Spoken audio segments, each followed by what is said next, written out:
Chapter 37. With Ji Tianxing's current strength at the 9th body refinement layer, he had no chance of winning against the Scarlet Fire Ape. His expression was serious as he vigilantly stared at the approaching Scarlet Fire Ape. The little ice fox poked its little head out of the bag. After looking at the Scarlet Fire Ape, it disdainfully curled its lips. Just that stupid monkey, how strong can it be? In the past, it ran to the Xianbing cave to save its child, but I sent it flying down the mountain with a single slap. Ji Tianxing instantly knit his brows and snappily shouted, "It came to find you for revenge? Could it be that you killed its child?" The little ice fox disapprovingly said, "What's there to be surprised about? I was bored staying in the Xianbing cave and its child was jumping around outside. Of course I had to bring that little monkey into the cave to play with. I never thought that little monkey would be so weak. I didn't even play with it for a bit before its 4 legs kicked and it died." Ji Tianxing was speechless. He angrily laughed as he scolded, "You're still being reasonable, aren't you? Hearing your tone, you didn't play to your heart's content and seemed disappointed? AI. Let's not talk about the past." The little ice fox had a dispirited appearance as it shook its head and said, "You should think about how to deal with this fire monkey." Ji Tianxing angrily gritted his teeth. He wished he could beat the little ice fox half to death to vent his anger. But at this time, the Scarlet Fire Ape was only 5 feet away from him. The Scarlet Fire Ape opened its strong arms and stood on the ground. Its scarlet eyes stared at Ji Tianxing. It opened its wide mouth and revealed 2 rows of sharp teeth. At such a close distance, Ji Tianxing could smell the thick scent of blood coming from its body. He could clearly see the blood and bone fragments in its teeth.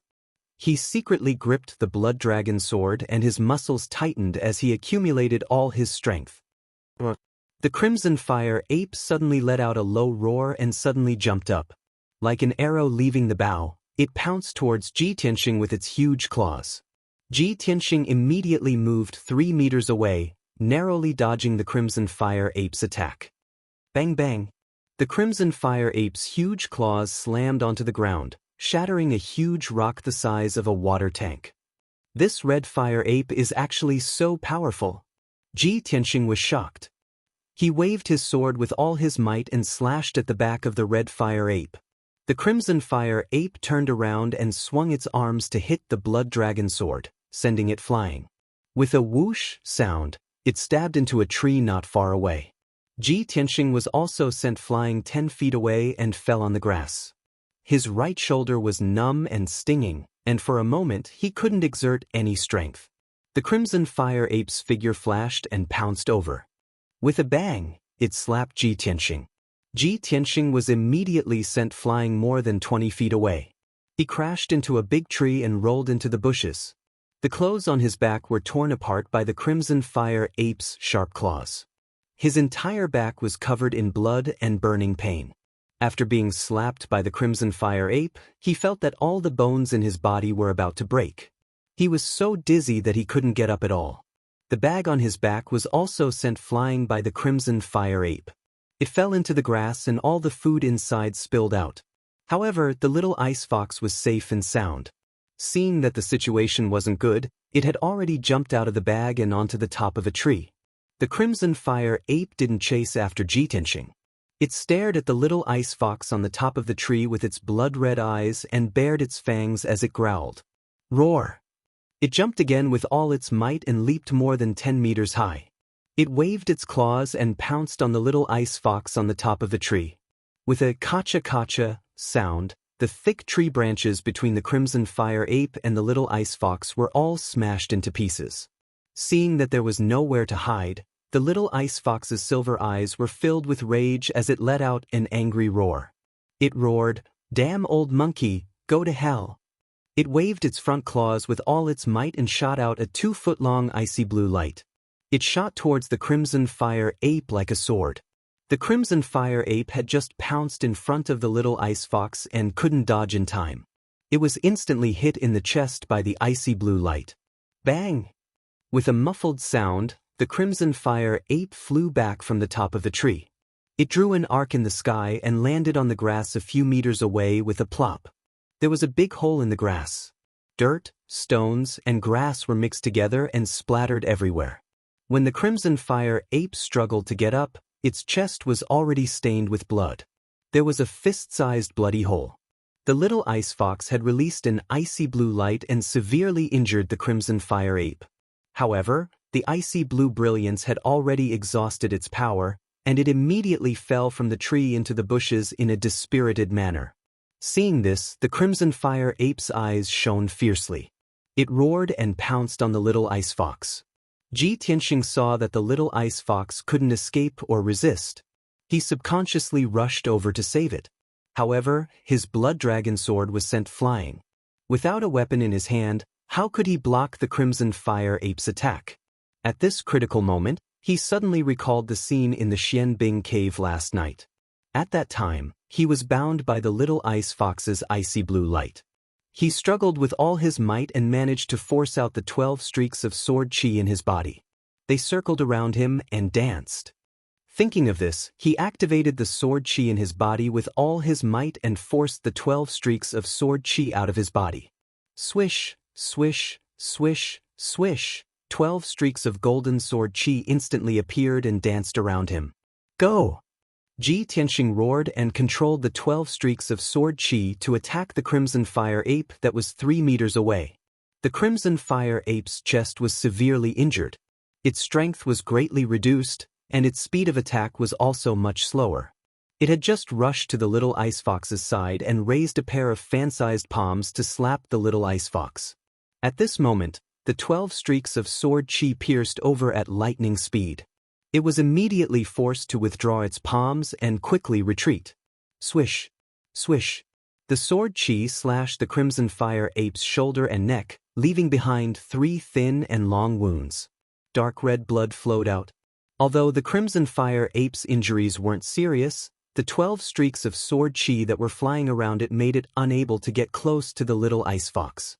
It roared furiously and desperately waved its claws to attack the surrounding sword qi. It wanted to break through the encirclement of sword qi and kill Ji Tianxing. Ji Tianxing's face was as pale as a sheet of paper. He dodged backward while concentrating on controlling the sword qi to kill the Crimson Fire ape. The Crimson Fire ape kept roaring and desperately closed in on Ji Tianxing.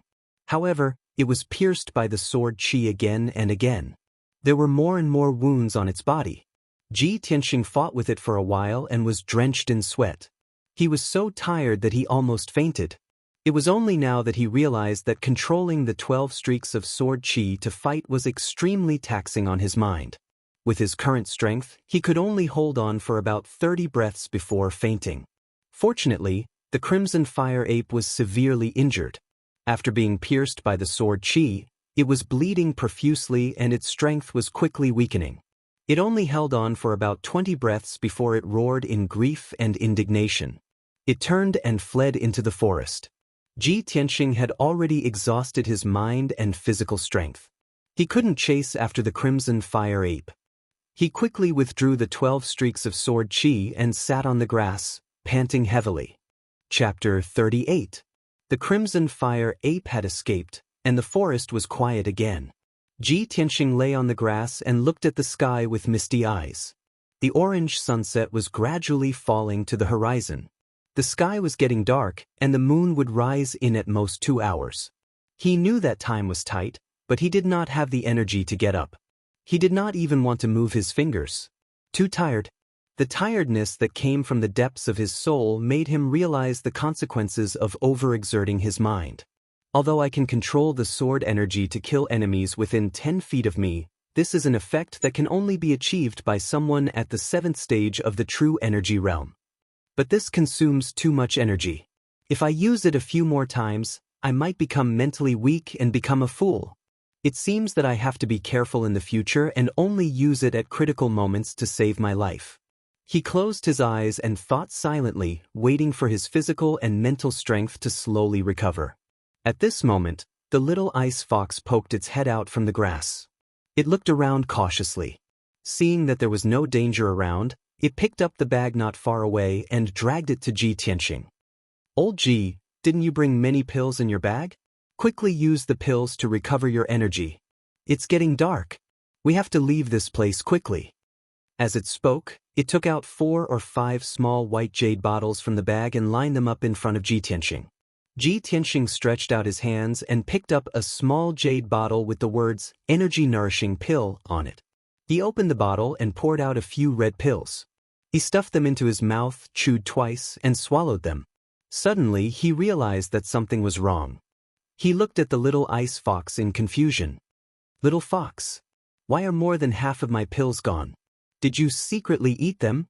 The little ice fox took 2 steps back and explained with a smile, "I was bored lying in the bag, so I ate the pills like they were candy. I didn't do it on purpose." "You stinky fox." Ji Tianxing was so angry that he wanted to hit it. However, he had not recovered his energy and could only give up. "I think you want to secretly eat the pills to recover your energy and then run away?" Little Ice Fox rolled her eyes and quickly changed the topic. "Hey old Ji, don't talk. It's more important to recover your strength. If we don't leave before dark, the smell of blood on the grass will attract a large number of demonic beasts. At that time, the 2 of us can only become the demonic beast's dinner." Ji Tianxing suppressed his anger and swallowed a few more recovery pills to quickly recover his strength. About an hour later, the sky darkened, and night was about to fall. At this time, Ji Tianxing's physical strength had recovered by about 60 to 70%. He carried his backpack and continued to rush to the mountain peak. On the way to the summit, he heard the sounds of demonic beasts running in all directions, as well as the roars of beasts. The little ice fox quickly reminded him, "The red star flower has bloomed, and its scent is getting stronger. The demonic beasts nearby have smelled the scent and are rushing over to snatch it. You have to speed up. Otherwise, not only will we not be able to obtain the scarlet meteorite flower, we will also be besieged by a large group of demonic beasts." Ji Tianxing frowned and rushed to the peak with all his might. After a quarter of an hour, he finally reached the peak of the mountain, which was thousands of feet high, and came to a forest with sparse trees. He looked around vigilantly, looking for the location of the red star flower and checking the situation around him. However, the sky was already dark, and the forest was dimly lit. It was difficult to see clearly. He could only hear the sounds from the surrounding forest getting louder and louder, and the roars of beasts were getting closer. Little Ice Fox quickly stretched out her little paw and pointed to the southwest of the forest. "Over there. Go quickly, there's a cliff over there." At this moment, Ji Tianxing did not have time to distinguish whether she was telling the truth or not. He hurriedly rushed over. He ran wildly for more than 3 miles before he rushed out of the dense and dark forest and came to a patch of rubble. The empty space with a radius of 1,000 feet was filled with rubble. Between the dark brown boulders, there were weeds that were half a man's height. Ji Tianxing jumped into the rubble, and his body nimbly passed through dozens of boulders and dense bushes. Finally, he arrived at the edge of the cliff. 5 steps in front of him was the cliff, and in front of him was the sky that was shrouded in thick fog. The cliff was at least thousands of feet deep. White fog constantly rose from the bottom of the cliff, obscuring everything at the bottom of the cliff. Ji Tianxing could not see clearly. Little Ice Fox's little red nose twitched twice, and her eyes revealed a touch of joy. She hurriedly urged, "Old Ji, the scent of the red star flower is coming from the bottom of the cliff. It's not more than 200 feet away from us. Hurry up and look for it." Ji Tianxing was also delighted, and he looked around in high spirits. He stepped on the edge of the cliff and leaned half of his body to look down. He immediately saw that there was a steep rock cliff below the cliff. However, the cliff was not flat, and there were many cracks in many places. There were also many protruding boulders embedded in the cliff, and there were many green vines growing on them. Night finally fell. The stars and the moon had not yet appeared, and the world was pitch black. Ji Tianxing anxiously searched the area within a radius of 200 feet, but he did not see the red star flower. He did not even find a strand of strange-looking medicinal herb. Suddenly, Little Ice Fox, who was lying on his shoulder, stretched out her little paw and pointed at a huge rock at the bottom of the cliff. She cried out in surprise, "Old Ji, look over there!" Ji Tianxing hurriedly looked in the direction that she was pointing at, and he immediately saw that in the cracks of the huge rock, there was a faint silver light. It's the red star flower. It must be. Ji Tianxing's spirits were lifted, and he hurriedly found a vine that was as thick as a wrist on the ground. He climbed down the cliff using the vine. Before he came to the Taiyi Mountains, he had carefully investigated information about the red star flower. The red star flower was more than 2 feet tall. Its stem and branches were dark, but its flower was silver. This flower had absorbed the essence of the sun, moon, and stars for many years. Its petals would emit a faint silver light at night, just like starlight. However, this flower only bloomed once every 60 years, and each plant only had one flower.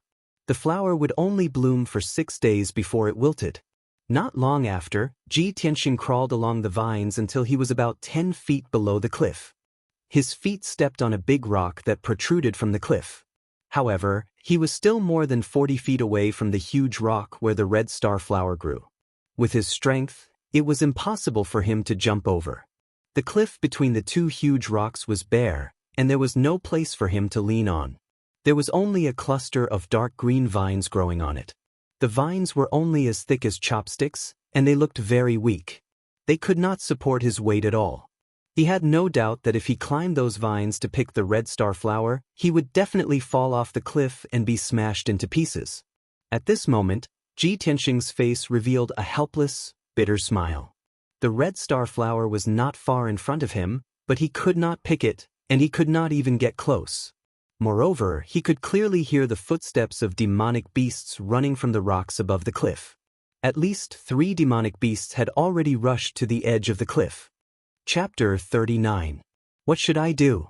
Ji Tianxing looked at the huge rock 4 feet away. His eyes were fixed on the starlight in the cracks of the rock, and he was trying to think of a solution anxiously. At this moment, the little ice fox came out of the bag and jumped down nimbly. It landed beside Ji Tianxing's feet. It observed the distance between the 2 huge rocks, and a smile flashed across its silver eyes. While Ji Tianxing was not paying attention, it jumped out with all its might. Swoosh! Just as it was about to fall from midair, it suddenly opened a pair of ice-blue wings under its abdomen and flapped them vigorously. Its figure drew an ice-blue arc in midair, and it flew lightly towards the huge rock not far away. Seeing this, Ji Tianxing was stunned for a moment and immediately revealed a gratified smile. That's right. Why didn't I think of the little fox? It has wings and it can totally fly over there. He smiled approvingly at the little ice fox and hurriedly reminded it, "Little fox, be gentle. You must be careful." The little ice fox was flying in midair, and it turned its head to give him a playful smile. The next moment, it landed lightly on the huge rock where the red meteorite flower grew. It moved closer to the cracks of the rock, took a few glances, and stretched out its small claws to dig in the cracks. It lay on the huge rock, and its 12 furry tails were sticking out. The way it moved looked a little funny. However, Ji Tianxing ignored all this. His eyes were fixed on the cracks of the rock, and his heart was in his throat. The next moment, the little ice fox got up with all its might, turned around, and looked at him with a smile, and stretched out a pair of front claws. He saw that it was holding a silver flower in its claws. The flower was half the size of a palm, and it had 6 light silver petals that sparkled in the night sky. This was the red meteorite flower. Ji Tianxing's face was full of smiles, and he exclaimed excitedly, "I finally got it. That's great."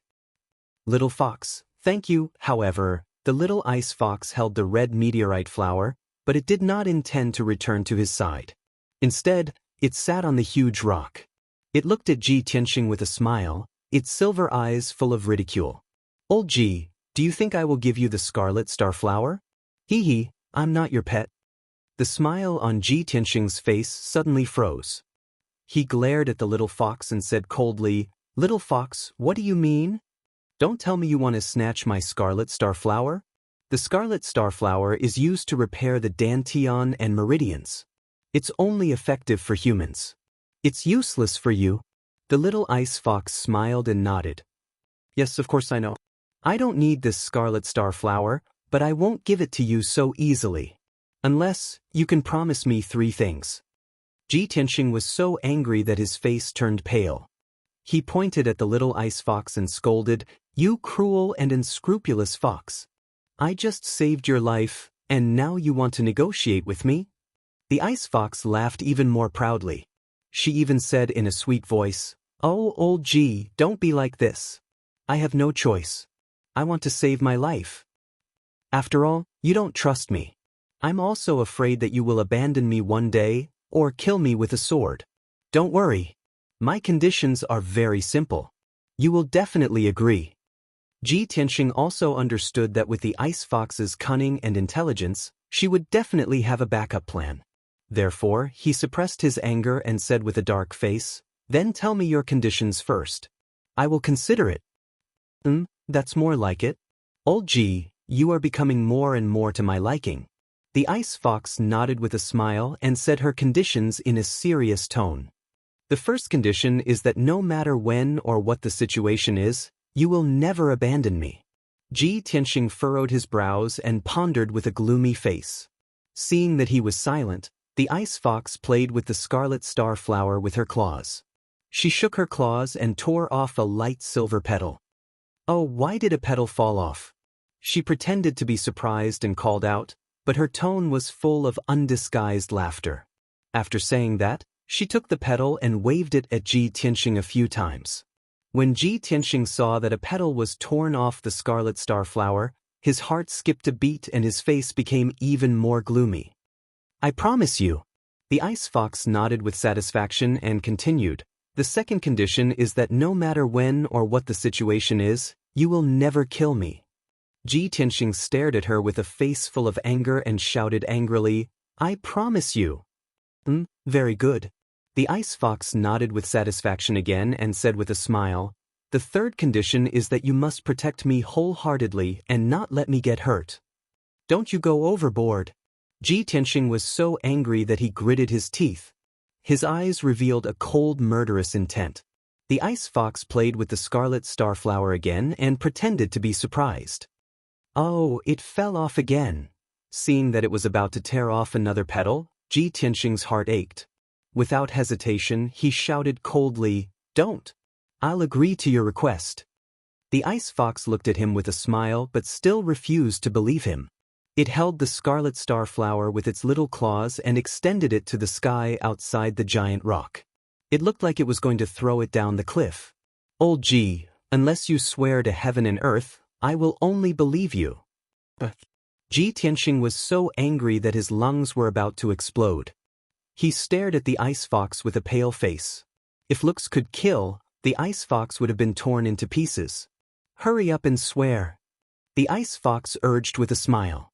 Otherwise, I will throw the scarlet star flower down the cliff. Ji Tianxing held back his anger and said through gritted teeth, I, Ji Tianxing, swear to heaven that I will never go back on my word after I agree to the 3 conditions of the ice fox.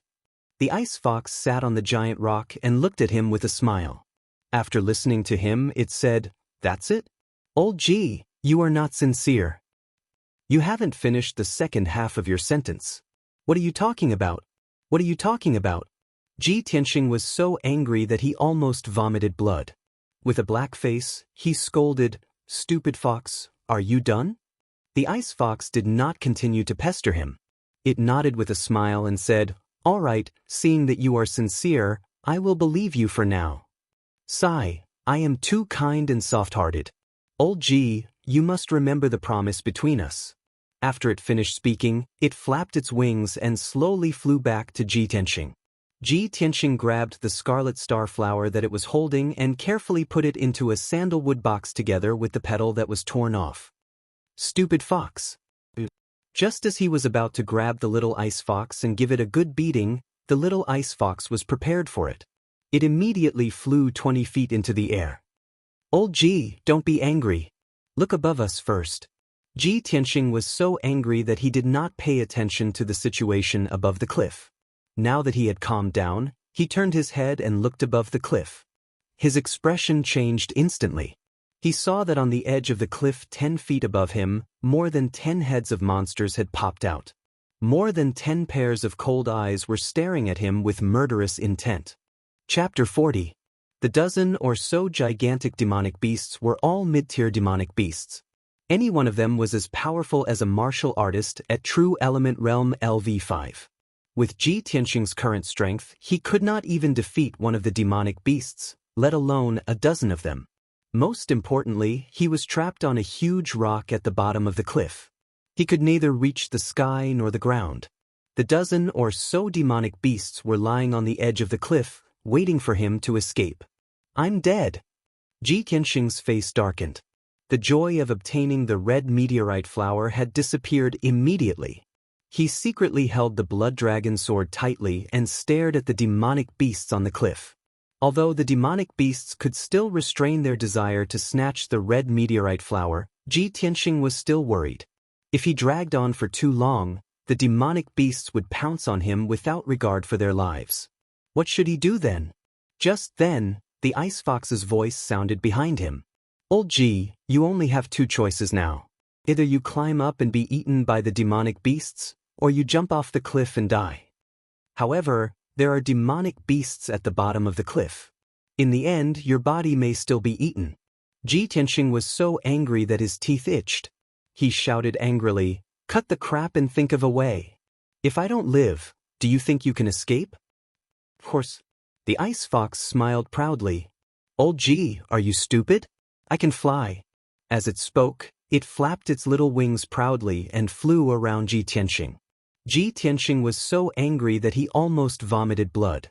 He decided to keep quiet so that he would not be angered by the ice fox. He frowned and thought for a while. Then he thought of an idea. "Little fox, I'll give you the red meteorite flower. Take it and fly to the top of the mountain. Lure the demonic beasts away." Before he could finish, the ice fox had guessed what he wanted to do. It shook its head and refused. "Don't even think about it. You want me to lure the demonic beasts away? Create an opportunity for you to climb up? Am I that stupid? You!" Ji Tianxing was so angry that his chest was blocked. He took a few deep breaths to suppress his anger.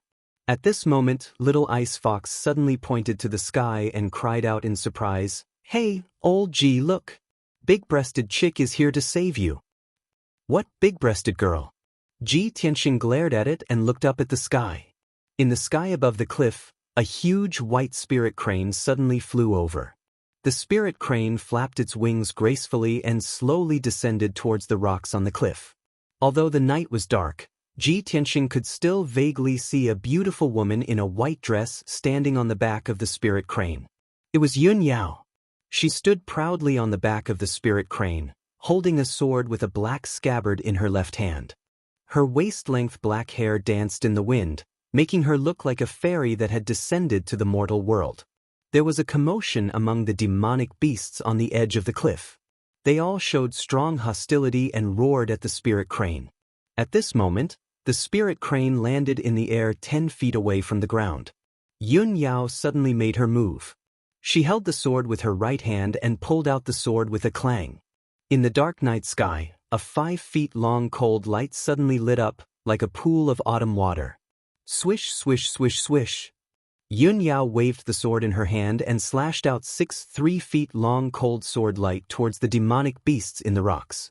The 6-sword light lit up the night sky and instantly flew out 10 feet away, stabbing 6 huge demonic beasts. Bang, bang, bang, muffled sounds were constantly heard, mixed with the miserable cries of many demonic beasts. Cold light flashed in the rocks. Several millstone stones were cut into pieces by the sword light, splashing out countless broken stones. Ji Tianxing could clearly feel that the earth was trembling. There were also several big stones that collapsed from the edge of the cliff and smashed into the bottom of the cliff. Although this was the 3rd time he had seen Yun Yao make a move, he was still shocked. However, he still felt shocked in his heart, and an imperceptible look flashed through his eyes as he looked up at Yun Yao. After a while, the demonic beasts scattered and ran for their lives in panic. Only then did the cliff return to its peaceful state. The crisis was over. Ji Tianxing quickly climbed up the cliff along the vines and returned to the rocks. The spirit crane had landed on the ground and was standing proudly in silence. In the surrounding rocks, there were 6 corpses of middle-rank demonic beasts. They were all killed by a single sword strike. The beautiful woman in white, Yun Yao, was also standing on a millstone stone in the rocks. Seeing Ji Tianxing climb up from the bottom of the cliff, her beautiful face that was originally as calm as water revealed a trace of astonishment. "It's you?" Obviously, Yun Yao did not expect to meet Ji Tianxing here. Ji Tianxing walked to 10 meters away from her and stood still. He revealed a gentle smile and nodded. "It's me, Miss Yun Yao. We meet again." The little ice fox lay on his shoulder and looked at Yun Yao with a smile. No one knew what it was thinking. Yun Yao glanced at Ji Tianxing and said calmly, "I didn't expect that the first person to find the red star flower would be you." Ji Tianxing raised his eyebrows. "Miss Yun Yao, do you also need this red star flower?" Yun Yao nodded calmly. "Yes." "Tonight, you are determined to get the red star flower?" Ji Tianxing asked. Yun Yao was silent for a moment and nodded again. Ji Tianxing frowned and was puzzled. Why would a top disciple of the Sky Pillar sect like Yun Yao, the #1 genius of the Tianshan region, come to the Taiyi mountain range personally to find the red star flower? Why would a genius like her need a spiritual herb like the red star flower? Or did she have other uses for the red star flower? But no matter what, the red star flower was in his hands and Yun Yao was determined to get it. Therefore he and Yun Yao were enemies. Ji Tianxing thought about it in silence. Then he took out the sandalwood box from his bag and walked toward Yun Yao with the box. Seeing this, the little ice fox panicked and shouted, "Old Ji, what are you doing? Are you crazy? We risked our lives to get the red star flower. Are you going to give it to her? Hey, Old Ji, calm down." The little ice fox jumped up and down anxiously and shouted at Ji Tianxing to remind him. However, Ji Tianxing turned a deaf ear to it. He walked toward Yun Yao calmly and handed the sandalwood box to her. "Miss Yun Yao, although we all want the red star flower, I won't fight with you. You saved my life in the southern suburbs of the Imperial City of the Green Cloud Imperial City. Now, I'll give you this red star flower as a gift to repay you for saving my life." At this moment, Ji Tianxing was standing right in front of Yun Yao. He was so close to her. Yun Yao's beautiful face and big eyes that were as clear as autumn water were so close to him. He could even smell the faint fragrance on Yun Yao's body clearly. However, Ji Tianxing's eyes were not stunned. There was only calmness and calmness. Yun Yao looked at him deeply. Then she reached out her fair and soft hand and took the sandalwood box. She opened the box and took out the red star flower. However, after she took the red star flower, she plucked all 5 petals without hesitation. She only took the stamen and returned the sandalwood box with the 6 petals to Ji Tianxing. "I only need the stamen. I'll return these 6 petals to you. They can still help you improve your cultivation base." After she finished speaking, she kept the stamen of the red star flower and turned to walk toward the spirit crane. She did not seem to exert any force with her legs, but her body flew a few feet into the air and landed on the spirit crane's back as light as snow. The spirit crane let out a clear cry. It immediately spread its wings and flew into the sky, flying away. Chapter 41. Ji Tianxing stood among the rocks, holding the sandalwood box with 6 petals in his hands. He raised his head and looked at Yun Yao's back as she left. Her figure was getting farther and farther away. As the spirit crane flew away, she gradually disappeared into the dark night. Ji Tianxing stood there in a daze for a long time without looking away. At this time, the ice fox picked up a branch from somewhere. It held the branch with its claws and knocked on Ji Tianxing's head. Ji Tianxing suddenly woke up. He turned his head and looked at the ice fox. He shouted angrily, "Little fox, what are you doing?" The ice fox looked at him with disdain and said in an unfriendly tone, "Stop looking. She has left. What are you looking at?" Ji Tianxing was too lazy to respond. He put the sandalwood box into his bag and was about to go down the mountain through the rocks. The ice fox flapped its wings and flew beside him. It asked in a mocking tone, "Ji, do you know her? Do you like her? Do you like her because she is beautiful? Or do you like her breasts and long legs? Gee, I don't want to nag at you. If you like her, go after her. If you can't get her, just pester her. If you keep it in your heart and don't say anything, how will she know that you like her? Gee, I look down on you. Hey, gee, why don't you say anything? Are you still thinking about that chick? Ji Tianxing wanted to go down the mountain in silence and ignore the ice fox. But he was annoyed by the ice fox's harassment. He couldn't help but shout angrily, "Little fox, shut up!" Seeing that he was angry, the ice fox didn't say anything more. It muttered a few words unhappily and went back to sleep in the bag. When you saw the big-breasted chick, you looked like you were obsessed with her. You even gave away the red star flower that we tried so hard to find. If that big-breasted chick wasn't so reserved, you wouldn't even have a petal left. How can a gullible guy like you protect me in the future? I'm really worried about my future. Ji Tianxing was too lazy to explain what had happened to the ice fox. He did not want to explain that he did not want to owe anyone a favor. To explain the meaning of favor to a little fox demon, he felt awkward just thinking about it. He simply hurried on his way in silence, rushing all the way down the mountain. About an hour later, Ji Tianxing arrived at the foot of the mountain and returned to the mountain stream. Now that he had obtained the red star flower, there was no need for him to stay in the Taiyi mountain range and risk his life. He just wanted to leave this place as soon as possible. Even though the Taiyi mountain range was extremely dangerous at night, with countless demonic beasts roaming about. However, Ji Tianxing knew that with the little ice fox's keen 5 senses, she would be able to help him avoid most of the demonic beasts. However, when he followed the mountain stream and walked out of the forest, a cold laugh came from the dark forest not far away. Haha, I didn't expect that someone would have already obtained the scarlet meteorite flower before all the experts have found it. Suddenly hearing the owl-like cold laugh, Ji Tianxing stopped in his tracks. He looked at the forest vigilantly and secretly held the blood dragon sword tightly. He did not open his mouth to speak.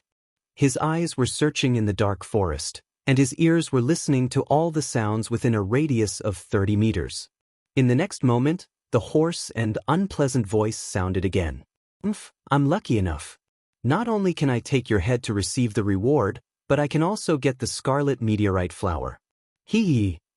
As soon as the voice sounded, 3 cold lights suddenly flew out from the dark forest and shot toward Ji Tianxing like sharp arrows.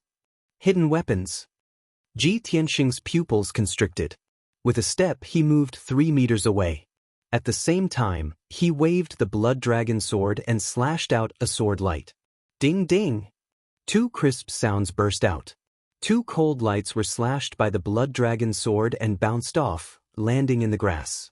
Another cold light brushed past Ji Tianxing. With an ear-piercing sound, it was nailed into a big tree not far behind him. At the same time, a black figure pounced out from the darkness and silently waved 2 sabers to stab Ji Tianxing's vital parts.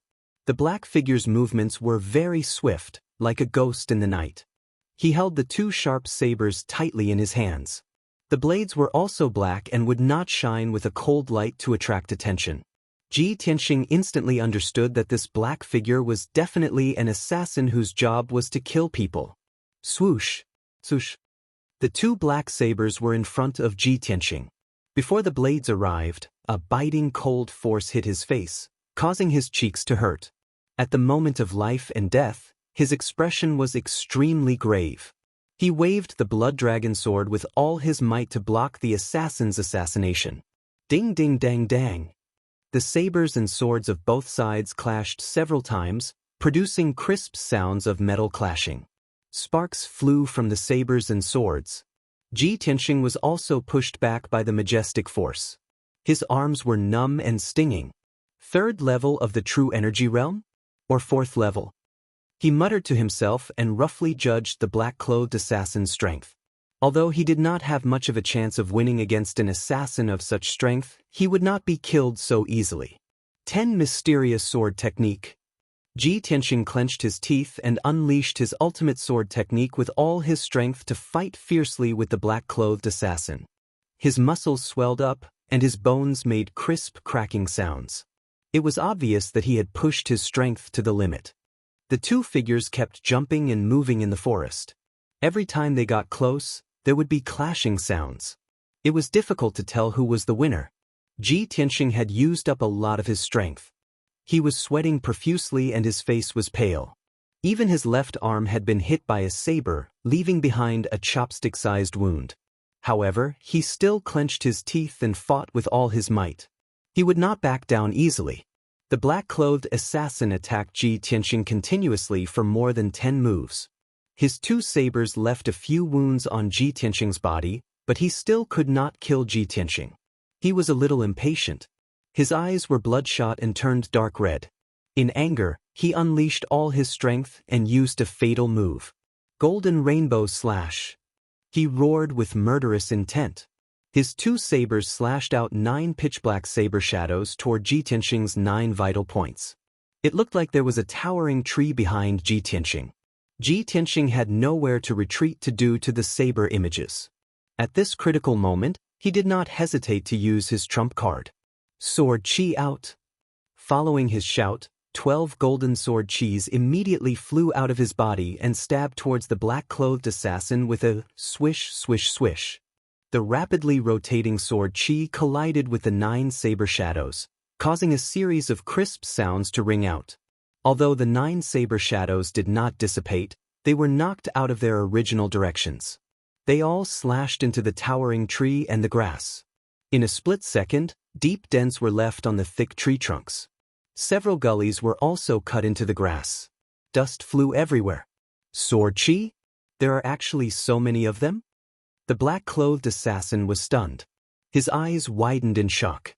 He already found it unbelievable that a trash in the refinement realm could withstand 30 moves from him. But now, this trash had actually released sword chi, and 12 of them at once. Only experts at the True Energy Realm level 7 and above could condense the Yuan Qi in their body into sword Qi and release it outside their body to attack. How did this famous trash in the Imperial City do it?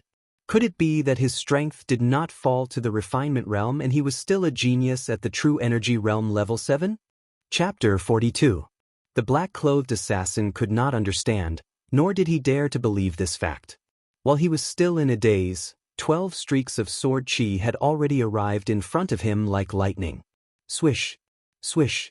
Sword chi crisscrossed, and a faint golden light flickered in the night sky. The black-clothed assassin's chest, shoulders, and face were instantly pierced with 12 wounds.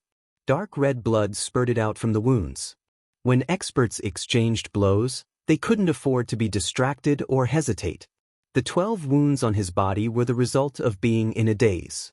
Although these injuries were not fatal, the excruciating pain made him suck in a breath of cold air, and his back broke out in cold sweat. The black-clothed assassin flew into a rage, fiercely waving his 2 blades. After shaking off the many sword energies, he charged towards Ji Tianxing. Bastard, die! As the black-clothed assassin pounced over, there was also a thick murderous aura that made people tremble in fear. Ji Tianxing was still calm and composed. He did his best to control the 12 sword chis to block the assassin's attack. In this way, the black-clothed assassin was unable to approach him any longer, and he was surrounded by danger by the numerous sword chi attacks, causing him to be in an extremely sorry state. In a short span of 10 breaths, the black-clothed assassin had been stabbed 37 times, and his body was covered with wounds. Blood gushed out and soaked his clothes, making him look like a bloody person. He looked exceptionally ferocious and terrifying. Even the ferocious Crimson Fire Ape would not be able to withstand such heavy injuries, let alone a 4th-level True Energy Stage assassin in black. The consequence of losing too much blood was that his vision became blurry, his strength quickly dissipated, and his footsteps became even more unsteady. The black-clothed assassin's heart was filled with terror. He no longer had any will to fight and only wanted to turn around and flee. However, Ji Tianxing controlled the 12 sword chis and chased after him, stabbing into his head and neck. The black-clothed assassin barely managed to take 5 steps before he fell to the ground with a plop. He lay on the ground and twitched for a while before he breathed his last. After all, his neck and the back of his head had been pierced by the sword chi, and those were fatal wounds. Fresh blood splattered on the grass, filling the air with a thick stench of blood. When Ji Tianxing saw that the black-clothed assassin was dead, he immediately retracted the 12 sword chis into his body and fell weakly onto the grass. Within a day, he had manipulated the sword chi in his body to fight twice. This greatly exhausted his mental and physical strength, and he was already on the verge of fainting. He closed his eyes and lay on the grass, feeling that every nerve in his body was exhausted. His head was so heavy that he just wanted to sleep. At this moment, the little ice fox flew out from the gloomy forest and landed beside Ji Tianxing. Just now, when Ji Tianxing was fighting with the black-clothed assassin, it saw that the situation was not good and quietly hid in the forest, waiting for the battle to end before coming out. There are many demonic beasts in the Tay Mountain range that have a grudge against me. I didn't expect you to be hunted down by your enemies as well. So, how are we going to escape in your current state? The little ice fox sighed and muttered, but its little paws were not idle. It hurriedly took out 2 small jade bottles from its bag and pushed them in front of Ji Tianxing. Ji Tianxing panted for a while and recovered a little of his strength. He hurriedly opened the small jade bottle and poured out a few elixirs to consume. He closed his eyes and lay down for another 15 minutes. When he heard the roars of demonic beasts coming from all directions, he forced his exhausted body to stand up shakily. The stench of blood on the grass will attract the demonic beasts. We should leave now, he said in a weak voice and carried the bag and the blood dragon sword on his back. With heavy steps, he walked into the darkness. In the next few hours, Ji Tianxing endured his injuries and hurried on with his journey while gritting his teeth. With the help of the little ice fox, he was always able to avoid those dangerous demonic beasts in advance, as well as some warriors who were searching for the red star flower in the mountains. Along the way, there were scares but no mishaps. However, his mental and physical strength were exhausted. Every time he went over a mountain, he had to rest for 15 minutes. During this time, he also ate elixirs and dry rations twice. The long, dark night finally passed. When the first ray of light shone in the morning, Ji Tianxing finally let out a long sigh of relief. He found a cave in the mountains and hid in it to recuperate and rest. He first bandaged the wounds on his body and then circulated his energy to heal the injuries in his body. After treating his injuries, he rested in the cave for another 4 hours. When it was noon, Ji Tianxing finally recovered his strength and 60% of his physical strength. He then left the cave with the little ice fox and rushed towards the exit of the Taiyi mountain range. After he went over 4 mountains in a row, it was almost evening. He finally returned to the exit of the mountain range and entered the lush valley. When Ji Tianxing was crossing the valley, he met a few warriors who were entering the mountains. These people were all here for the red star flower. Their minds were filled with thoughts of how to find and snatch the red star flower. When they brushed past Ji Tianxing, they only glanced at him casually and did not stop at all. But they would never have thought that the red star flower had been picked long ago and was in Ji Tianxing's possession. When night fell, Ji Tianxing quietly returned to Taiyi town. The town, which had been bustling with noise a few days ago, was quiet at this time and had returned to its usual desolation. After all the warriors who came to look for the red star flower had entered the Taiyi mountain range. Ji Tianxing did not return to the Fortune Inn, nor did he look for his frost and snow-chasing wind horse. Because he knew that the people who wanted to assassinate him and the assassins of the blood-clothed tower must be watching the Fortune Inn. The black-clothed assassin who had tried to assassinate him in the mountains must also be from the blood-clothed tower. He was just wondering in his heart who had hired the blood-clothed tower's assassins to assassinate him. Regarding this question, he vaguely had an answer in his heart, but he was not sure yet. In his current situation, it was impossible for him to investigate this matter. The best choice was, of course, to return to the imperial city immediately. That night, Ji Tianxing got a horse in the town and left Taiyi town overnight. For the next 3 days, he galloped on his horse and rushed to the imperial city without stopping under the night and the sky. After a bumpy journey of 2,000 miles, he finally rushed back to the Ji mansion in the morning of the 3rd day. After returning to the Ji mansion, Ji Tianxing did not have time to report the news to his father and went directly to the Breeze courtyard. He told Huan that he would be in seclusion for a few days and that no one should disturb him. Then he entered the secret chamber and prepared to use the power of the red star flower to condense the sword embryo. In the dark secret chamber, the vital energy gathering array was activated and was absorbing the chi of heaven and earth from all directions and gathering it in the center of the array. Ji Tianxing sat cross-legged in the array and held a sandalwood box with both hands. Looking at the 6 silver petals in the box, a gratified smile appeared on his face. His eyes were filled with anticipation. In the past 10 days, he had desperately rushed more than 4,000 miles and almost lost his life several times when he encountered life-threatening situations. Now that he had the red star flower, the running and danger of the past 10 days were all worth it. He could finally condense the sword embryo. I've been waiting for this day for too long.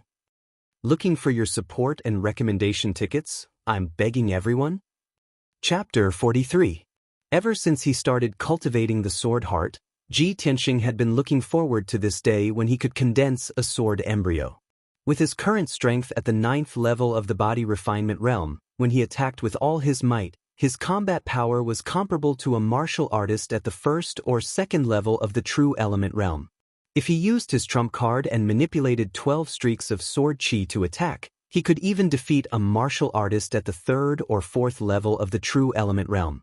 A normal martial artist at the 9th level of the body refinement realm would never be able to do that. This was the extraordinary part of the sword heart Dao.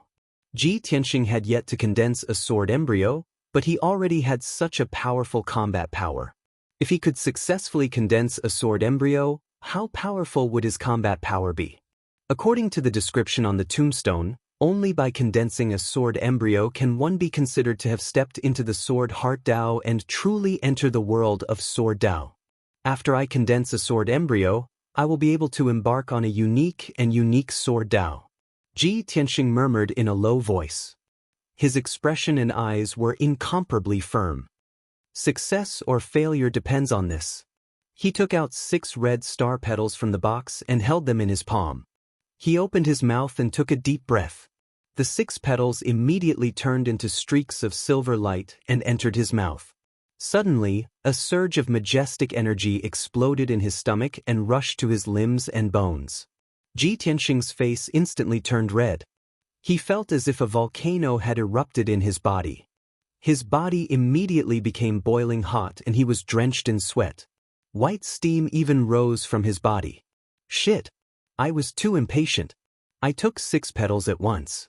I'm afraid my body can't withstand such a terrifying medicinal power. Ji Tianxing cursed in his heart, but there was nothing he could do. Now that things had come to this, he could only grit his teeth and endure it. He hurriedly guided the scorching energy in his body to the meridians in his body. The red star flower grew in the mountains for 60 years and absorbed the essence of the sun, moon, and stars for 60 years. Of course, its energy was majestic and violent. The power of the stars was unfathomable and powerful. Human martial artists did not dare to absorb it. With the weak body of a human, they could only absorb the milder chi of heaven and earth to cultivate. But now, the energy that the red star flower had accumulated for 60 years exploded in Ji Tianxing's body. How could he withstand it? After a short while, Ji Tianxing's sweat was pouring down like rain, but it was evaporated into steam by the scorching high temperature, giving rise to puffs of white mist. The extreme pain caused all the muscles in his body to twitch and his bones to emit cracking sounds. His entire body seemed to be distorted and deformed. He could even clearly sense the vast medicinal strength of the scarlet meteorite flower raging within his body and madly destroying his meridians. This caused him both extreme pain and extreme anxiety.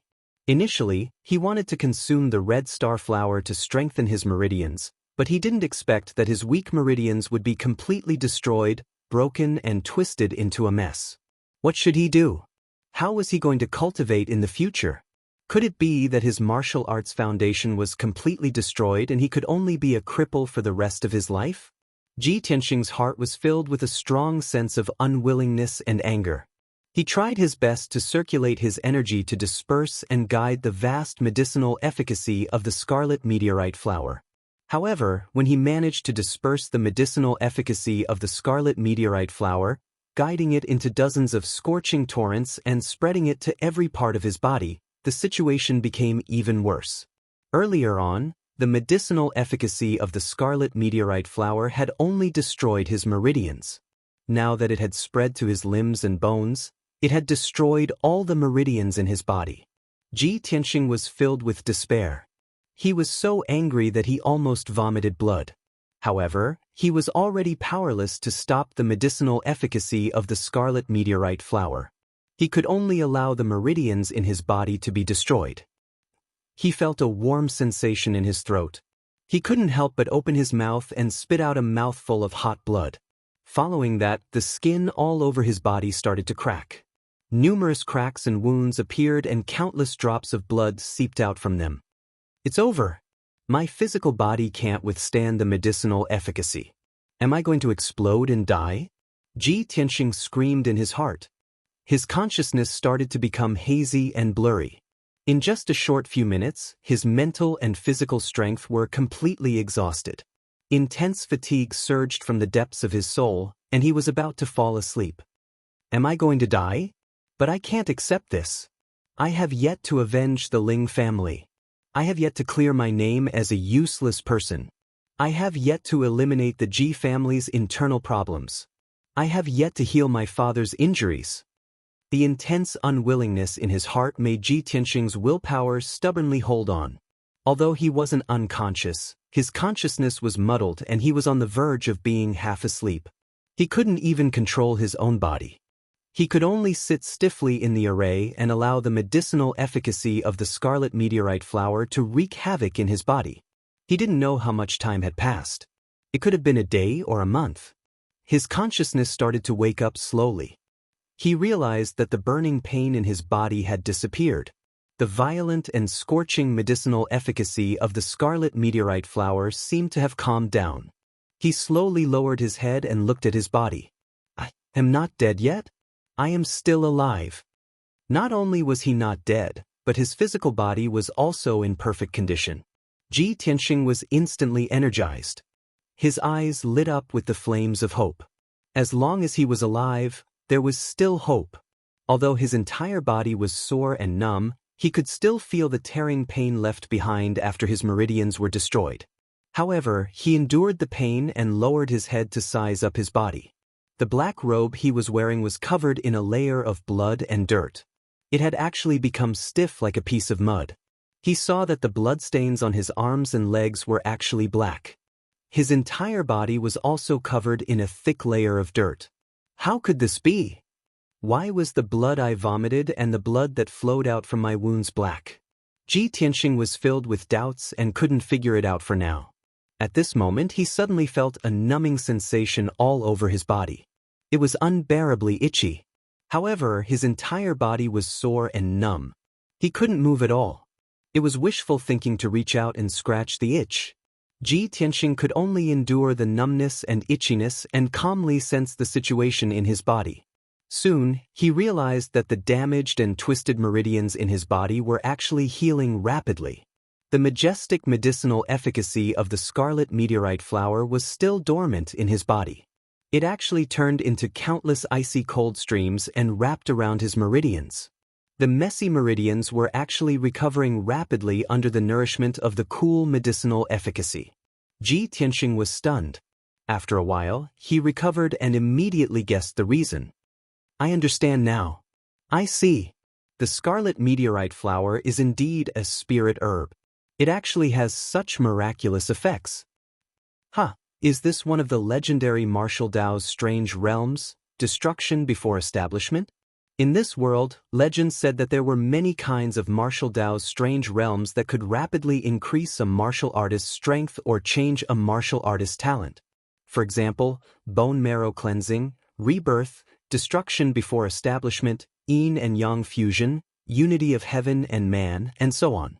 They were all Martial Dao's strange realms. However, although the effects of Martial Dao's strange realms were miraculous, they would only appear on top geniuses or martial artists who had obtained great opportunities. Ji Tianxing's current situation was precisely the destruction before establishment in Martial Dao's strange realms. Originally, his meridians were the same as ordinary martial artists. This limited his future achievements in Martial Dao. Even if he was extraordinarily talented and had extremely high comprehension, a genius who far surpassed ordinary martial artists. However, he could at most reach the origin core realm in this lifetime before his potential was exhausted. But it was different now.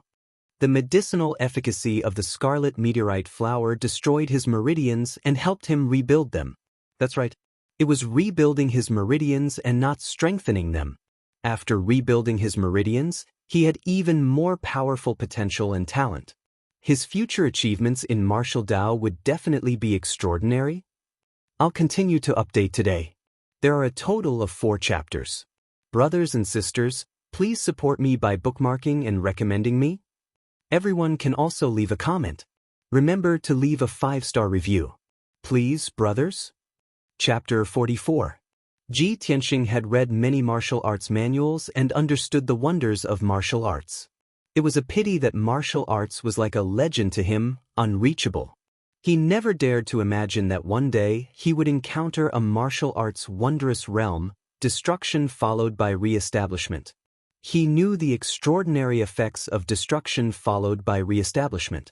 Of course, he was excited and his eyes shone brightly. Destruction followed by re-establishment. Previously, my energy center was destroyed and I couldn't return to the true energy realm. I was the biggest laughingstock in Qingyun country. But from today onwards, I have potential that ordinary people can't reach. I will definitely have greater martial arts achievements and become an even more dazzling genius than before. Breaking out of the cocoon and becoming a butterfly, soaring to the sky. After a long time, Ji Tianxing finally calmed down. He calmed his heart and felt the changes in his meridians. Watched as the red meteorite flower reconstructed his meridians. No wonder so many forces and experts want to get their hands on the red meteorite flower. Such a spiritual herb that seizes the fortune of heaven and earth and gathers the essence of the sun and moon is really rare. The sun represents the yang while the moon represents the yin. The combination of the sun and the moon is the combination of yin and yang. That's why it has such a miraculous effect. When I first consumed the red meteorite flower, the yang potency destroyed my meridians. Now, the yin potency is reconstructing my meridians. In that case, the martial arts wondrous realm I have today is not only destruction followed by re-establishment but also the combination of yin and yang. At the thought of this, Ji Tianxing's eyes flashed with astonishment. He was even more surprised. Just the destruction before establishment realm of the martial way alone was enough to make him a martial way genius. If he had the combination of yin and yang, which was even rarer, wouldn't he become a top genius? Ji Tianxing was excited and full of anticipation for the future. He believed that the day of revenge and cleansing his humiliation was not far away. However, all of this was based on the fact that he could condense the sword embryo. Once the sword embryo was formed, he could look forward to the unparalleled sword Tao and his future would be bright. If he couldn't condense the sword embryo, all of his fantasies and expectations would just be an illusion. Time flew by and 12 hours passed quickly. Ji Tianxing's numbness disappeared and his meridians were completely reconstructed. The majestic medicinal power of the red star flower also lay dormant in his body, filling his limbs and bones, slowly strengthening his physical body. He tried to cultivate and absorb the qi of heaven and earth in the array formation. As expected, the boundless qi of heaven and earth entered his body like small streams flowing into a great river. After the reconstruction, his meridians had become wider and more resilient, allowing him to circulate his qi without any hindrance. If his meridians were like small streams in the past, then his current meridians were like rivers. Great! With the current strength of my meridians, there is at least an 80% chance that I will succeed if I channel the sword qi and condense the sword embryo. After Ji Tianxing was done with his preparations, he could not wait to circulate his energy to control the sword qi and try to condense the sword embryo. Earlier in the Taiyi mountain range, he'd forced the sword qi out of his body many times to fight, so he was already very familiar with controlling the 12 strands of sword qi. Now, he was controlling the sword qi to enter his meridians and swim towards his dantian. Not only were the reconstructed meridians wider, they were also tougher, enough to withstand the sharp and fierce sword qi. However, when the sword qi swam in his meridians, he still felt a piercing pain. But this level of pain was not a problem for him. After 15 minutes, Ji Tianxing successfully moved the sword qi from his Huizong acupoint to his dantian. The toothpick-like faint golden sword qi floated in the black hole in his dantian, calm and steady. He had finally taken the first step to success. Ji Tianxing was in high spirits. He circulated the sword qi from his yang qi acupoint to enter his meridians and flow towards his dantian. After 15 minutes, the second sword qi reached his dantian and floated in the black hole. Subsequently, Ji Tianxing activated the third, fourth, and fifth strands of sword qi. 6 hours had passed. The sword qi from his 12 acupoints had all gathered in the black hole in his dantian. He was only one step away from success. The last step was to fuse the 12 strands of sword qi and condense the sword embryo. Ji Tianxing was neither arrogant nor rash. He carefully and steadily circulated the way of the heart of the sword and started to fuse the sword qi. This process was very difficult and did not allow for the slightest mistake. He had enough patience and perseverance to fuse the sword qi one after another and condense the embryonic form of the sword embryo. The secret chamber was silent and time passed quietly. After 16 hours, he finally fused the 12 strands of sword qi and condensed them into a small golden sword the size of a little finger. The sword embryo was finally condensed successfully. From now on, this small golden sword would be the source of his power, his dantian. He had finally laid the foundation of the way of the heart of the sword and successfully stepped into the door of the supreme sword principle. He was not far from the way of the heart of the sword. At this moment, Ji Tianxing's emotions were surging and his blood was boiling. He revealed a gratified smile. He had endured so much humiliation and experienced so many life and death situations, but it was all worth it. Ji Tianxing stopped and ended his closed-door cultivation. He forced himself to endure the weakness in his body and the hunger in his stomach as he walked out of the secret chamber. After returning to his room, he hurriedly called for his maid, Huan opened the door and entered. When she saw Ji Tianxing's appearance, she was shocked. "Eldest young master, you've only been in closed-door cultivation for 2 days. How did you become like this?" She saw that Ji Tianxing's hair was messy like a chicken's nest. The black robe on his body was covered with blood and stains. His face and arms were also full of black mud. His miserable appearance was similar to that of a beggar who had not bathed for many years. Ji Tianxing was in a good mood. He smiled and waved his hand. "You don't ask. Quickly prepare hot water. I want to bathe and change my clothes. Also, go to the kitchen and prepare a table of food. Young master is starving." Suppressed the doubts in her heart and did not ask any more questions.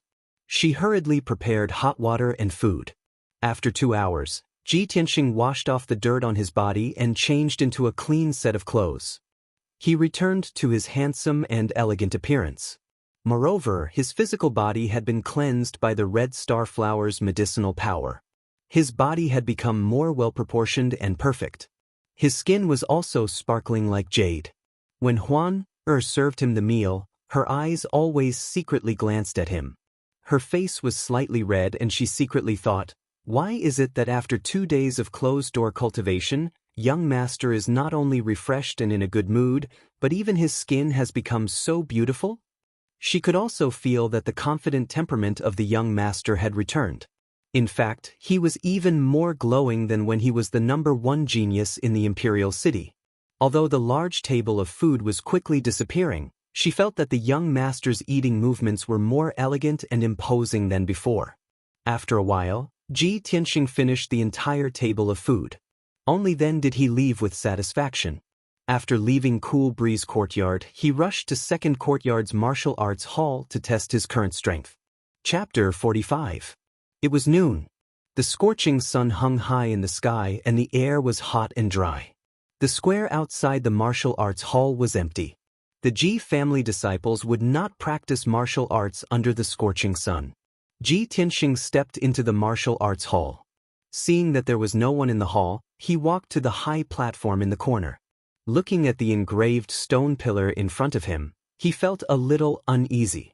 Although he had condensed the sword embryo, the path of the sword heart was different from that of ordinary people. It was unheard of. He wasn't sure if his current strength had reached the true energy realm. Only by using the psychic stone pillar could he prove his conjecture. After taking a deep breath, he pressed his palm on the stone pillar and activated the primordial chi in his body. Suddenly, the golden sword embryo released a powerful primordial chi that went through his palm and into the psychic stone pillar.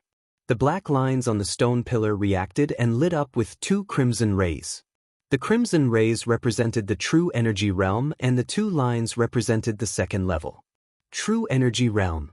Second level? Ji Tianxing immediately raised his eyebrows and revealed an incredulous look. His heartbeat also accelerated a little. I guessed right. The sword embryo is my dantian. I have condensed the sword embryo, which is equivalent to the true energy realm. But why did I skip true energy realm level 1 and reach true energy realm level 2 when I just condensed the sword embryo? His heart was filled with shock and disbelief. No matter who it was, to advance from the body refining realm to the true energy realm, they would first reach true energy realm level 1. After diligent training, they could advance to level 2, then level 3, level 4. This was common knowledge in martial arts. Even a 7- or 8-year-old child knew it. However, Ji Tianxing had directly jumped from body refining realm level 9 to true energy realm level 2, breaking this common knowledge. How could he not be shocked? After a while, Ji Tianxing retracted his palm and calmed down. He frowned and thought for a while, then guessed the reason. A true energy realm level 1 martial artist usually has to train hard for 2 years and accumulate enough primordial chi to advance to level 2. I have cultivated the path of the sword heart and condensed the sword embryo. The primordial chi in my body is many times stronger than normal martial artists. That must be why I jumped to level 2. This is because the path of the sword heart is extraordinary and the red star flower helped me reconstruct my meridians and increase my cultivation.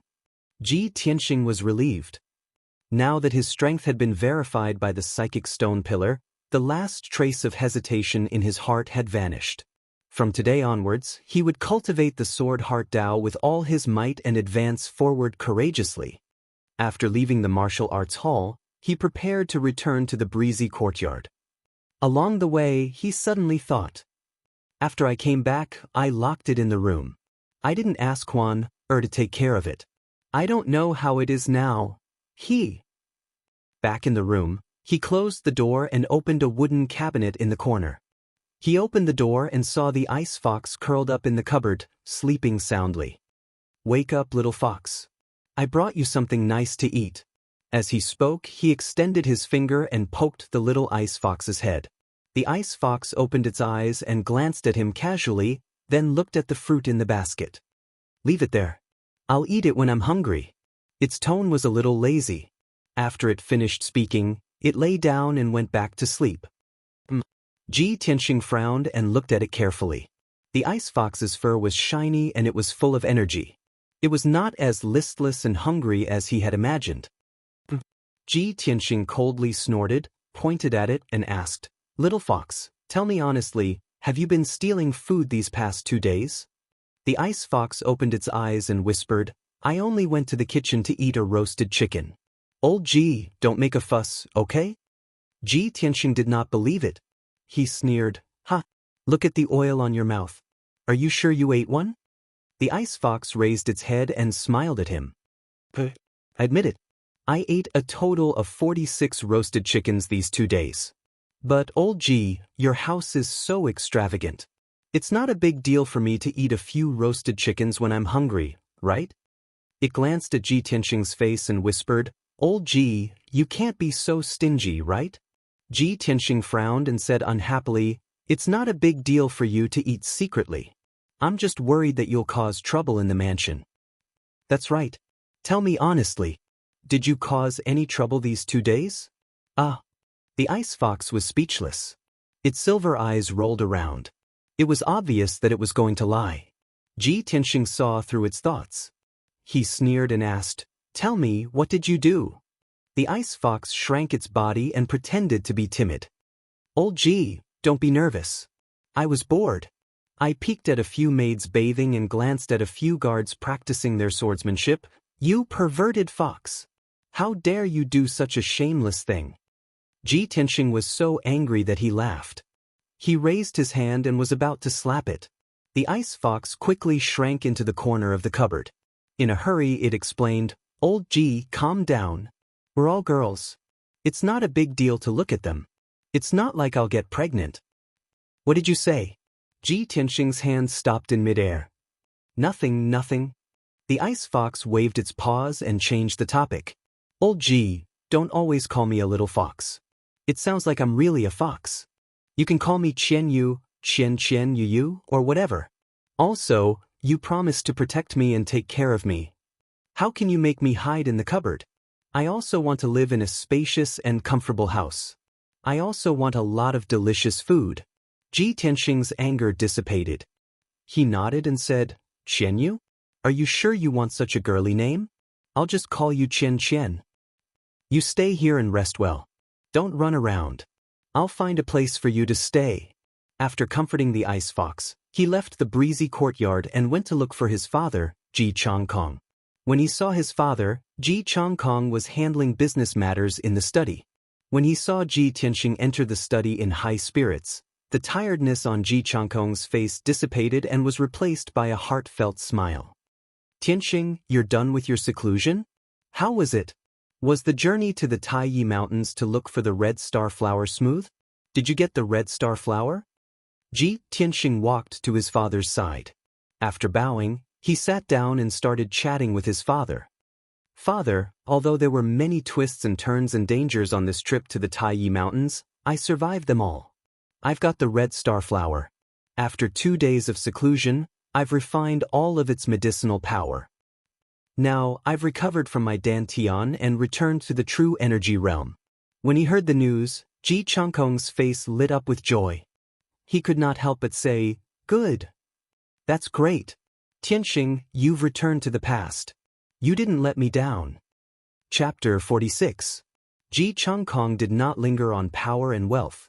His life's work and hopes were pinned on Ji Tianxing. When Ji Tianxing's cultivation was crippled, Ji Changkong was extremely worried and angry. His hair turned gray overnight, and his internal injuries relapsed, causing him to vomit blood. Now, Ji Tianxing had finally returned to the true energy realm. How could he not be overwhelmed with emotions? How could he not be excited?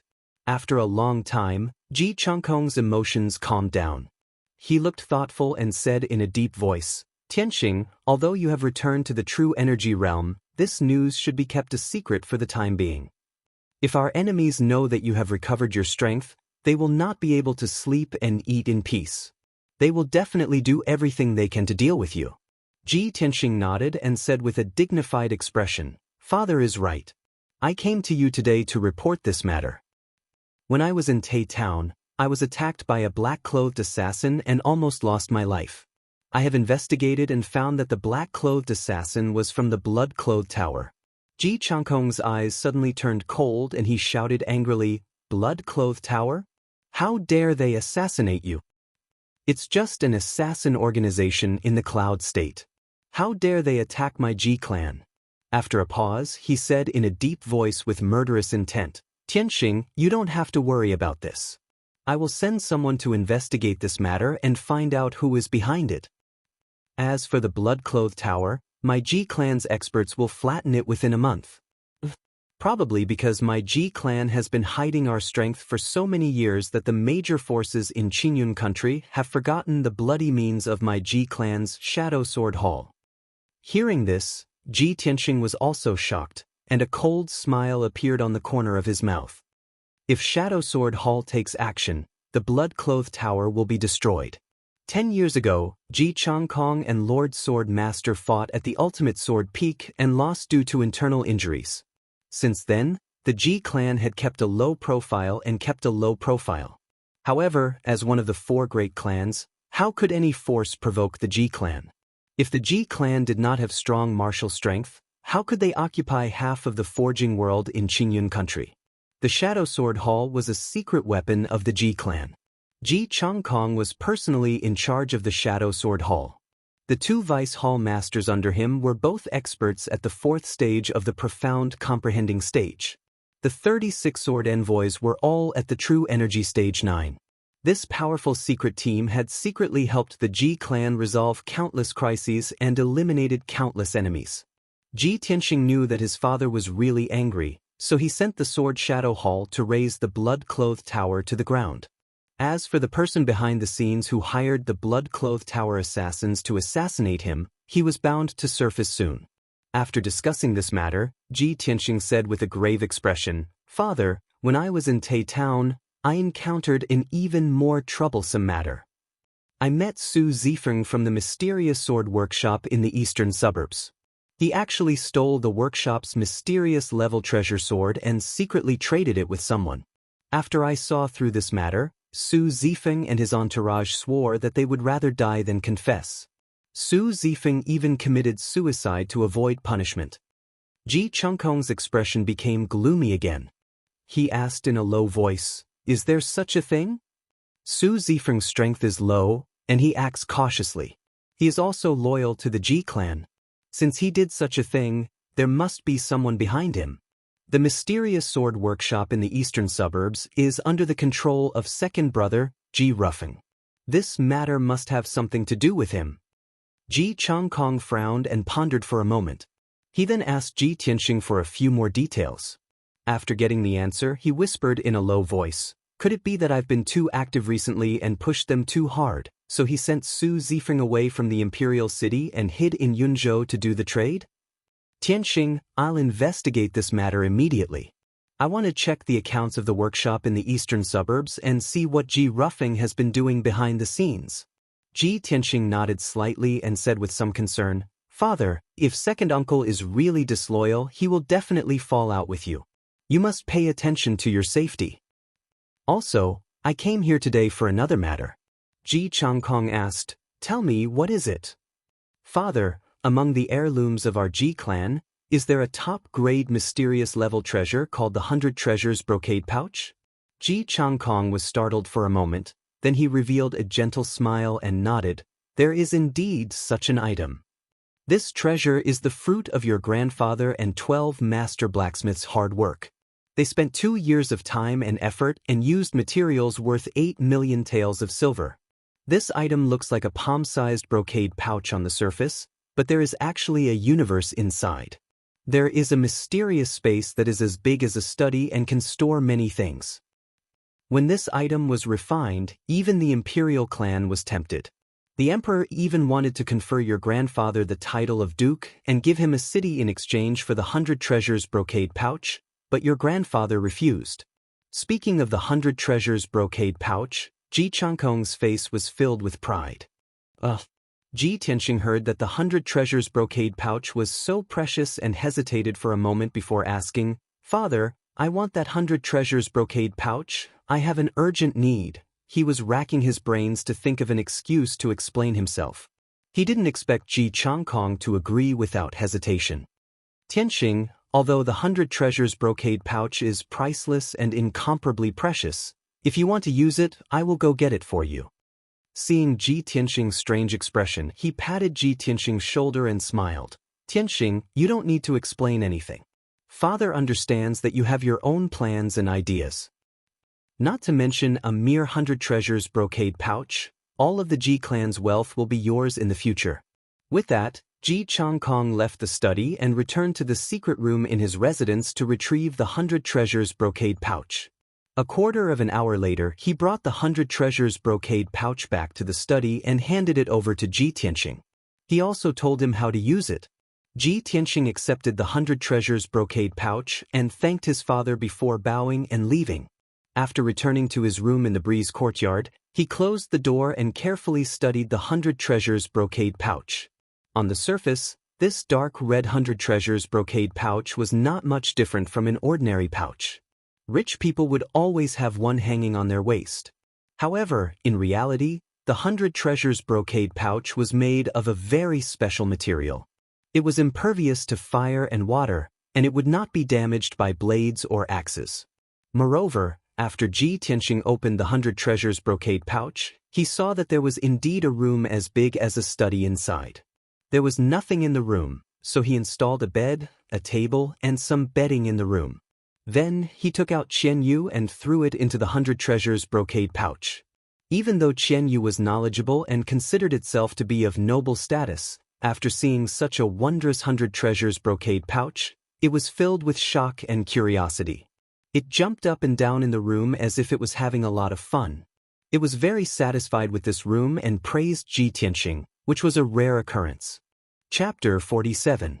Although giving Qian Yu the priceless 100 treasures brocade pouch was a very extravagant thing to do, but to Ji Tianxing, this was undoubtedly the best choice. Bringing Qian Yu around all day was too eye-catching. After all, it was a sly and cunning fellow that could speak. After settling Qian Yu down, Ji Tianxing tied the 100 treasures brocade pouch to his belt and entered the secret chamber. Sitting in the middle of the yuan gathering array, he calmly pondered about his next cultivation. The sword embryo has been successfully condensed, and my strength has reached the second level of the true energy realm. Next, I should focus on cultivating and accumulating yuan qi according to the route carved on the second tombstone. The most important way for an ordinary true energy realm martial artist to increase their strength was to continuously cultivate and absorb the yuan qi of heaven and earth to transform it into true energy. The stronger the true energy accumulated in the energy center, the stronger one's strength would be. Ji Tianxing did not have an energy center and was different from ordinary martial artists. His cultivation method was also different. But the sword embryo was his energy center, and he had to absorb the yuan qi of heaven and earth to strengthen the sword embryo. The words carved on the second tombstone in Kenshin's tomb were the second level of the path of the sword. He needed to cultivate according to a specific route and continuously accumulate yuan qi to strengthen the sword embryo. Besides that, he also remembered the words carved on the third tombstone. It was also the cultivation method of the true energy realm. That was the third level of the path of the sword.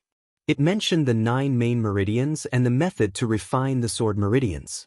This was different from the cultivation method of an ordinary true energy realm martial artist. Ji Tianxing thought for a while and decided to enter the Kenshin's tomb again to see if the words on the tombstone had changed. He closed his eyes and focused his consciousness on the black hole in his energy center. Swoosh! His consciousness was immediately swallowed by the black hole and entered the Kenshin's tomb. It was still a dark and cold space, surrounded by fog and filled with the aura of death. Ji Tianxing's consciousness condensed into a translucent human figure and floated forward, heading straight for the gigantic sword steel. After a while, he arrived at the pitch-black sword steel. He did not know if it was an illusion, but he felt that the sword steel's aura was sharper and more domineering. His strength had increased by several times, but he felt like his body was covered by needles when he was enveloped by the sword steel's sharp aura. He subconsciously raised his head to look at the sword steel and frowned. The words, "Tomb of the Sword God," on the huge sword steel were actually faintly glowing with a blood-red light. But he clearly remembered that the last 2 times he came to the Tomb of the Sword God, he saw that the 4 words were gray. Moreover, he could clearly sense that the originally cold and deathly still sword steel actually had a trace of spirit energy surrounding it.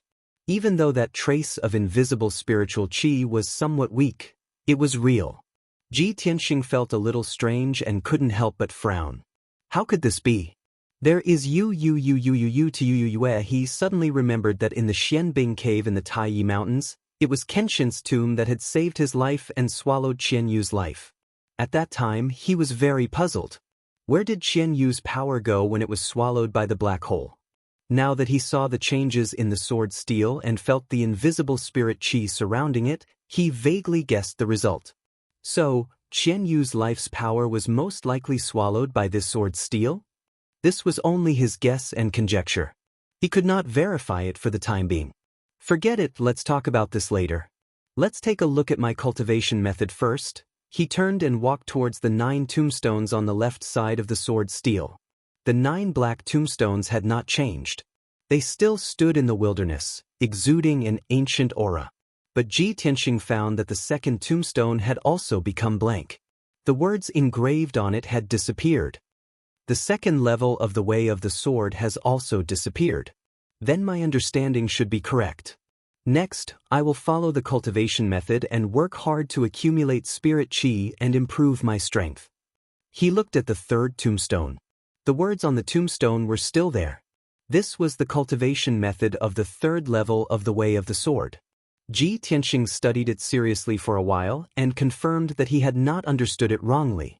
He indeed had to use spirit qi to refine the 9 main meridians into a sword vein. When he finished cultivating the third level of the cultivation method, he should break through the vital energy realm and reach the mystic comprehending realm. Of course, that should be a long time in the future. He recalled the words about the Way of the Sword on the first tombstone. He could not help but sigh and murmured in a low voice. Although I have reached the second level of the Way of the Sword, I don't know when I can reach the state of having no sword in my hand and the sword in my heart. Just as he finished speaking, a deep, heavy, and ancient voice suddenly sounded in his ears. Lowly human can actually cultivate the Way of the Sword? It was a deep voice that seemed to belong to a middle-aged man. His tone was full of surprise. Ji Tianxing was stunned and quickly turned his head to look behind him. Who's talking? The ancient voice resounded once more, and its tone was filled with arrogance and disdain. Human boy, with your talent, I'm afraid it's impossible for you to reach the 9th level of the Way of the Sword in this lifetime. It's wishful thinking to reach the state of the sword heart. However, Ji Tianxing wasn't angry. Instead, he stared at the black sword steel with a burning gaze. This time, he heard it clearly. The voice came from the black sword tombstone. You're talking. Or you. The voice from the black sword tombstone was silent for a while. It seemed to be thinking or recalling. After a while, the voice sounded again. I am the sword soul, the soul of the godly sword. Yes, I am the sword soul, the burial of heaven. Ji Tianxing's eyes widened. His heart was full of shock and disbelief. Sword soul? The burial of heaven? The Ji family was a family of blacksmiths, but he had never heard that a weapon had a soul and could think and speak. This was even more ridiculous than myths and legends. What's more, this sword soul was called the burial of heaven. Wasn't this too domineering? I've been here twice before, and this sword soul didn't move.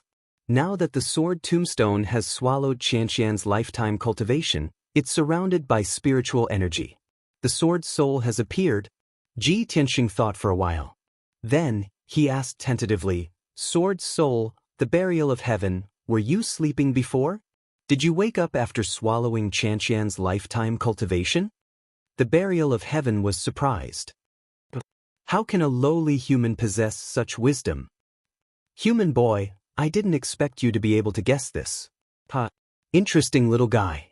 The other party's tone was very arrogant. It was as if it was looking down on all living things. Ji Tianxing frowned slightly, but he didn't say anything, because he knew that this sword soul, the burial of heaven, must have an extraordinary origin. He looked up at the black sword tombstone and asked again, Sword soul, the burial of heaven, you said that humans can't practice the Way of the Sword Heart? Can you tell me the origin and mystery of the Way of the Sword Heart?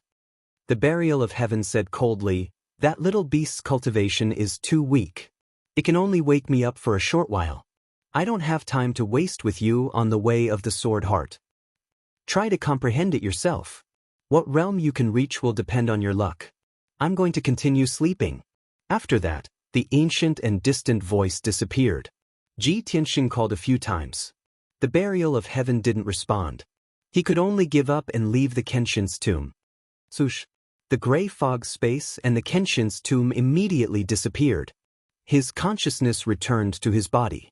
After calming down, he prepared to practice the second level of the Way of the Sword Heart.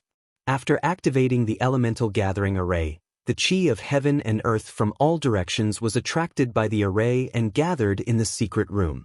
Ji Tianxing glanced at the 4 big boxes in the corner of the secret room.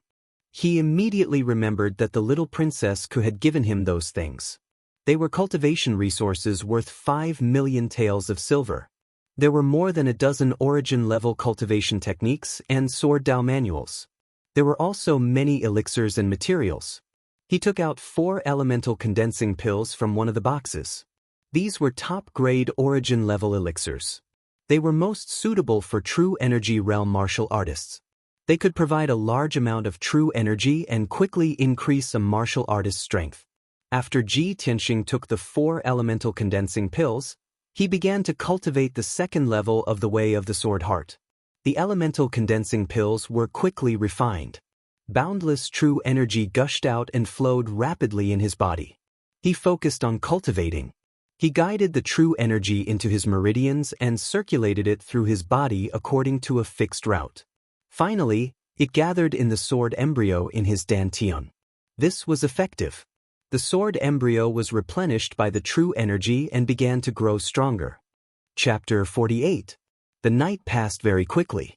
The next morning, Ji Tianxing ended his cultivation and walked out of the secret chamber.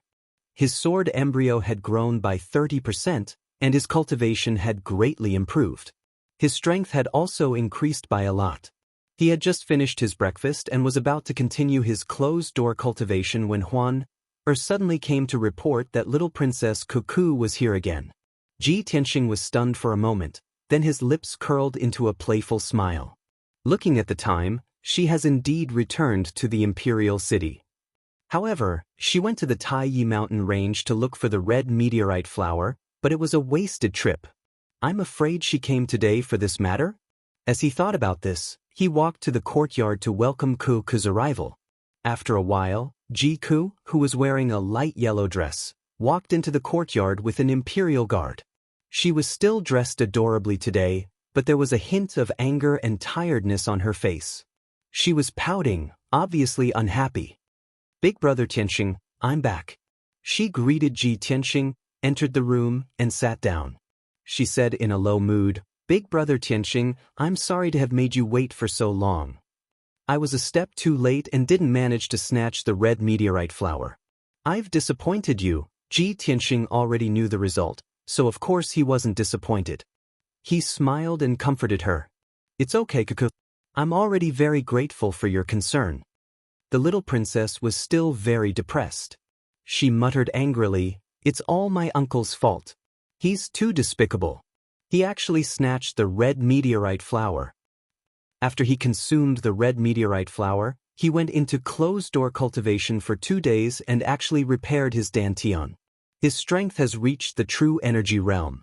Ji Tianxing's expression changed, and he frowned. Cuckoo, your uncle snatched the red meteorite flower? Do you mean Luoyan King Jiling? Yes, who else could it be?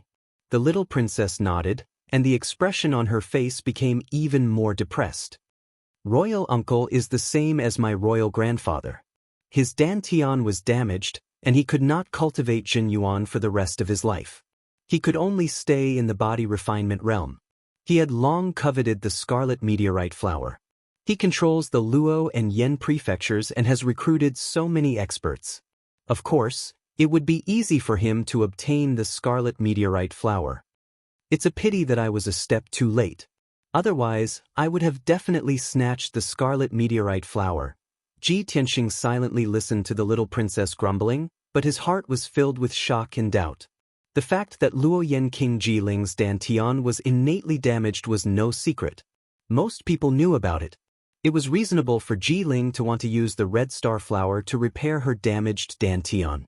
However, Ji Tianxing knew very well that there was only one red star flower. The people who had obtained the red star flower were him and Yun Yao, not little Prince Jiling.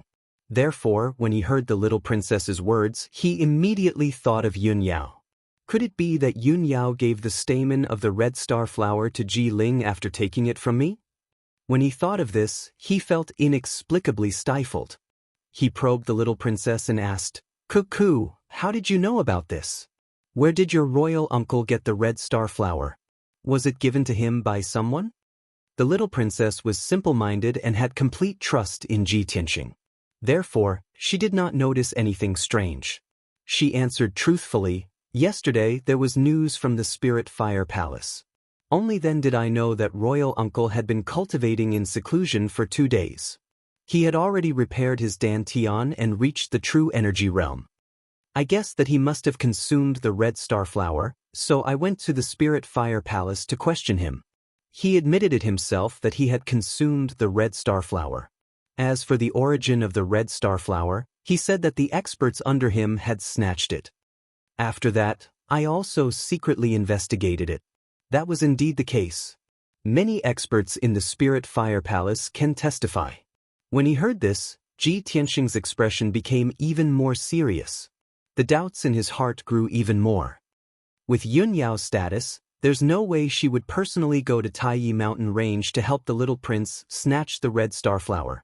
The little prince clearly did not obtain the red star flower, but he said that the experts under him had snatched it. He must be lying. But why would he lie and even announce this to the public?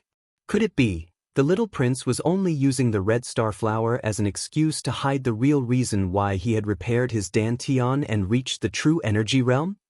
With Ji Tianxing's intellect, he was able to analyze the crux of the problem in a short period of time. When he guessed this point, a thought suddenly flashed through his mind. He remembered something. If the little prince did not consume the red star flower, then how did he repair his dantian? The god's seizing pearl. Yes, the god's seizing pearl has this effect. Perhaps, after Ling Yunfei dug out the god's seizing pearl from my body, she did not refine it and gave it to the little prince instead? The little prince had been hiding this all this time. When the red star flower appeared, he finally found an excuse to deliberately lie and release this news. If that's really the case, then besides Ling Yunfei, wouldn't the little prince, Ji Ling, also be involved in plotting against me?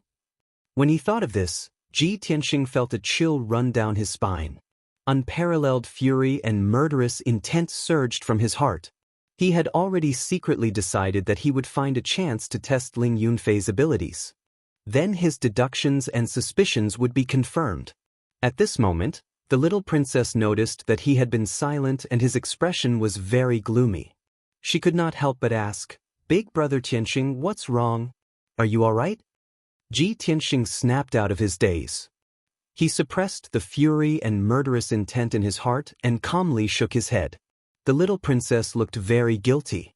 She tugged at his arm and said softly, "Big brother Tianxing, I'm sorry. I didn't manage to snatch the red star flower and couldn't help you.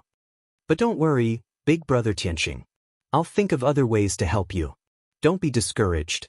I believe that there must be other ways to help you recover your abilities." Ji Tianxing nodded and revealed a trace of a smile. "Don't worry, Cuckoo. I won't give up so easily. Moreover, I'm already slowly recovering. Don't worry about me." Regarding the matter of him obtaining the red star flower and recovering his abilities of the true energy realm, of course, he had to keep it a secret. Although he trusted the little princess very much, this was his secret and he could not reveal it for the time being. The little princess chatted with him for a while and gave him a few words of concern before leaving with the guards. Ji Tianxing sent the little princess out of the cool breeze courtyard and returned to his room with a gloomy expression. He decided to quickly investigate the whereabouts of the god-seizing pearl and find a chance to test Ling Yunfei's abilities. If things were really as he guessed and the little prince and the Ling family joined hands to deal with him, then he would face unimaginable danger. Even the Ji family would be implicated. Ji Tianxing pondered for a while before taking out a pen and paper to personally write a letter. After sealing it with wax, he handed it to the guards at the entrance of the courtyard. "Send this letter to the Ling family. You must personally hand it to Ling Yunfei." "Understood." The middle-aged guard respectfully cupped his fists and accepted the order. He carefully kept the letter. Then he left the cool breeze courtyard and immediately rushed to the Ling family. Ji Tianxing returned to his room and entered the secret room to cultivate. He had already made an appointment with Ling Yunfei to meet alone at the Plum Garden in the western suburbs of the Imperial City. At that time, he would test Ling Yunfei's abilities. But before that, he still had to cultivate for a few hours to increase his abilities, just in case. In the Ling family residence, in a quiet and elegant courtyard, under the luxuriant banyan tree, a beautiful young girl and a white-robed youth were sitting opposite each other at the stone table. The young girl in a light green dress was Ling Yunfei, and the white-robed youth with a feminine temperament was the little prince. The two of them chatted while drinking tea. Ling Yunfei let out a charming laugh from time to time. Suddenly, the young guard at the entrance of the courtyard walked into the courtyard and quickly walked to Ling Yunfei's side. After bowing, the young guard handed over a letter with a respectful expression. "Eldest Miss, the Ji family sent someone to deliver this letter. They said that they must give it to you." A letter from the Ji family? Ling Yunfei raised her eyebrows and a playful sneer appeared on her lips. She reached out and took the letter. There were no words on the letter. She glanced at the little prince before opening the letter. There was not much content in the letter. It was only 3 short sentences, but the name on the letter was Ji Tianxing. After Ling Yunfei finished reading the letter, the sneer on her face deepened. Seeing the little prince's questioning gaze, she took the initiative to explain. Ji Tianxing, that trash, asked me to meet him at the plum garden in the western suburbs tonight. He said that he has something to discuss with me. This guy went to the Taiyi mountain range and didn't die there. He even dares to ask me to meet him? He's really looking for death. Tonight, I will personally deal with him. Once and for all. The little prince raised his eyebrows and reminded her. Fei, don't let your guard down. Ji Tianxing is not someone to be underestimated. How about I go with you? Ling Yunfei smiled and shook her head, refusing. He's just a trash who will never return to the true energy realm. What threat can he be? I can easily kill him. I'm about to get my revenge. Brothers, please save it and vote for me. Please, everyone. Chapter 49. The night was dark and the Ji residence was silent. Everyone in the courtyards and houses had already gone to bed. Only the guards were still patrolling the area. Ji Tianxing, who was dressed in black, quietly walked out of Qingfeng courtyard and left through the back door of the Ji residence. After half a day of closed-door cultivation, his sword embryo's power had increased by 40% and his power had improved. He sped towards the west gate under the night sky. His body was as light as a swallow and his speed was as fast as the wind. There was no curfew in the imperial city of Green Cloud. After Ji Tianxing passed through the west gate of the imperial city, he did not take the main road outside the city. Instead, he took a small path to the plum garden. The plum garden in the western suburbs covered an area of 1,000 square meters. It was the largest plum blossom viewing spot outside the imperial city. Every winter, the nobles in the imperial city would go to the plum garden to admire the plum blossoms. However, it was April now. There were only plum blossoms left in the garden. There was no scenery to admire. During the day, the plum garden was deserted and deserted. At night, the plum garden was even quieter. Even the wandering ghosts were not willing to enter. The reason why Ji Tianxing chose this place was, firstly, to avoid being noticed, and secondly, to test Ling Yunfei's strength. He knew that Ling Yunfei had always wanted to kill him. Therefore, he believed that Ling Yunfei would definitely attend the appointment after receiving the letter. After arriving at the plum garden, Ji Tianxing went straight to the peak of the mountain and entered a manor. This manor was called the Plum Manor. During the season when the plum blossoms were in full bloom, people who came to admire the plum blossoms would gather and rest here. However, the Plum Manor was completely dark now. Not even a shadow could be seen. Ji Tianxing and Ling Yunfei had agreed to meet in the Plum Manor. He looked around the manor and then leaped 20 feet into the air, landing on the roof of the main hall. This place was the highest. If it was daytime, he could see everything within a 10-mile radius. Even if it was a moonless night, Ji Tianxing could still observe the surroundings of the Plum Manor while hiding on the roof.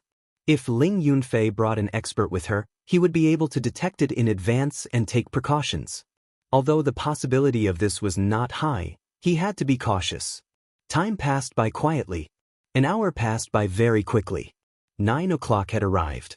Ji Tianxing crouched on the roof, his sharp eyes looking outside the Plum Manor's gate, waiting patiently.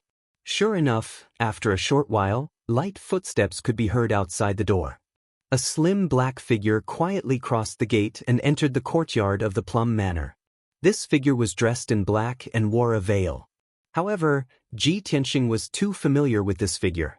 He immediately recognized that she was Ling Yunfei. Ling Yunfei, who was dressed in black, held a sword tightly and looked around with sharp eyes. Seeing that there was no ambush in the plum plantation, she lowered her voice and said, "Ji Tianxing, I'm here, you can come out now." Ji Tianxing observed from above for a moment. Seeing that Ling Yunfei didn't bring any attendants or guards, and that there was no ambush around the Plum Manor, he showed himself to meet her. He jumped down from the roof and landed lightly in front of Ling Yunfei, about 20 feet away. He took off his mask and looked at Ling Yunfei with cold eyes. His mouth curled up into a sneer. Ling Yunfei, you really kept your promise and came alone. Ling Yunfei also took off her veil and said sarcastically, I was afraid that if I brought my guards, you would have run away in fear and wouldn't dare to show up. Besides, you're just a trash with a destroyed dantian. What's there to be afraid of? Ji Tianxing frowned and a cold light flashed in his eyes. Ling Yunfei, you're so confident and arrogant. Have you already refined the God-seizing pearl and got my blood and power? Ling Yunfei's body shook and her expression changed slightly. She was secretly vigilant. This bastard, he asked me to meet here tonight just to ask about the God-seizing pearl? Has he found out something? The night was dark, and the change in her expression was hard to notice. She sneered calmly, Ji Tianxing, do you still want to take back the God-seizing pearl? Of course not. Ji Tianxing shook his head and sneered, I just want to see who you gave the God-seizing pearl to. As soon as he finished his words, he suddenly pounced on Ling Yunfei as fast as an arrow leaving the bow. While he was still in the air, he had already pulled out his blood dragon sword and slashed 3 blood-red sword lights at Ling Yunfei's head. Ling Yunfei didn't expect that Ji Tianxing would pull out his sword and attack her after saying 3 words. Where did his confidence and courage come from? Ling Yunfei immediately came back to her senses and pulled out her sword. She slashed a few cold lights at Ji Tianxing. Ding ding ding. The 2 swords collided 3 times in an instant, producing 3 crisp sounds, breaking the tranquility of the plum orchard. Ji Tianxing's blood dragon sword was bounced away and his body trembled as he took 3 steps back. Ling Yunfei's face was also pale and she took 4 steps back before stopping. Her sore and numb shoulders and the cracked web between her thumb and forefinger made her realize an unbelievable problem. You've recovered to the true energy realm. Ling Yunfei's eyes widened and revealed an unbelievable expression. She couldn't help but exclaim. So what if I am? Ji Tianxing sneered mockingly. You haven't improved at all. How disappointing. Then he swung his sword at Ling Yunfei again and attacked her fiercely with the 10 mysterious swordplay. In an instant, more than 10 dazzling sword lights flashed and cut through the dark night, enveloping Ling Yunfei. The biting cold energy and cold light rushed at Ling Yunfei, causing her to feel more pressure. She could only retreat. At this moment, she even had an illusion in her heart. She seemed to have seen Ji Tianxing from half a month ago, the number 1 genius of the Imperial City who was at the 7th level of the true energy realm. Ding ding dang dang, sounds of metal colliding rang out again. Ling Yunfei was forced back 8 steps, but the sword still left a wound on her right arm. Blood gushed out from the finger-long wound and soaked her clothes, but she didn't have time to care. Ji Tianxing's expression was cold. He didn't say a word and attacked with all his strength. Another 9 dazzling sword lights splashed out. Ding ding ding ding ding ding. Ling Yunfei gritted her teeth and blocked the 7th sword, but she couldn't block the 8th sword. Clang! The sword in her hand was knocked out of her hand and fell outside the courtyard wall. When the 9th sword light came, she had no power to resist. Swoosh! The sword light instantly pierced her lower abdomen and penetrated her dantian. The extremely sharp blood dragon sword and sword chi directly destroyed her dantian. The true energy that she had painstakingly cultivated for several years instantly collapsed and dissipated. Not only did Ling Yunfei lose to Ji Tianxing's sword, her dantian was destroyed on the spot and her cultivation was crippled. An eye for an eye, a tooth for a tooth, blood for blood. Ji Tianxing withdrew his blood dragon sword and stood with the sword in his hand, staring coldly at Ling Yunfei. Ling Yunfei retreated to the corner of the courtyard with a pale face. She bent over in pain and blood flowed out from the corner of her mouth. She leaned against the courtyard wall and covered her blood-stained abdomen with both hands. She stared at Ji Tianxing with eyes full of fear. Impossible! This is impossible! You actually destroyed my dantian and crippled my cultivation. Ling Yunfei screamed crazily, her face filled with fear and despair. Before coming to the plum garden, she was full of confidence. She thought that she could kill Ji Tianxing tonight and get rid of all future troubles. However, She never thought that Ji Tianxing's strength would actually recover in such a strange manner. In the end, she was defeated by Ji Tianxing's sword. Her cultivation foundation was crippled and she became a cripple from then on. She couldn't believe or accept such a shocking turn of events. Chapter 50. Fear, despair, and unwillingness filled Ling Yunfei's heart and soul. She sat weakly in the corner of the courtyard with her back against the brick wall. Her face was covered in blood and tears. Ji Tianxing stood in front of her with his sword in hand. Looking at her miserable appearance, he didn't feel the slightest bit of pity. In his heart, there was only relief, only joy. Ling Yunfei had treated him like this at the peak of Heaven Pavilion Mountain. She dug out the God-seizing pearl, destroyed his dantian, and even carried him to the Sky Pillar Sec's entrance exam while he was unconscious. She had turned him into a trash that everyone ridiculed. After that, she arrogantly came to break off the engagement and spread the news. How vicious was Ling Yunfei's method? It was so vicious that it made one's hair stand on end. Ji Tianxing had only crippled her. That was already very merciful. He said indifferently, "Ling Yunfei, you haven't improved at all. You're still at the 5th level of the true energy realm. You didn't refine the God-seizing pearl." Speak. Who did you give the God-seizing pearl to? Who ordered you to murder me? Ling Yunfei raised her head to look at him.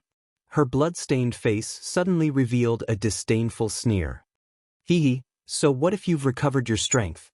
You're still not on the same level as him. You're just the young master of a rich man in the countryside, and he has great ambitions.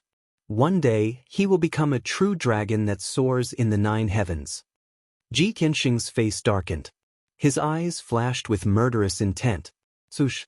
He waved the blood dragon sword and pointed it at Ling Yunfei's heart. Who is he? Speak. Otherwise, you'll die. The sneer on Ling Yunfei's face froze. Fear flashed through her eyes. She stubbornly raised her head and screamed angrily, "Ji Tianxing, you want to kill me? You beast with a human face. Did you forget? Back then, you said that you loved me with no regrets and that you would protect me for the rest of your life. You are such a hypocritical and despicable hypocrite." Ji Tianxing's expression was still cold, his face full of disdain as he shouted, "The person who said he loves you and wants to protect you is the Ji Tianxing that you used in the past. Not the current me. I treated you like a family member and took good care of you, but you destroyed my martial arts foundation and reputation. For a vicious woman like you, it would be too easy for me to kill you with my sword." Seeing his murderous aura, Ling Yunfei panicked. Her eyes were filled with fear. After a short silence, she suddenly made up her mind and looked up at Ji Tianxing. "Ji Tianxing, even if you kill me, I will never tell you. Furthermore, even if I die, he will definitely avenge me." Ji Tianxing frowned and shouted coldly, "If that's the case, then go to hell." Just as he held the blood dragon sword tightly and was about to pierce Ling Yunfei's heart, he suddenly heard a sharp sound. Whoosh, whoosh. 2 cold lights pierced through the night and shot towards the back of his head and neck like arrows. Hidden weapons. Ji Tianxing's heart skipped a beat. He subconsciously dodged to the side and leaped 20 feet away. The 2 concealed weapons immediately missed and hit the green brick wall of the courtyard, producing 2 crisp, ding-ding sounds and sparks. At the same time, a figure jumped out from the darkness and rushed to Ling Yunfei's side. This figure carried Ling Yunfei, who was curled up in the corner, and jumped over the wall in a flash and went into the plum garden. Ji Tianxing hurriedly jumped over the courtyard wall as well. After landing on the ground, he looked around with a sharp gaze. However, that figure had already disappeared into the night. No one knew where it went. Ji Tianxing could tell that the figure was quite powerful. He must be an expert at LV7 True Element Realm or above. He did not chase after him. Even if he did, it would be useless. He could not catch up with him. He frowned and thought for a moment. Then he sneered and turned to leave the plum garden. He walked down the mountain. Although that figure was dressed in black and had a veil covering his face, he was still able to see through it. Ji Tianxing could tell from the figure's body shape that it must be a young man who was tall and thin. Thinking of this, he vaguely had an answer in his heart. A black horse carriage was speeding on the official road in the western suburbs, heading straight for the west gate of the imperial city. In the dark carriage, Ling Yunfei was leaning against the corner. Her hands were covering her bleeding abdomen. Her face was pale and weak. There was another person sitting beside Ling Yunfei in the carriage. He was thinking silently about something. This person was a young man with a feminine temperament. He was wearing a black robe and took off his mask, revealing a handsome and fair face. Ling Yunfei was on the verge of fainting due to her serious injuries.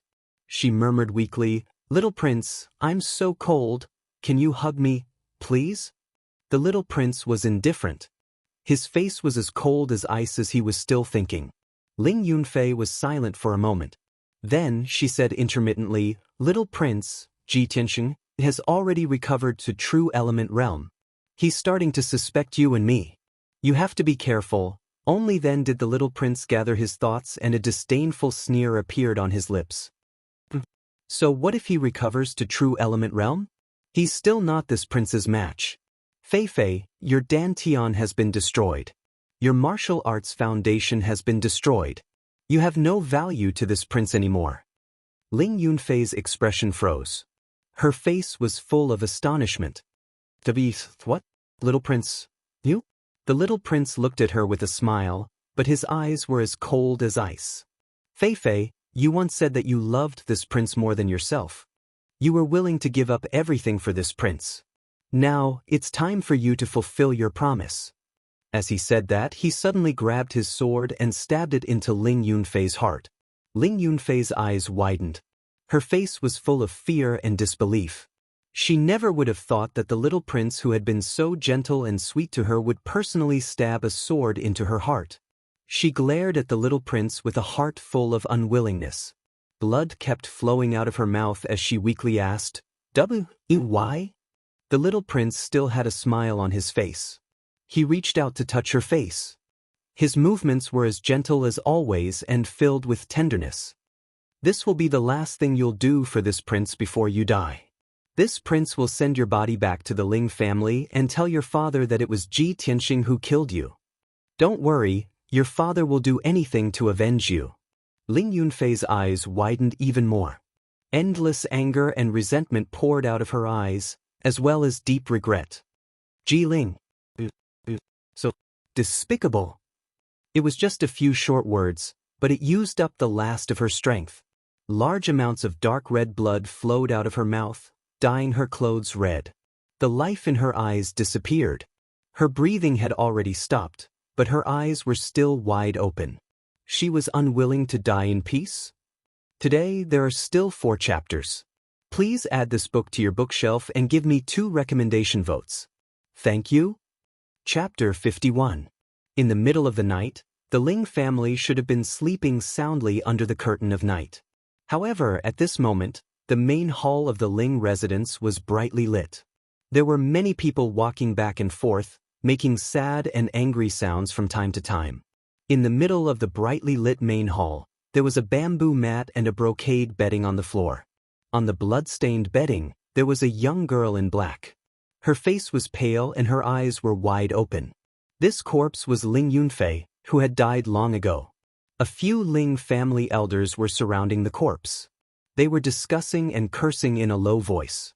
A graceful and elegant middle-aged woman knelt beside the corpse, wailing in grief. The head of the family, Ling Sihai, stood in the middle of the hall and looked at Ling Yunfei's corpse with a pale face.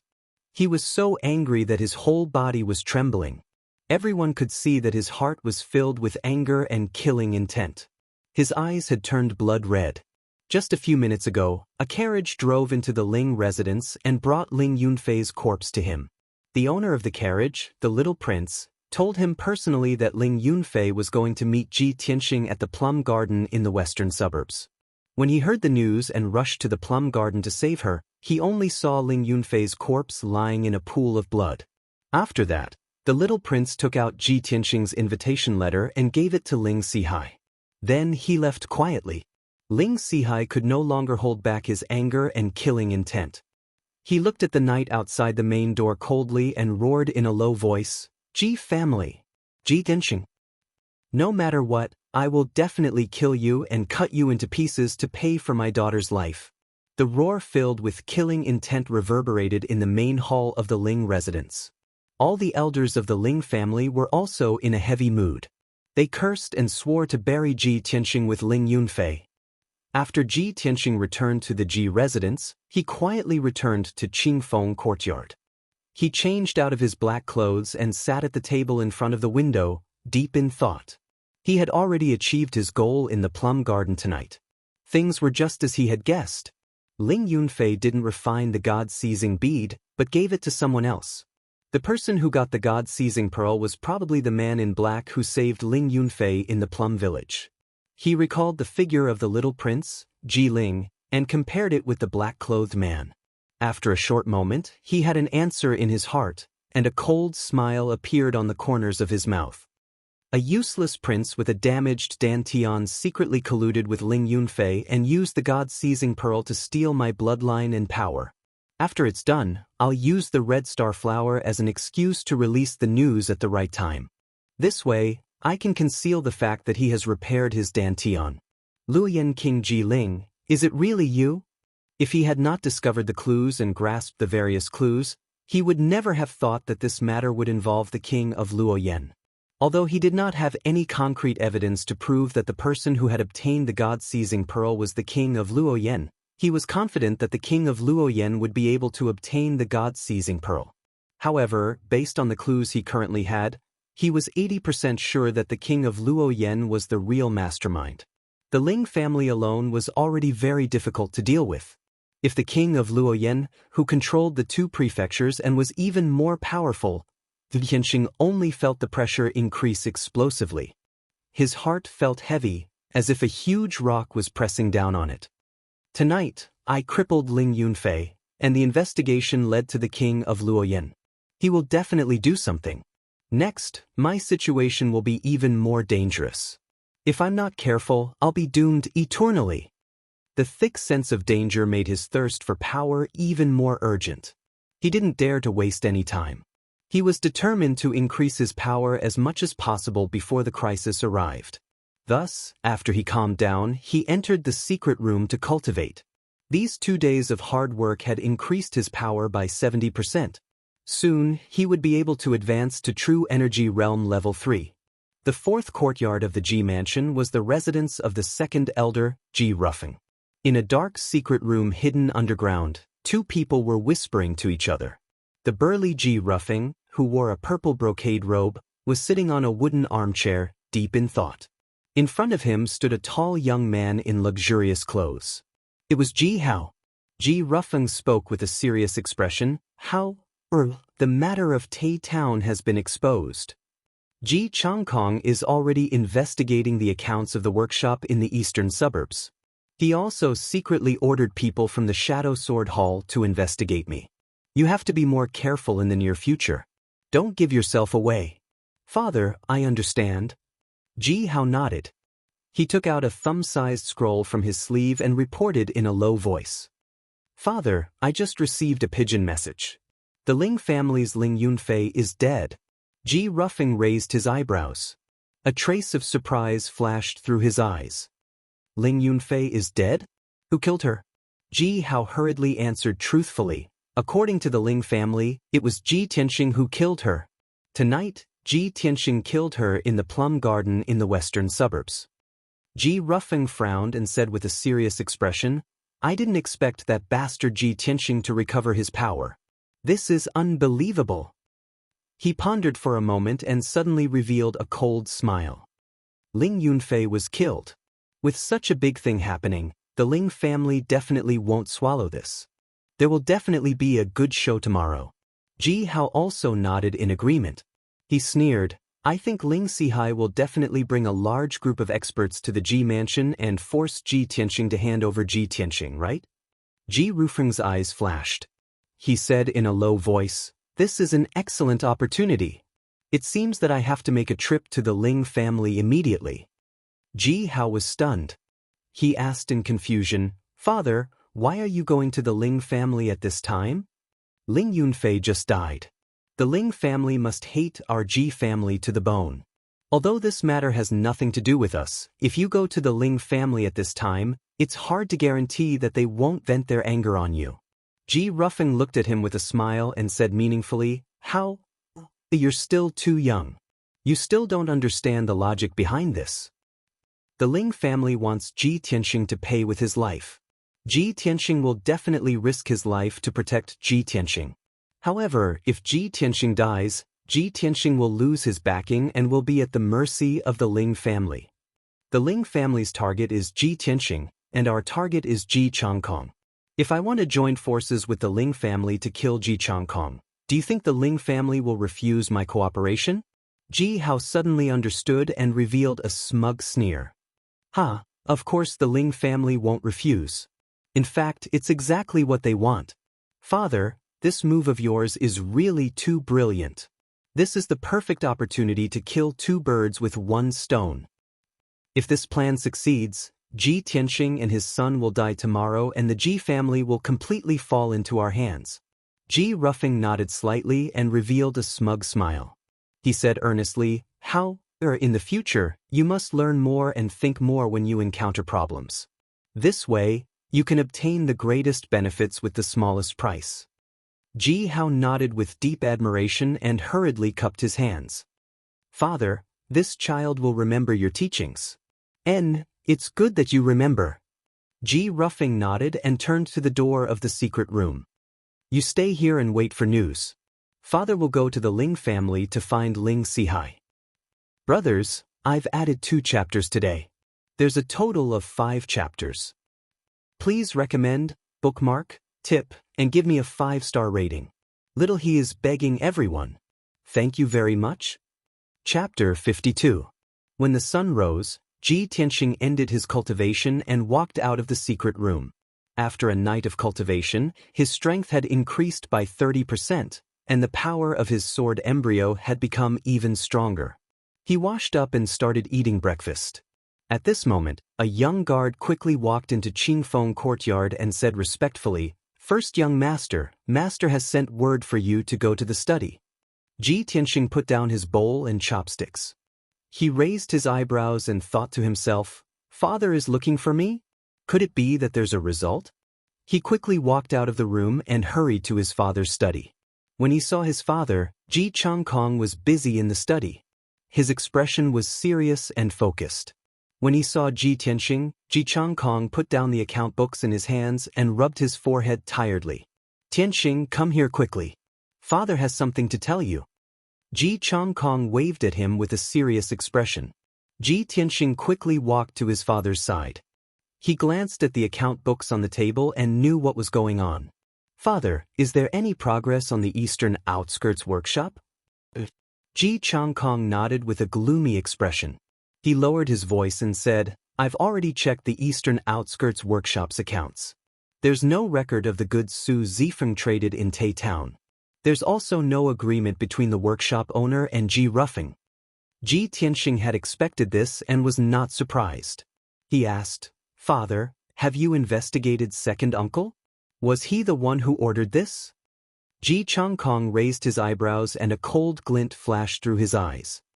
"I'm having Shadow Sword Hall secretly investigate him. I can't confront him face to face for the time being. It's not time yet.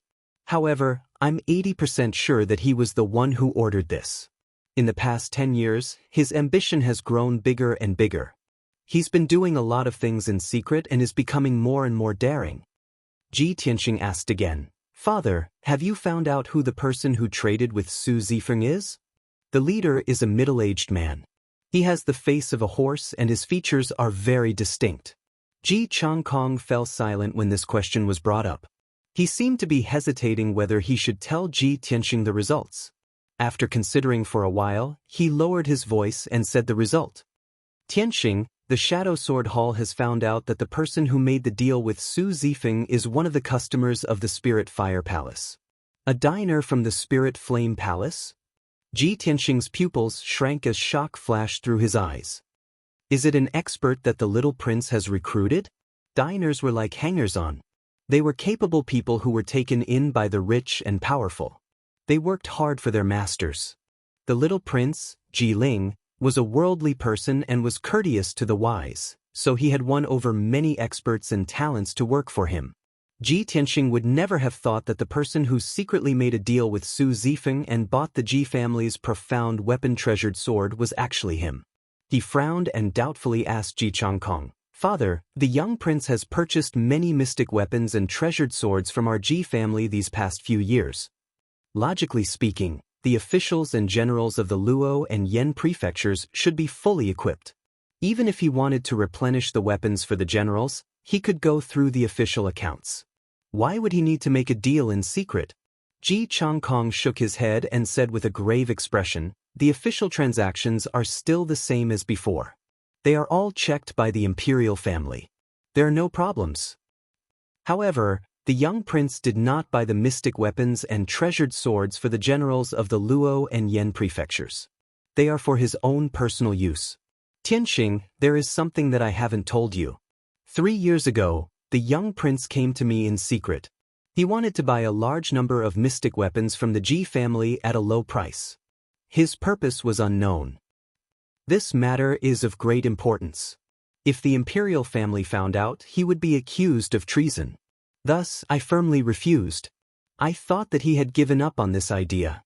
I didn't expect that he would secretly collude with Ji Rufeng and make a deal in secret. It seems that this person's ambition is not small. I'm afraid he has other plans." Ji Tianxing was even more shocked. After a moment of contemplation, he nodded and said, "So that's how it is.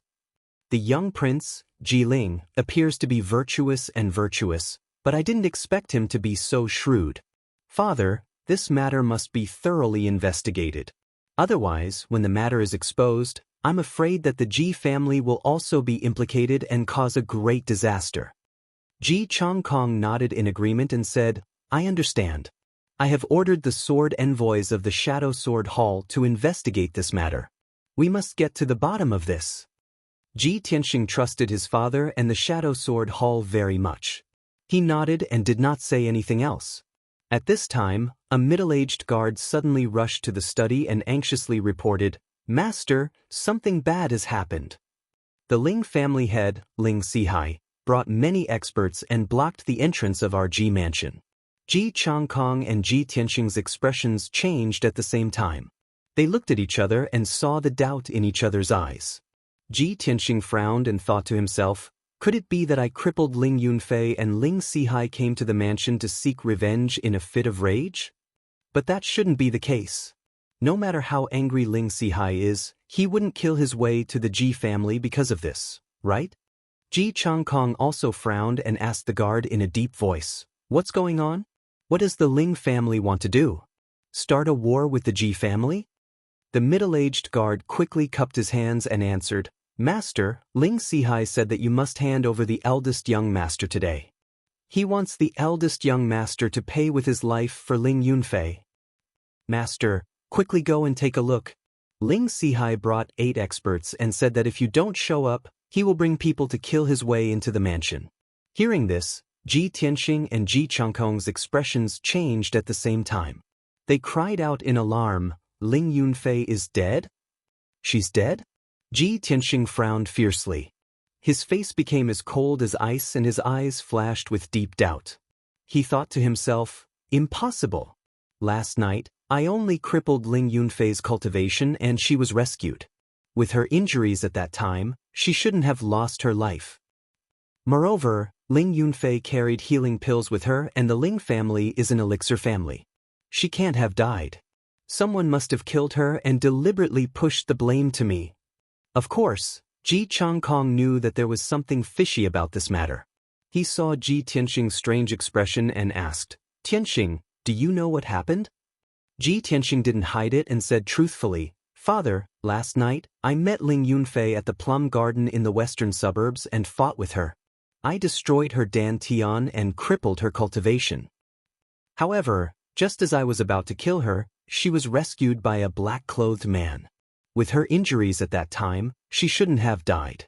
Ji Changkong's eyes flashed with a trace of joy. "That's great. Tianxing, I didn't expect your strength to recover so quickly. That Ling Yunfei is at the 5th level of the true energy realm, but you defeated her and crippled her dantian. Previously, She was the one who caused your cultivation to be crippled and even caused you to suffer great humiliation. Don't talk about crippling her, Dan Tian. Even if you killed her with a sword, she deserved it. Ji Tianxing remained silent, but he muttered in his heart, Father is really protective of me. Ling Sihai has already brought people to kill at the mansion, but Father is still happy about my recovery. Chapter 53. A moment later, Ji Changkong and Ji Tianxing retrieved their profound weapons and rushed to the entrance of the Ji mansion. When they arrived at the first courtyard, they saw that Ling Sihai and the others were already standing in the spacious courtyard. At the entrance of the Ji mansion, the corpses of several guards lay on the ground in pools of blood. They had already stopped breathing. Ling Sihai, dressed in a black robe, stood in the middle of the courtyard with a cold and stern expression. His entire body was filled with anger and murderous intent. Behind him were 8 middle-aged men with swords and sabers. They were all martial arts experts above the 7th level of the True Element realm. They also had a murderous aura. More than 10 guards of the Ji mansion had already gathered around the courtyard.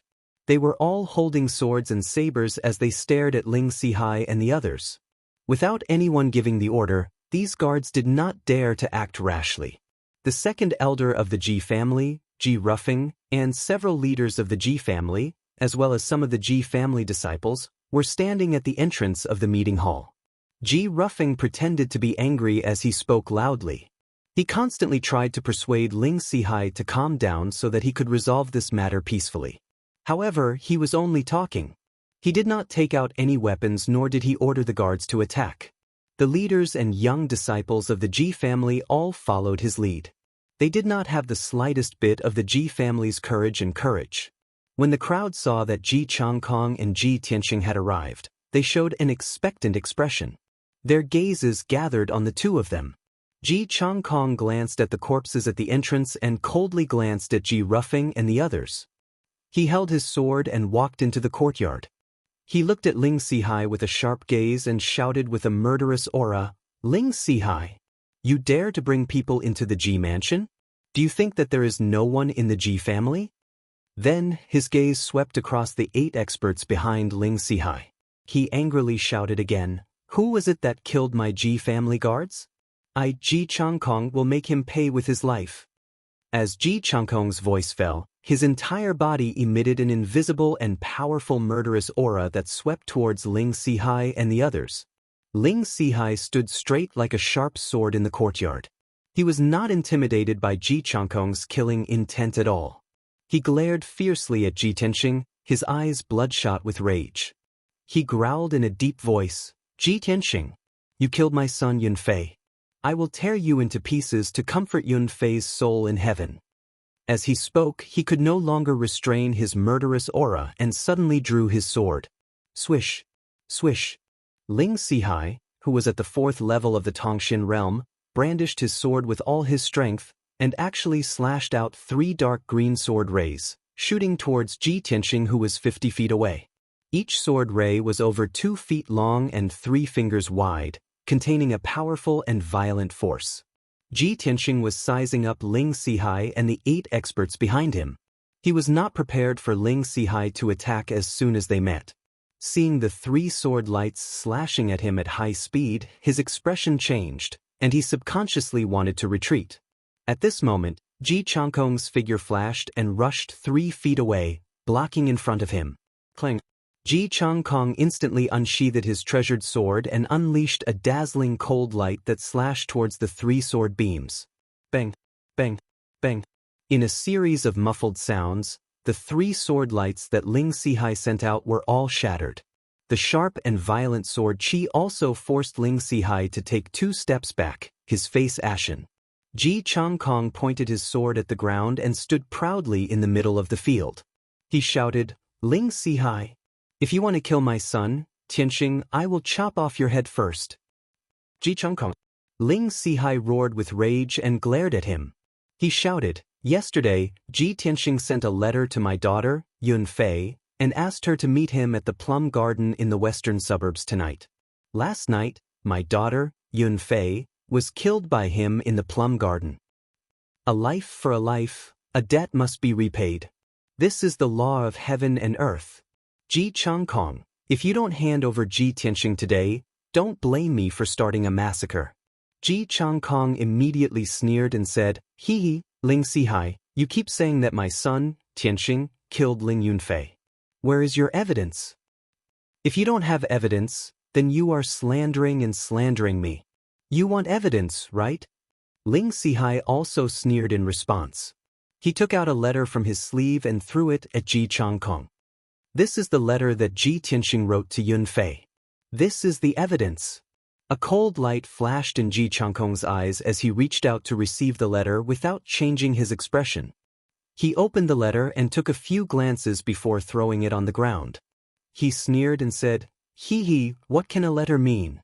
Can this letter mean that my son, Tianxing, killed Ling Yunfei with his own hands? Ling Sihai, we were good friends and almost became in-laws. However, your daughter, Ling Yunfei, despicably and shamelessly murdered Tianxing, causing his cultivation to be crippled and even being ridiculed by the world. Not to mention that Tianxing didn't kill your daughter. Even if he really did kill Ling Yunfei, your daughter deserved it. Ling Sihai was so angry that he laughed and his face darkened. All the muscles and bones in his body were stretched to the limit, making cracking sounds. It was obvious that he had pushed his strength to the limit. Since you are determined to protect Ji Tianxing, then don't blame me for being ruthless. All of you kill Ji Changkong first, then kill Ji Tianxing to avenge Yunfei. The furious Ling Sihai waved his hand and gave the order to surround and kill Ji Changkong on the spot. 8 murderous martial Dao experts had been secretly accumulating their strength and were ready to attack. At this moment, after receiving Ling Sihai's order, they immediately pounced on Ji Changkong with ferocious faces and brandished their swords and sabers to surround him. Ling Sihai also roared angrily and pounced on Ji Changkong fiercely, waving his sword and splashing out sword light. 9 martial Dao experts surrounded Ji Changkong and each of them used their ultimate skills to attack him. However, Ji Changkong was fearless as he faced Ling Sihai and the other 8 experts with his sword alone, showing the demeanor of an expert. He used the Ji family's 10 profound swordplay and displayed an extremely profound attainment in the way of the sword. Wherever the sword light went, it forced everyone to retreat. With his strength at the 6th level of the profound comprehension realm, it was enough to look down on everyone present and look down on Ling Sihai and the other 8 martial Dao experts. After all, Ling Sihai was only at the 4th level of the profound comprehension realm. Among the 8 martial Dao experts, 3 were at the 8th and 9th level of the profound comprehension realm, and only 5 were at the 1st to 3rd level of the profound comprehension realm. Even though Ling Sihai and the others had the advantage of numbers, they could not do anything to Ji Changkong.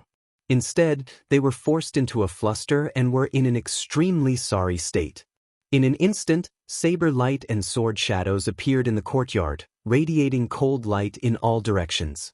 The violent and devastating sword chi swept through the space within a radius of 20 feet, carving gullies in the limestone floor.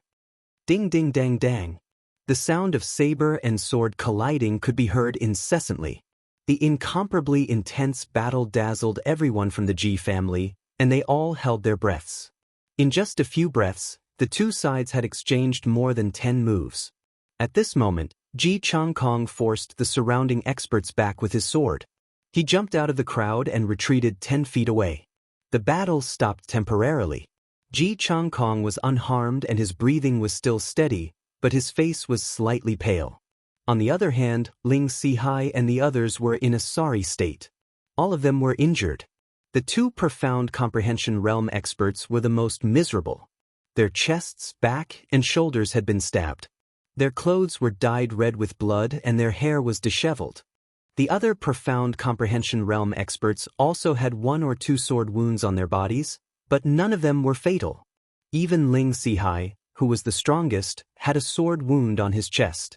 In the bloody wound, one could even see a section of white bone. Seeing this scene, everyone in the Ji family had an incredulous expression and exclaimed in surprise. Only Ji Ruffing and Ji Hao's faces were gloomy. Their eyes flickered with contemplation. No one knew what they were thinking. Chapter 54. Ji Changkong stood proudly on the spot and glared at Ling Sihai. Ling Sihai. How dare you and these 8 pieces of trash come to my G mansion? I'll give you one last chance. If you retreat now, I can spare your lives. Otherwise, all of you will be buried here. Hearing Ji Changkong's words, the 8 experts of the Ling clans secretly exchanged glances. Ling Sihai also remained silent. Ji Rufeng suddenly thought of something and his lips curled into a sneer. Ji Tianxing had been worried about his father's safety. He had been paying close attention to the battle, and his heart was clenched.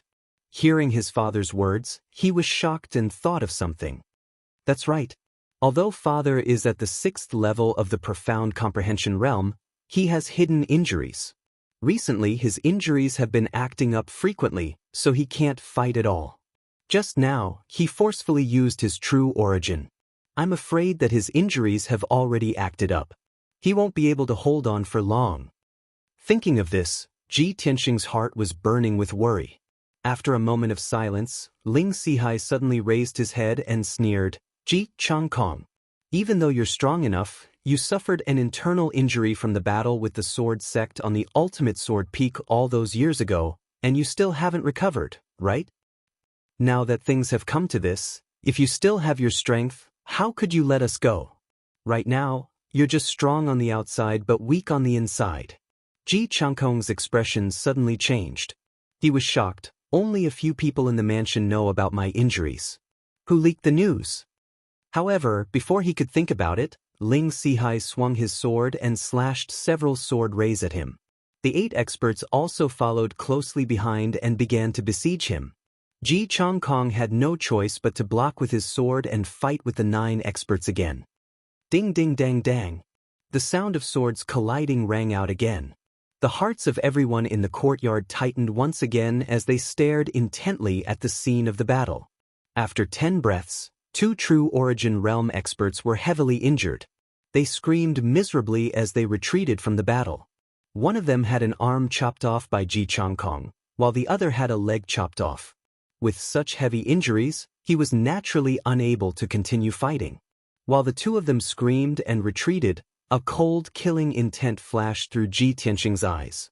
He held the blood dragon sword and charged forward. Swish! Swish! He waved his blood dragon sword and slashed out a few sharp sword lights, killing the 2 experts in the blink of an eye. One of them had his neck cut off by the blood dragon sword while the other had his heart pierced. The battle continued. Ji Changkong was besieged by 7 experts. His complexion grew paler and paler, and his body was drenched in sweat. However, in just a short moment, another true energy realm expert and a level 1 Tongxian realm expert retreated with heavy injuries. There were only 5 experts left attacking Ji Changkong. One of them was Ling Sihai, while the other 4 were at the 2nd or 3rd stage of the Tongxian realm. Not long after, Ji Changkong was also stabbed a few times. His clothes were dyed red with blood. The injuries of Ling Sihai and the others were even worse. Each of them had been stabbed several times, and their bodies were stained with blood. Suddenly, Ling Sihai and the other 2 Tongxian realm experts took out a palm-sized paper bag from their sleeves. After the 3 of them crushed the paper bag, they waved their hands and sprinkled a light green powder at Ji Changkong. Ji Changkong mistook it for a hidden weapon. He immediately lifted the hem of his robe and danced with a gust of wind, blowing the powder away. However, after the powder was scattered around, it emitted a strong fragrance. Ji Changkong's expression changed drastically. His pale face turned as red as blood, and his body trembled uncontrollably. He covered his chest with his left hand and coughed violently. Dark red blood flowed out of his mouth. Ling Sihai and the other 4 Tongxian realm experts took this opportunity to charge forward with their swords. Damn it! It's actually powder! Ling Sihai actually used poison. How despicable! Seeing this scene, Ji Tianxing immediately guessed that the powder was poisonous. Seeing his father stumbling while resisting the attacks of Ling Sihai and the others, and the situation becoming more and more dangerous, he was so angry that his eyes almost popped out.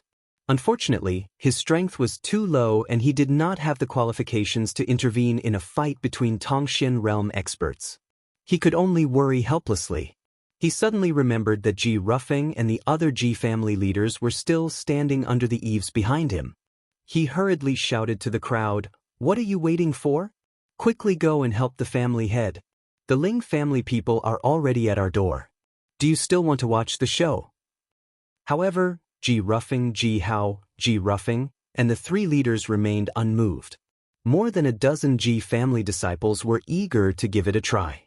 They wanted to join the battle, but they all peeked at Ji Ruffing's reaction and restrained their impulses. Ji Tianxing immediately understood that this group of people were second Uncle Ji Ruffing's supporters. He never would have thought that Ji Ruffing would actually dare to brazenly leave him in the lurch at this critical juncture. Suddenly he noticed a problem and was stunned. No. The powder that Ling Sihai and the others sprinkled was not poisonous. Everyone in the courtyard smelled the strange fragrance of the powder, but only my father was poisoned. We are all fine. Could it be that my father's body was poisoned long ago, and the powder was the catalyst that triggered the poison in my father's body? Ji Tianxing was extremely intelligent, and he had been in love with Ling Yunfei for 3 years. He knew the Ling family's way of elixirs very well. Therefore, after a little analysis, he guessed the cause of his father's poisoning. At this time, Ji Changkong suddenly shouted and swung his sword to cut off the right arm of a Tongxin realm expert. However, he was also stabbed in the left abdomen by Ling Sihai's sword. He immediately let out a muffled groan and staggered back. At this time, he was covered in cuts and bruises and dripping with blood. He was extremely miserable, and his cultivation power was rapidly dissipating. Ji Tianxing's anger rushed to his head. He swung the blood dragon sword and rushed to the field, shouting angrily, "Guards! All of you go!" More than 10 guards hesitated for a moment before swinging their swords and rushed to the courtyard, attacking Ling Sihai and the others from all sides. Although these guards were only at true energy realm level 4 or 5, they were no match for Tongxin realm experts. However, they had the advantage in numbers, and Ling Sihai and the other Tongxin realm experts were all seriously injured. For a moment, the two sides were locked in a fierce battle. Ji Tianxing's eyes were bloodshot with anger. He swung the blood dragon sword crazily and attacked a true energy realm level 9 expert. This person's arm had been cut off by Ji Changkong, and his chest and back had been stabbed a few times. He was at the end of his rope. Ji Tianxing performed the 10 mysterious swordplay with all his strength, sending out more than 10 sword lights, forcing this person to retreat. In the end, this true energy realm expert retreated to the corner of the courtyard, having nowhere to hide. Ji Tianxing used all his strength to knock his sword away, and in an instant he stabbed twice, piercing his forehead and throat. However, just as he killed this person, a Tongxian realm expert covered in blood suddenly rushed out from behind him and stabbed at him with his sword. Chapter 55. Ji Tianxing, you're courting death. The Tongxian realm expert, who was covered in blood, unleashed a powerful true yuan. He condensed a 3-foot sword ray on his sword and slashed at Ji Tianxing. Although he was heavily injured and had one of his arms chopped off by Ji Changkong, he was still a Tongxian realm expert. However, he was a LV1 Tongxian realm expert after all. His true yuan was so powerful that he could shatter stones with a single move. When he slashed out, the crimson sword ray was dazzling and emitted a scorching heat wave. Before the sword ray hit Ji Tianxing, he felt as if he was in a furnace and his hair was about to be burnt. At this critical moment, he recklessly unleashed all his strength and slashed out a dazzling sword ray to block the crimson sword ray. Bang! With a muffled sound, the sword light he slashed out was shattered, and the blood dragon sword was also cut in half with a clang.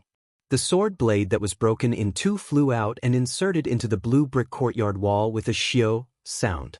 Ji Tianxing was shocked and his eyes were filled with shock. Is this the true strength of a Tongxian realm expert? Although his blood dragon sword was a black-class high-grade treasure sword, the Tongxian realm expert's treasure sword was only a black-class medium-grade treasure sword. However, the opponent's cultivation was extremely profound and terrifying. That was why he could cut his blood dragon sword in half. This also allowed Ji Tianxing to deeply understand a principle. Divine weapons were only external objects in the end, and they couldn't be relied on. If one wanted to have a powerful battle strength, the most important thing was to be strong enough. With his blood dragon sword cut in half, his hands were empty and he no longer had the strength to resist. Moreover, he was forced into a corner of the courtyard with a thick wall behind him. There was no way out. The Tongxian realm expert's expression became even more ferocious. He held his sword and walked towards Ji Tianxing with a smug smile. "Little bastard, let's see where you can run to now. Obediently accept your death." Ji Tianxing, who had no weapon and was only a true Yuan realm expert, was a lamb waiting to be slaughtered in his eyes. "Die!"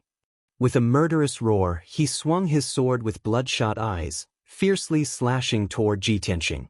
The sword aura that was wreathed in scarlet flames erupted with an incomparably violent strength qi that enveloped Ji Tianxing's entire body. At the moment of life and death, Ji Tianxing did not despair. His face was still as calm as water. His eyes were fixed on the red sword light that was slashing towards him, and his heart was filled with an incomparable desire to survive.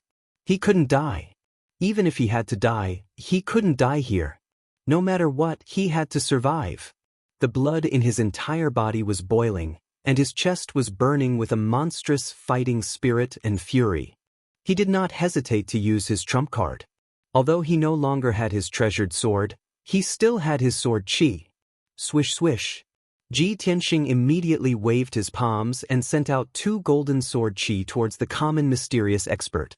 Although the golden sword qi was only as long as a finger, it was as fast as lightning and extremely sharp. The 2 sword qi were aimed at the common mysterious expert's forehead and throat, and were about to pierce through his vital parts in an instant. The common mysterious expert's expression immediately changed, and his heart was filled with intense shock and fear.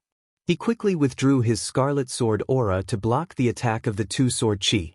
The scarlet sword aura was very fast, but the 2 golden sword qi were even faster. They dodged the sword aura's block in an instant.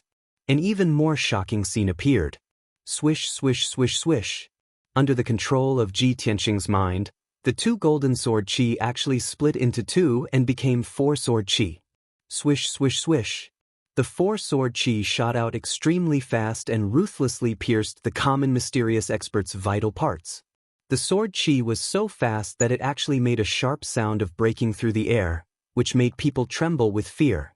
The common mysterious expert's expression changed drastically. His eyes were filled with horror, and he hurriedly waved his sword to block. However, he only had one arm, and the way he frantically waved his sword to counterattack looked very comical. The scarlet sword aura and the golden sword qi kept colliding, making crisp, ding-ding-ding sounds. However, the 4 sword qi were like living creatures with intelligence. After being shaken off, they flew back to the common mysterious expert's side and rapidly pierced his vital parts. Moreover, the 4 sword qi split again and actually became 8 sword qi. Each sword qi was sharp and fierce. When they flew around the common mysterious expert to attack, they even left a long trail of golden light, which looked like golden lines. After the 8 sword qi flew around and attacked a few times, hundreds of golden lines were drawn around the common mysterious expert, as if they were forming a fishing net. The common mysterious expert was completely wrapped by the golden fishing net. He stood still and did not dare to move at all. When his robe came into contact with the golden lines, it was instantly cut into pieces. When he waved his sword to counterattack, his arms and ankles came into contact with the golden lines, and immediately, there were deep bloody wounds that exposed his bones. In just a few breaths, the common mysterious expert's long robe was cut into rags and became a pile of rags. His body was also covered with crisscrossing wounds. Blood continuously flowed out and dripped onto the ground. When the 8 sword qi split again and became 16 sword qi, his expression became more and more frightened. His eyes revealed a deep sense of despair. Xiu xiu xiu. The 16 sword qi flew around and formed a huge golden sword net, covering a radius of 10 feet. The common mysterious expert was continuously hit by the sword qi. He was already covered in blood, and there was not a single piece of intact flesh on his body. This kind of pain was like torture. It made him welcome the arrival of death in despair and pain. Finally, The common mysterious expert could not hold on any longer. The scarlet sword aura with his one arm gradually stopped. 16 golden sword cheese pierced into his vital parts one after another, piercing into his forehead, eyes, glabella and chest. Ugh! A painful groan came from the throat of the mystic comprehending expert. His body trembled and swayed a few times before he finally fell to the ground with a thump, dead. The Ji family members in the yard witnessed the common mysterious expert being killed by Ji Tianxing's sword net with their own eyes. They were all stunned on the spot. Everyone's faces were full of shock. They looked at Ji Tianxing in disbelief and could not help but exclaim, "Heavens! What the hell is that? The sword chi can actually fly and condense into a sword net. What the hell? This old man has lived for more than 50 years and I have never seen such a strange thing." Not to mention a common mysterious expert, even a Yuan Dan expert might not be able to control the sword chi to attack like this. What the hell? What the hell? How did Ji Tianxing, that fellow, master such a strange secret technique? The younger generation of the Ji family members were all in awe of Ji Tianxing's sword chi technique. Although Ji Ruffing and the other leaders were experienced and knowledgeable, they had never seen such a strange method of attack. They were inexplicably shocked and their horizons were broadened. If they had not seen it with their own eyes, no one would dare to believe that Ji Tianxing, who was only at the true energy realm, could use such a strange method to kill a common mysterious expert. Brothers, the 5th update has arrived. Please add it to your collection, recommendation tickets, and rewards. My new book needs your support. Chapter 56. The Ji family members were stunned for a long time, unable to recover from their shock. The nimble 16 streaks of sword energy and the crisscrossing golden sword net were an eye-opener. They would never forget it. Even Ji Ruffing and the other experts had only just discovered that there was such an unfathomable secret sword technique in the world today. But other than shock, Ji Ruffing also felt a strong sense of anger and jealousy. Why was such an unheard of and mysterious sword technique in the hands of Ji Tianxing? What kind of fortuitous encounter did this crippled brat have to have such astonishing means and strength? Ji Ruffing could not understand, and his face darkened. Ji Hao also glared at Ji Tianxing with red eyes. He clenched his fists so tightly that they creaked. He was so jealous that he almost vomited blood.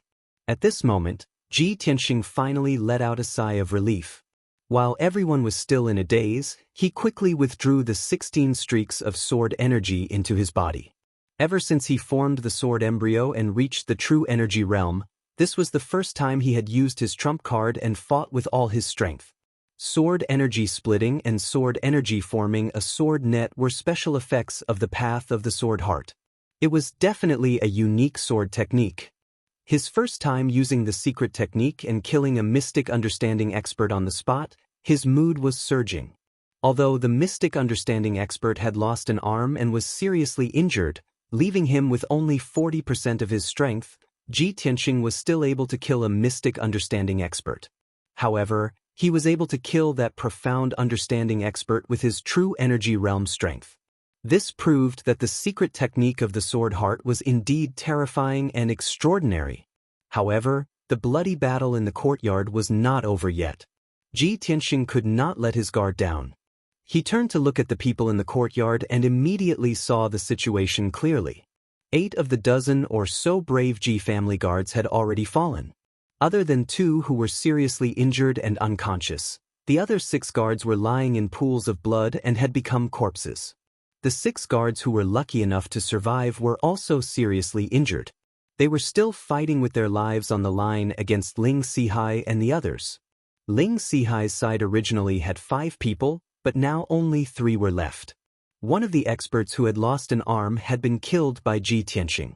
The other was a seriously injured mystic understanding expert, who had also died under the siege of the Ji family guards.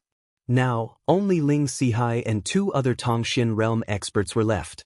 They were still fighting a bloody battle. In the blink of an eye, 2 more Ji family guards were stabbed by Ling Sihai and fell to the ground, twitching in a pool of blood. It seemed that they would not survive. Ji Tianxing gritted his teeth and rushed towards Ling Sihai and the others with a murderous aura. But at this moment, Ji Changkong's figure flashed and rushed into the courtyard. He waved his sword and slashed out a dozen dazzling sword rays. Shwa, shwa, shwa. Instantly, the two mystic comprehending experts were forced to jump back, and a few more wounds appeared on their bodies. Ling Sihai was also cut in the waist by a sword, adding another chopstick-length sword wound. The wound was bleeding profusely. He let out a heart-wrenching cry of pain as he held his waist and retreated to the door, glaring at Ji Changkong with bloodshot eyes. Ji Changkong, my Ling family will remember this grudge. In the future, we will return it tenfold. Let's go. After shouting angrily, Ling Sihai turned around without hesitation and led the two experts out of the Ji family's door, running away. Although he knew that Ji Changkong was poisoned and his cultivation was on the verge of collapse, his life was in danger. But Ji Changkong was still a 6th-stage Tongxin realm expert, and he was very afraid of him.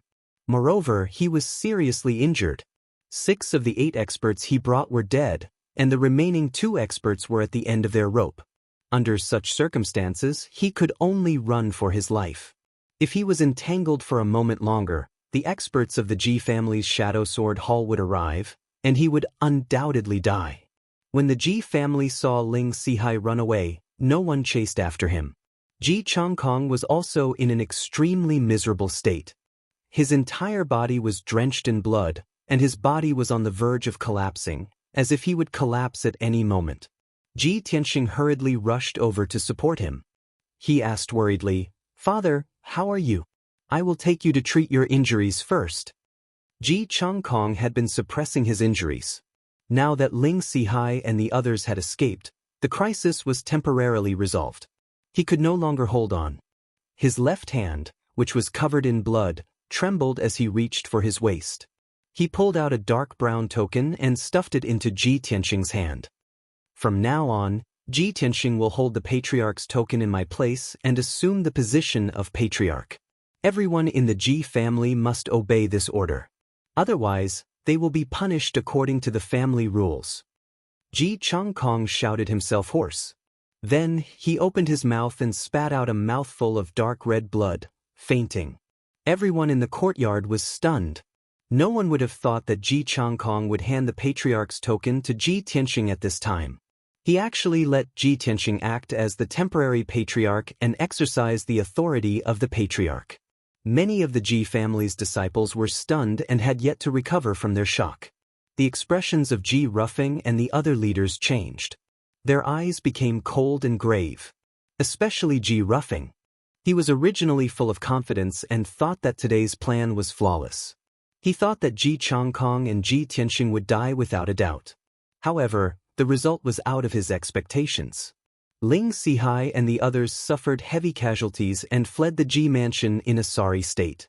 His plan, which he was determined to succeed, failed just like that.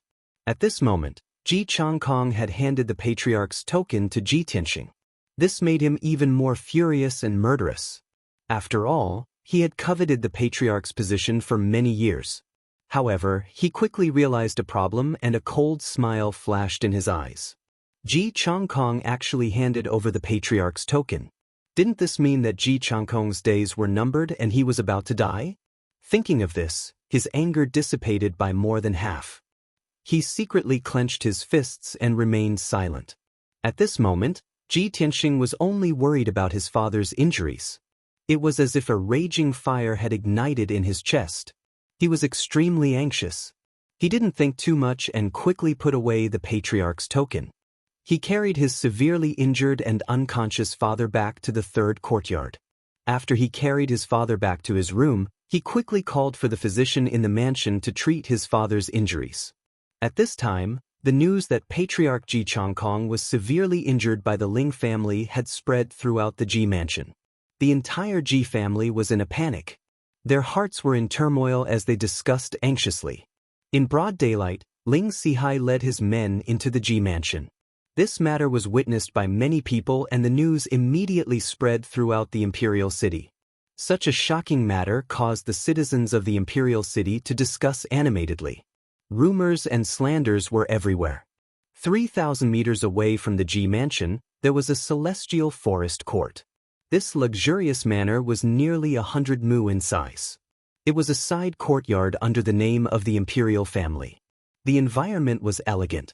The side courtyard was usually unoccupied. It was only opened when the imperial family's distinguished guests arrived. Those who were qualified to live here were all people of high status and high status. There was a 20-foot-tall pagoda in the side courtyard. At this moment, there were 3 young men and women standing on top of the pagoda. The woman standing in the middle was wearing a long white dress. She was as beautiful as a fairy. She was Yun Yao. The 2 young men standing beside her were naturally Hao Meng and Bai Wuchen. The 3 of them stood proudly on top of the pagoda, facing the strong wind in the sky. They looked down at the Ji mansion from 1,000 feet away.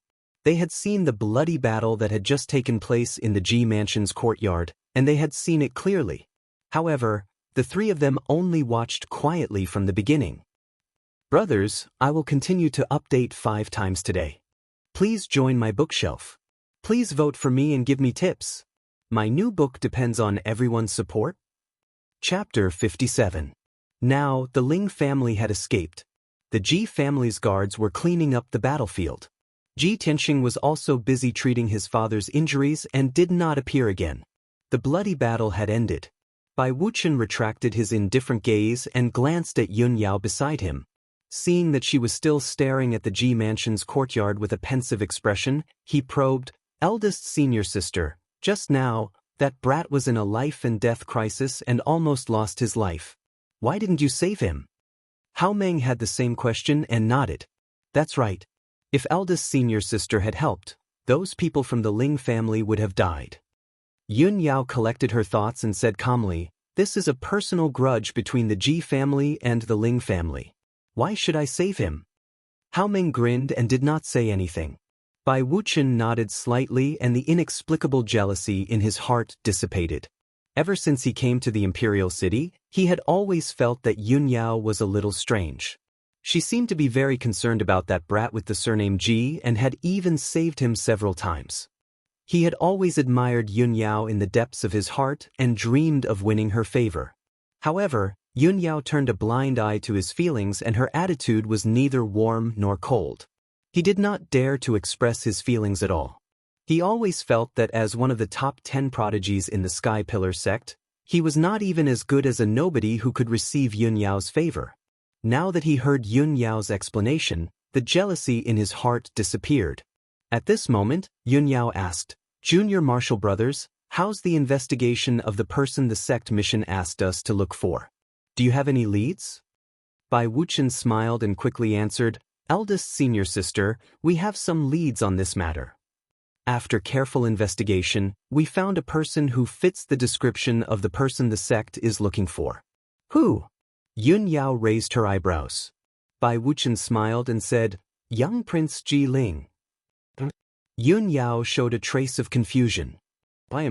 Hao Meng hurriedly explained, "Eldest senior sister, the sect's mission requires us to find a person whose fate has undergone a drastic change recently, and this person must be a martial arts genius.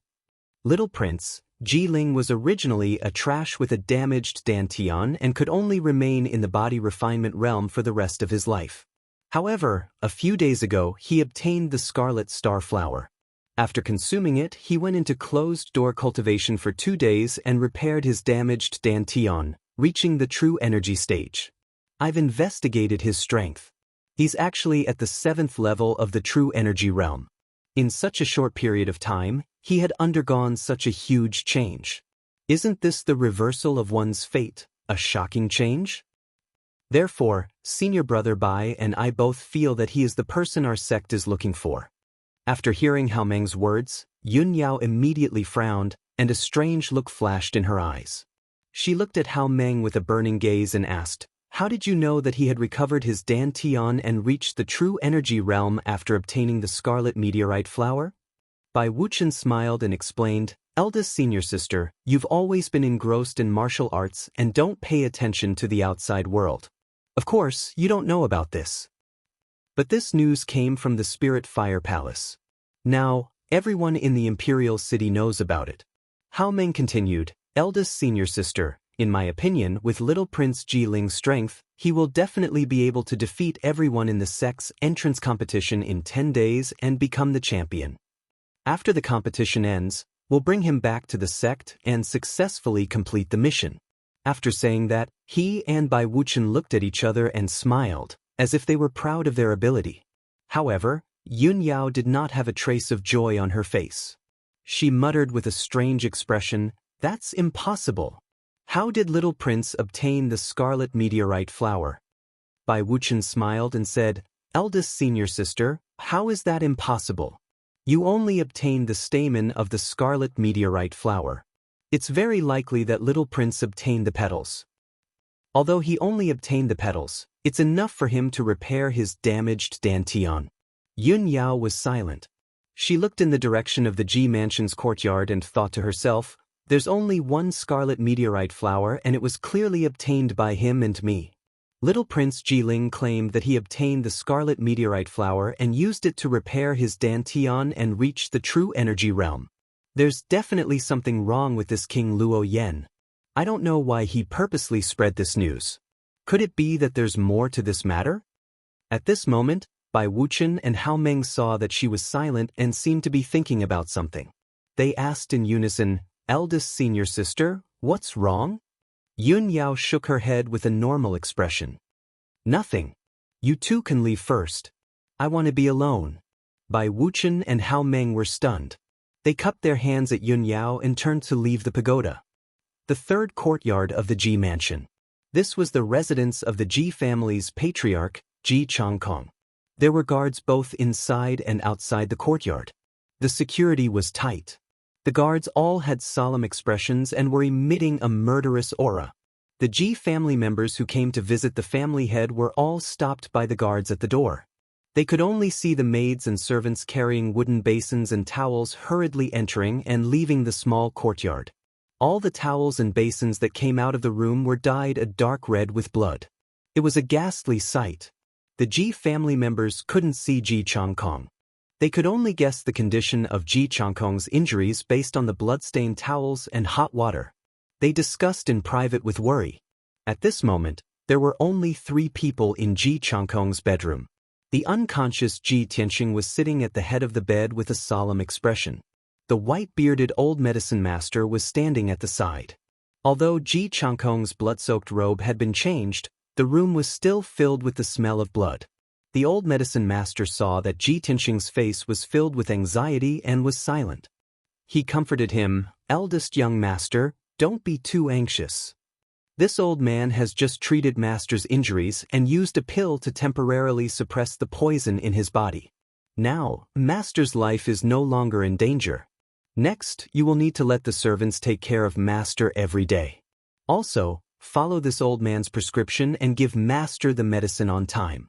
This way, master can rest for several months." "Rest for several months?" Ji Tianxing immediately frowned. His expression became even more solemn. The Ji family was currently facing internal and external troubles. They were already in a precarious situation. If this was delayed for several months, an unforeseen event would have already occurred. He asked in a low voice, "Elder Qi, when will my father wake up?" The old medicine master was silent. He hesitated for a moment before explaining, "Eldest young master, this old man can't say for sure. Perhaps he will wake up tonight or in a few days or half a month." The poison in master's body was produced by mixing 2 kinds of medicinal powders. It should be the Ling family's secret poison, the energy-destroying powder. Apart from the Ling family's antidote, it can only be slowly dispelled with profound cultivation. Unfortunately, master is heavily injured and his cultivation has declined to the extreme. It will be very difficult for him to dispel the energy-destroying powder. Moreover, even if master dispels the poison in a few months, I'm afraid that his martial arts foundation will be damaged and his strength will fall greatly. After listening to Dr. Qi's explanation, Ji Tianxing's mood became even heavier.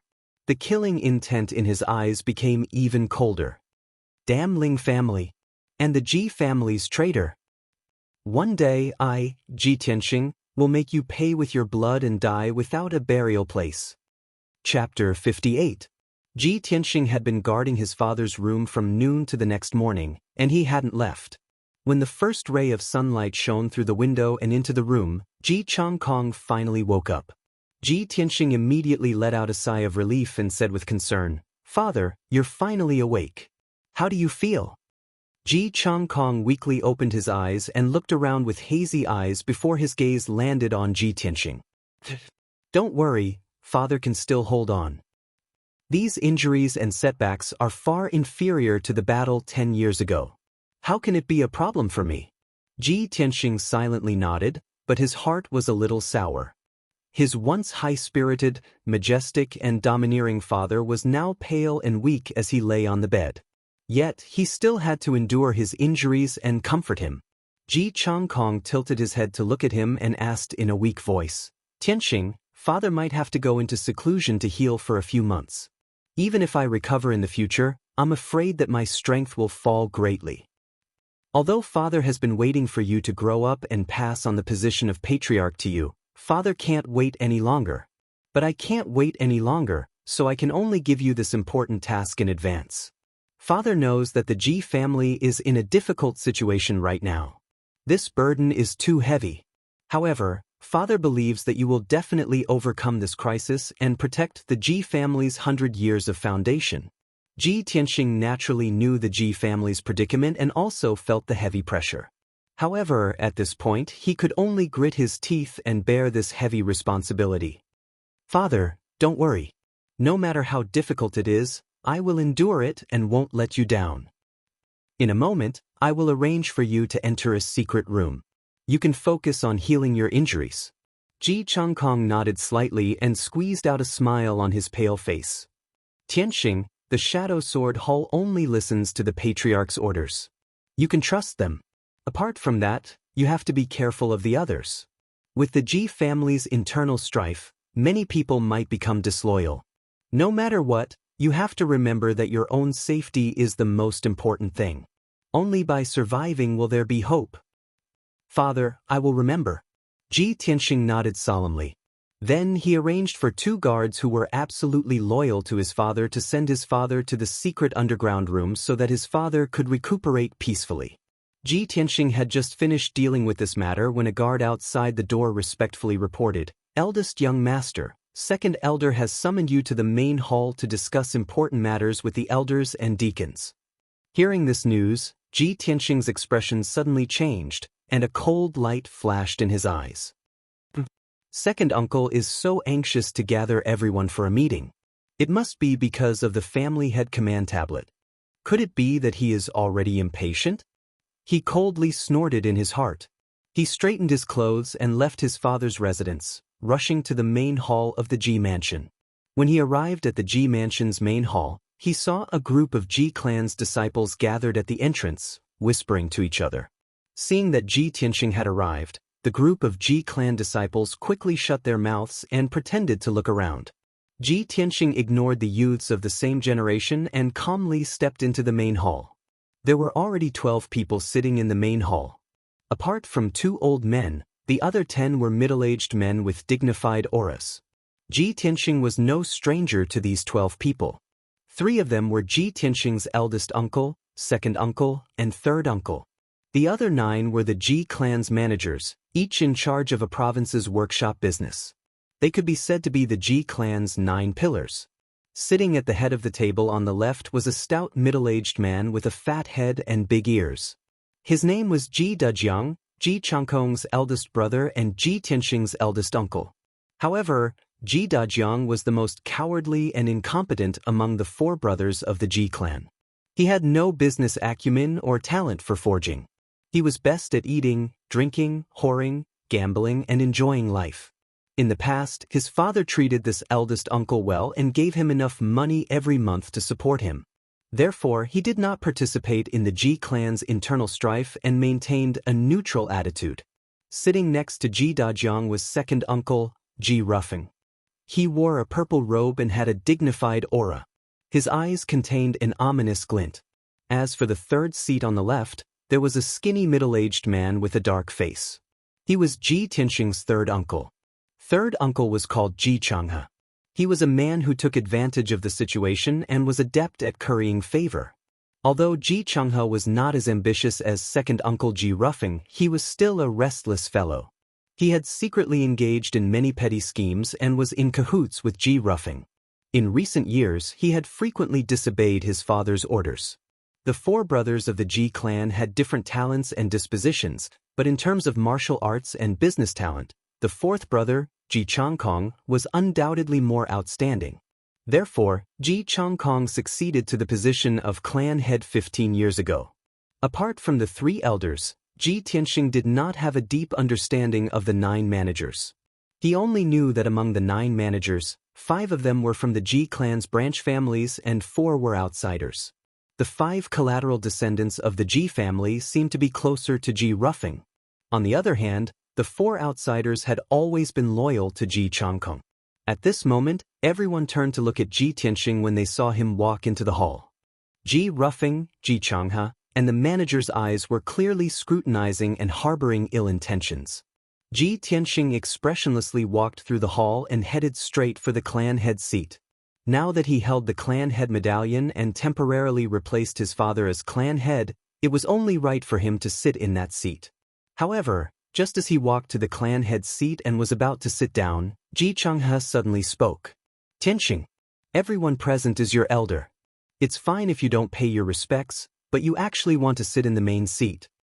It's not that third uncle is lecturing you, but aren't you a bit too arrogant?" Ji Changhe looked at Ji Tianxing with a smile as if he was a senior lecturing a junior. Ji Tianxing frowned and said expressionlessly, "Father handed the clan head medallion to me. Now that I'm the clan head, what's wrong with sitting in the main seat?" As soon as he finished speaking, Ji Ruffing sneered and retorted, "The Ji clan does not belong to Ji Changkong alone. He privately handed the clan head medallion to you. Did he get the approval of the elders and managers?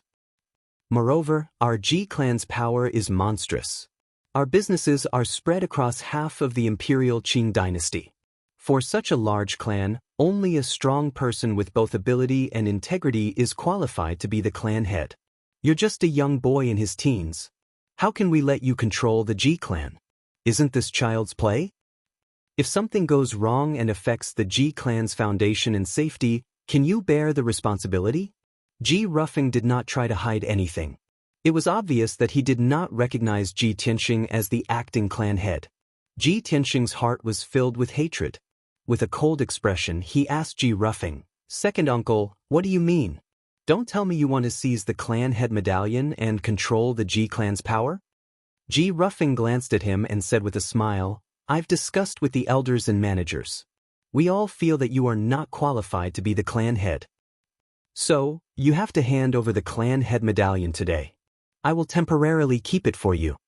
Chapter 59. You're keeping it for me?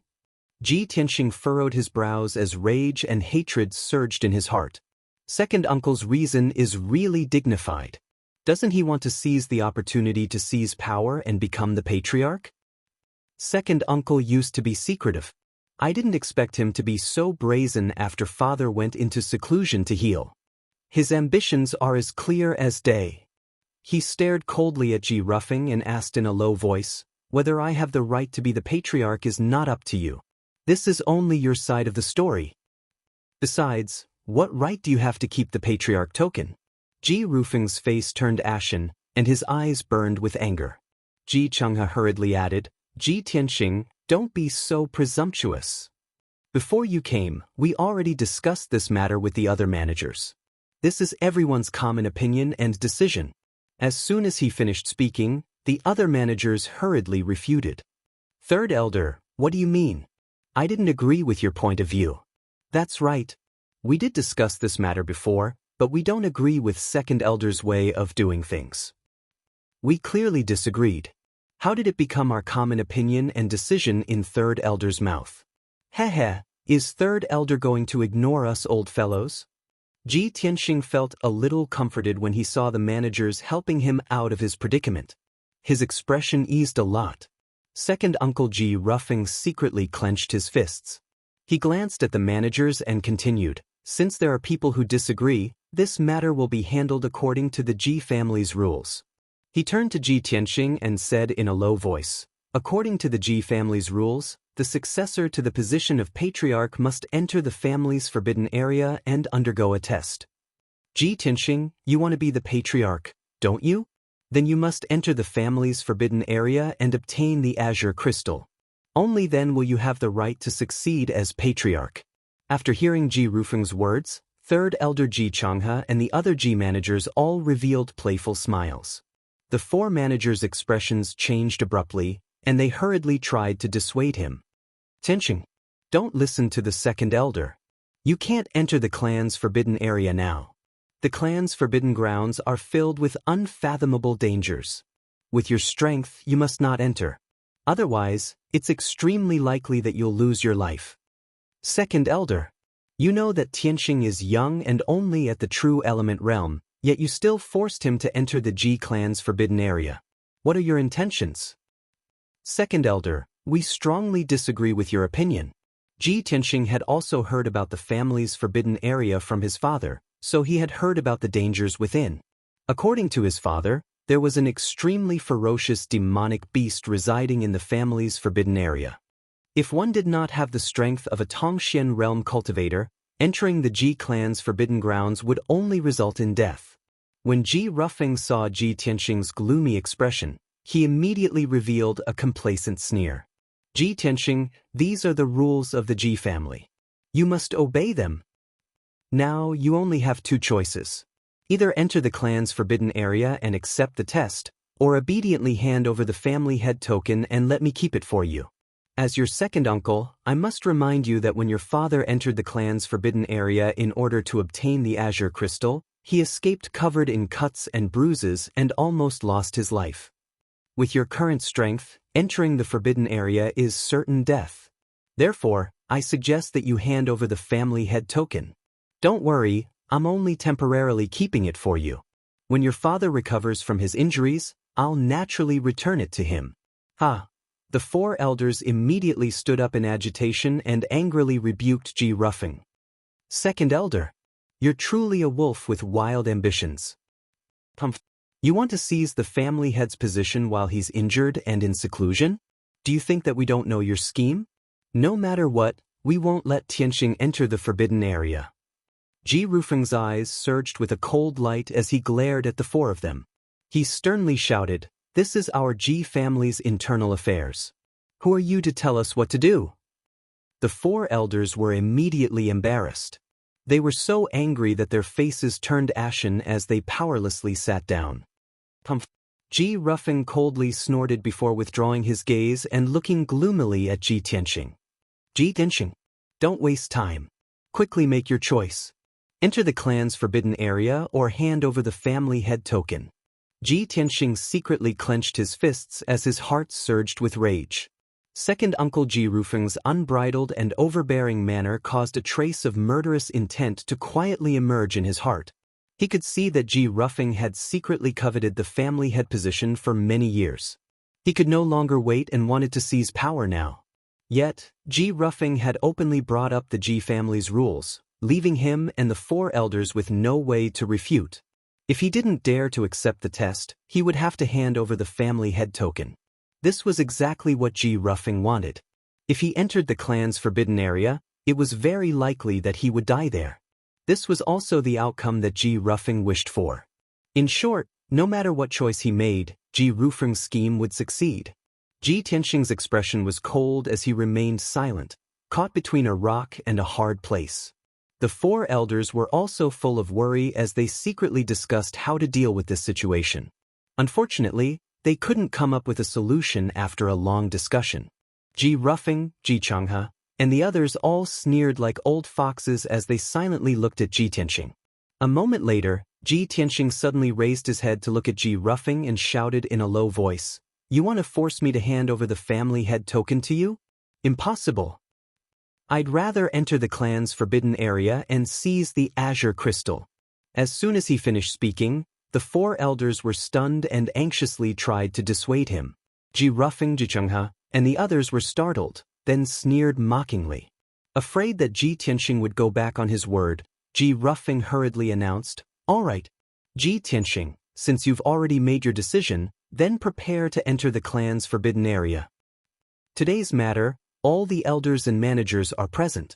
Everyone must bear witness to this matter. Ji Changhe and a few other managers with the surname Ji nodded in agreement, and even teased Ji Tianxing in a strange manner. What guts? I'd like to see if you'll still have the guts after entering the clan's forbidden area. He's going to die in the clan's forbidden area at such a young age. What an untimely death. Young people are impulsive and don't think before doing things. How pitiful. Old Fourth is now in seclusion to heal. If he comes out and finds out that his precious son is dead, I wonder how sad he'll be. Ji Tianxing's expression was cold as he remained silent. His gaze swept over Ji Changhe and the other elders, committing their ugly faces to memory.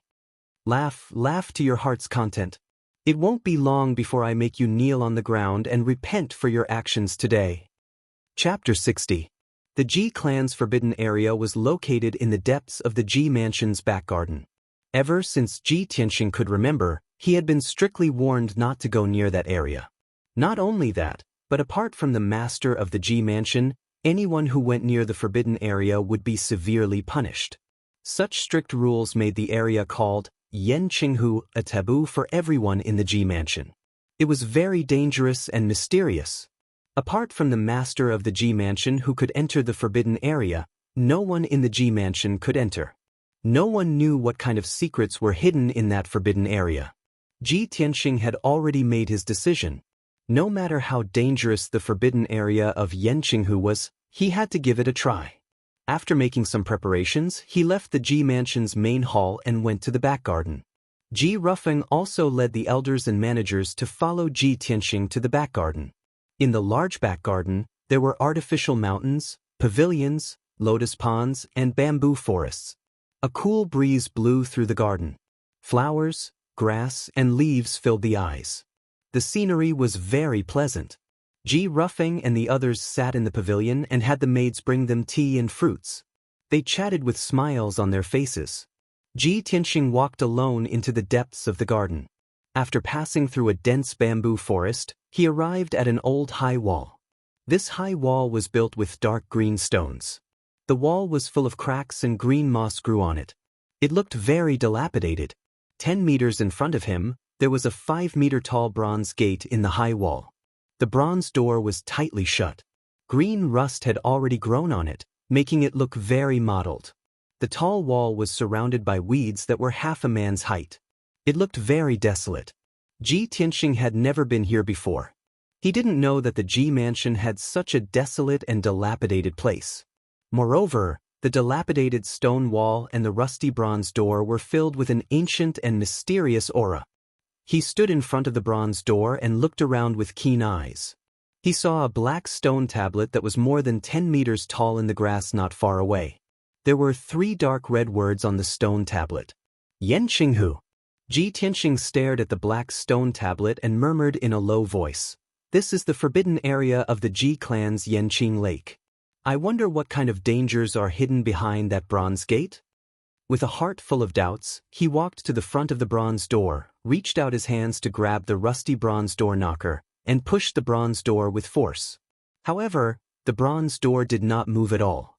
Instead, it lit up with a layer of pale yellow light.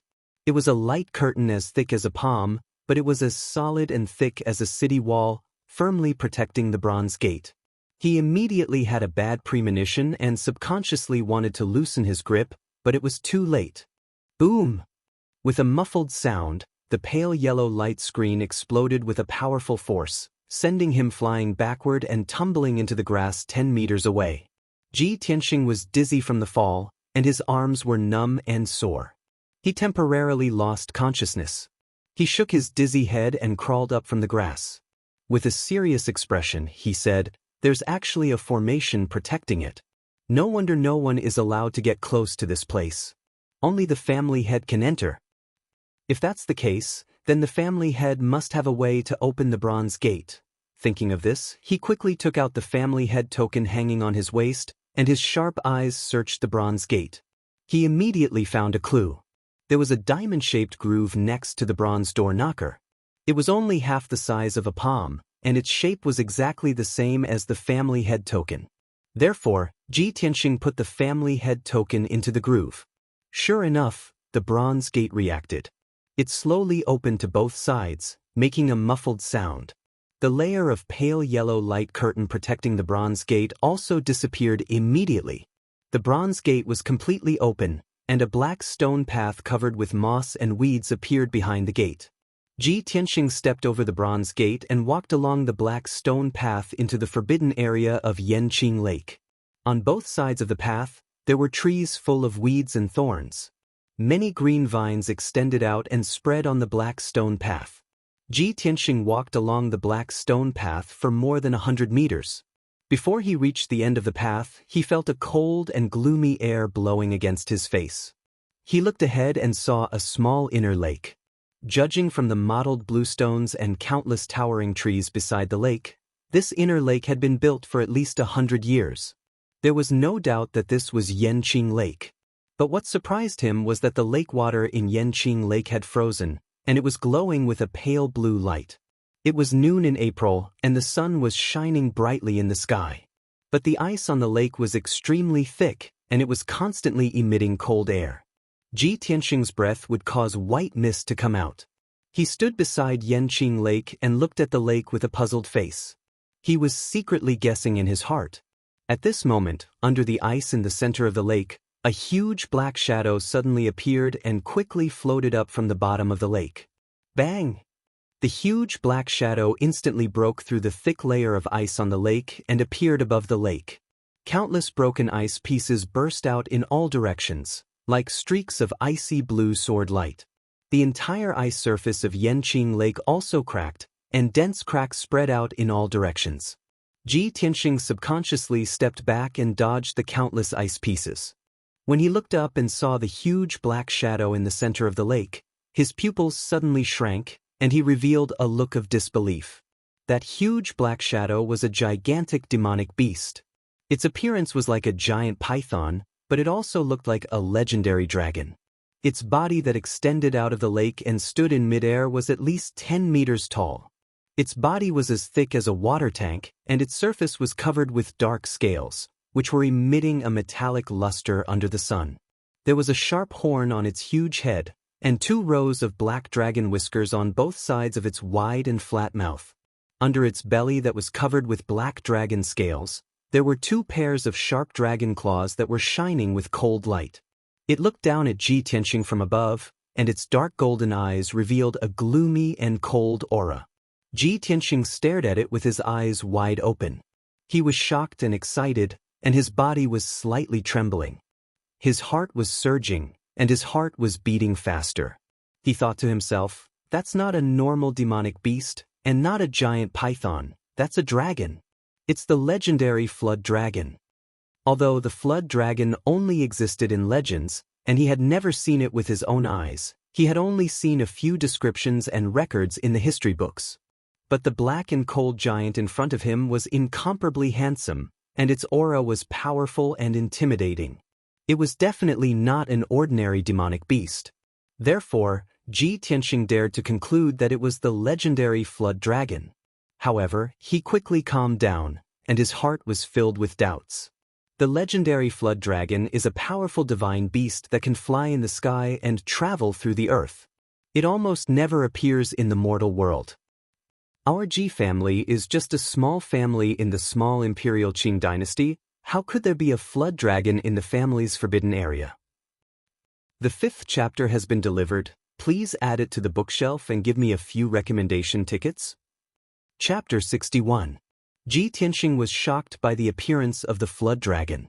He found it inconceivable. However, in his heart, he was even more puzzled. While he was frowning, the black flood dragon silently approached him and stood on the surface of the lake 20 meters away from him.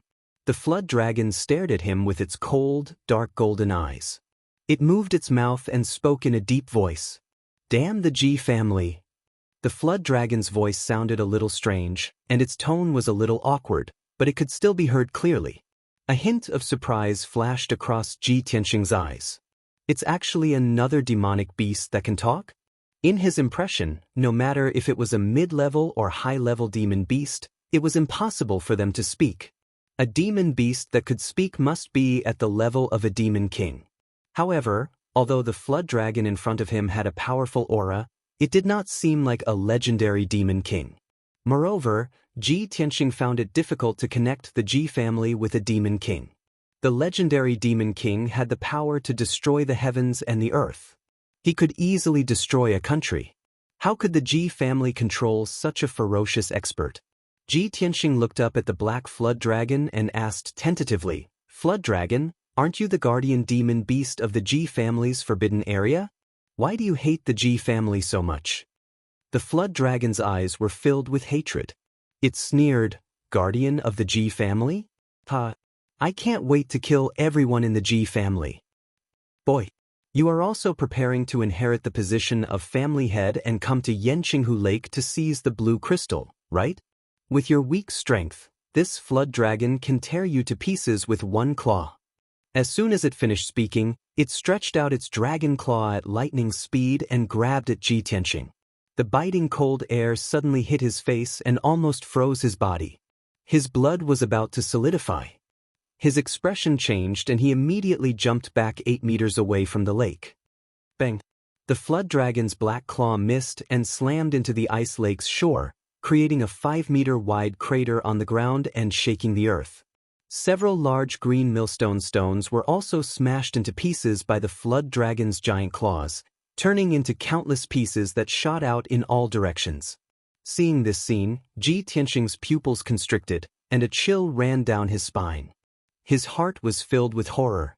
The flood dragon was so powerful that it was hard for him to muster up any fighting spirit. His combat strength was not on the same level as the flood dragon at all. "Damned bastard, don't even think about escaping." The flood dragon roared angrily. Its body suddenly jumped out of the lake and pounced on Ji Tianqing.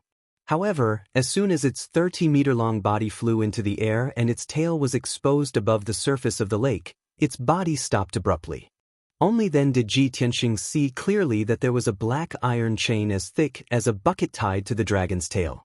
One end of the chain was tied to the flood dragon's tail, while the other end was connected to the bottom of the lake, making it impossible for the flood dragon to leave the ice lake.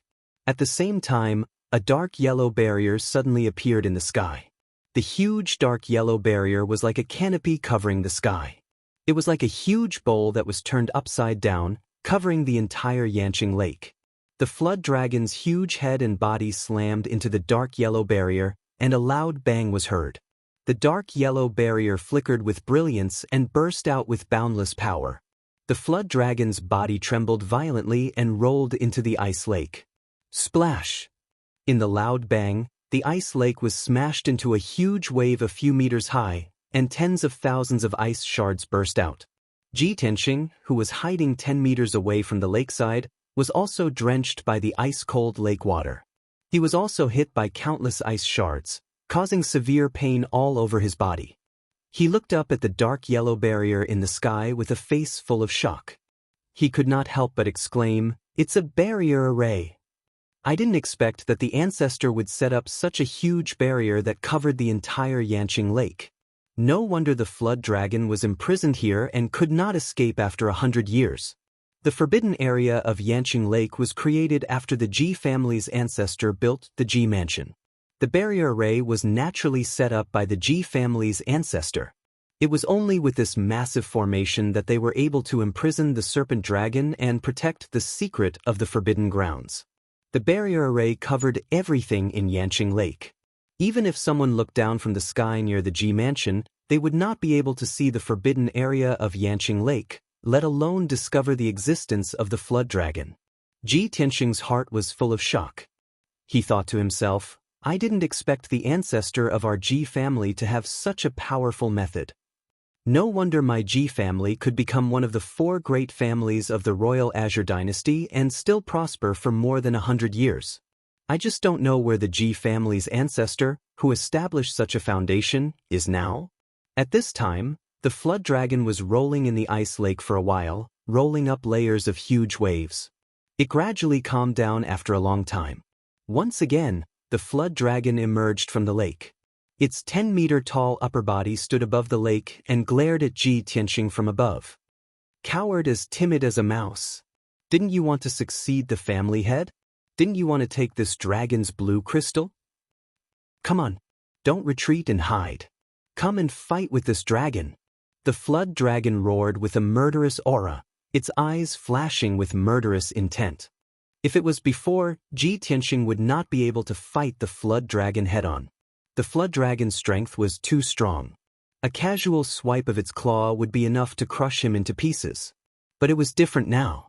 Yanqing Lake had a barrier array set up by the Ji family's ancestor, suppressing the flood dragon and preventing it from escaping. At the bottom of the lake, there was a black cold iron chain that firmly imprisoned the flood dragon, preventing it from leaving the ice lake. Ji Tianxing's heart calmed down a lot. His blood rushed through his body, bursting with a strong battle intent. He looked up at the flood dragon and shouted angrily, "Since you're so cruel, I won't hold back." Then he put his index and middle fingers together and used the sword technique of the sword heart path to activate the sword embryo in his body. 4 rays of golden sword chi burst out. Ever since he talked with the sword soul in the burial of heaven in the Kenshin tomb, he had comprehended some of the secrets of the sword heart path in recent days. The flowing light sword net was only one of the secrets he had comprehended. The other secret he had comprehended was the way to control the sword chi. It was the second level of the sword heart path's cultivation technique. This level of the cultivation technique was not only the way to cultivate the vital core, but also the sword technique to control the sword chi. He held the sword technique with both hands and used the sword technique to coordinate with his spiritual will. His control of the sword chi could reach a state of telepathy, like an extension of his arm. Most importantly, the range of his sword chi attack had doubled, reaching a range of 10 meters. Swish, swish, swish, swish. 4 rays of golden sword chi suddenly flew out of his body, dragging 4 rays of golden light behind them as they stabbed toward the flood dragon's abdomen. The flood dragon clearly did not expect Ji Tianxing to use such a method to launch an attack. It was immediately stunned. It could not dodge the attack of the sword chi and was stabbed in the abdomen by the 4 rays of sword chi. However, the sharp and fierce sword chi was blocked by the black dragon scales on its abdomen, and 2 crisp ding-ding sounds were heard. The flood dragon was not hurt at all, and its eyes were full of disdain. "Kid, is this all you've got? Are you trying to tickle me?" Brothers, I'll continue to update today. There are a total of 5 chapters. Please add it to your bookshelf. Please recommend it. Please reward me. Please support me, brothers. Chapter 62. The flood dragon's disdainful and arrogant attitude made Ji Tianxing furious. But he was not impulsive. He sneered as he controlled the sword chi to attack. "Flood dragon, aren't you trying to provoke me to enter the ice lake to fight with you? Unfortunately, your provocation is too clumsy. I won't fall for it." Under his control, the 4 golden sword chis immediately split into 16, circling around the flood dragon and constantly attacking it. The golden sword chi drew a golden stream of light in the air and condensed into a sword net of light. The sharp sword chi constantly stabbed the flood dragon's head and body, producing a series of ding-ding-ding-ding sounds. But the flood dragon's body was covered in dense black dragon scales and the sword chi could not hurt it at all. The flood dragon was killed by the sword net for a long time, but it still stood on the surface of the lake unscathed. It lowered its head and stared at Ji Tianxing. It sneered contemptuously, "Too weak. Little worm, your strength is too weak. You think I can't do anything to you just because I can't leave the lake? Too naive." As it finished speaking, the flood dragon crazily twisted its body and swung its huge head, fiercely hitting the sword net of light. With a series of ding-ding-dang-dang sounds, Ji Tianxing's sword net of light was broken into pieces. The 16 sword chi were all bounced off. "Kid, go to hell."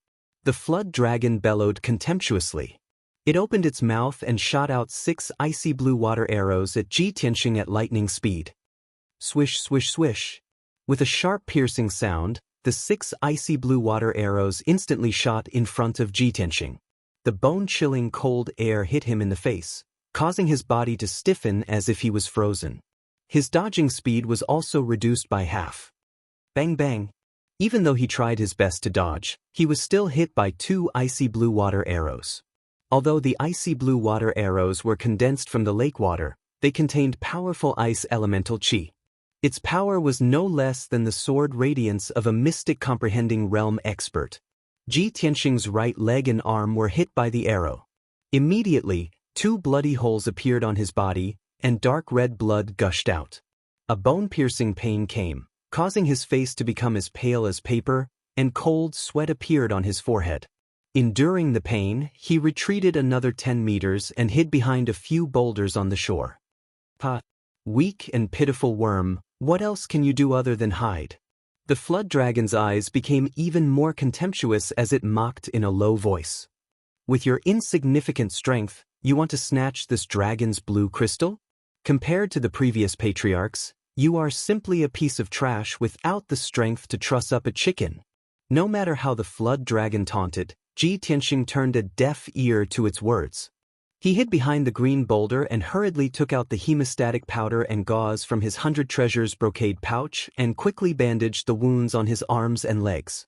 But at this moment, the flood dragon once again spat out a dozen icy blue water arrows, shooting towards the boulders where Ji Tianxing was hiding. Peng peng peng! The ground within a radius of 20 meters was instantly blasted into a large crater by the terrifying power of the icy blue water arrows.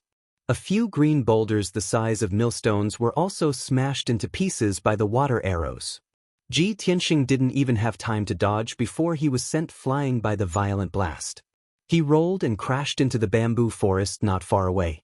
Although he was not directly hit by the icy blue water arrows, he was still dizzy from the violent blast. His internal organs were churning, and blood flowed out from the corner of his mouth. He struggled to get up from the bamboo forest, only to find that the 100 treasures brocade pouch hanging on his waist had dropped on the open ground that was full of gravel. He was about to pick up the pouch when the little ice fox, Qianyu, flew out of the pouch. It flapped its little wings and flew in the air. It even used its little paws to rub its sleepy eyes and yawned. "Oh gee, what are you doing? You made such a big noise and even threw me out." "I was sleeping soundly." Qianyu looked around and did not forget to complain to Ji Tianxing to express its strong dissatisfaction. Suddenly, it saw that there was a huge crater under its feet, and Ji Tianxing was lying in the bamboo forest covered in blood. It suddenly asked in surprise, "Wow, old Ji, what are you doing? How did you get hurt?" Ji Tianxing glanced at it and did not say anything. He looked coldly at the dragon in the ice lake. Qianyu then realized that something was wrong. It quickly turned to look at the ice lake not far away. When it saw the dragon in the air above the lake, its eyes widened and its mouth opened wide. It let out a cry of surprise. "Oh my God! What a big dragon! It's the dragon of the East Sea." It looked at Ji Tianxing in shock and excitement and asked anxiously, "Old Ji, what time is it now? Where are we? Did you leave the Tianshan region and come to the East Sea? Don't tell me the injuries on your body were caused by the dragon? Old Ji, aren't you too brave? How dare you fight with the dragon?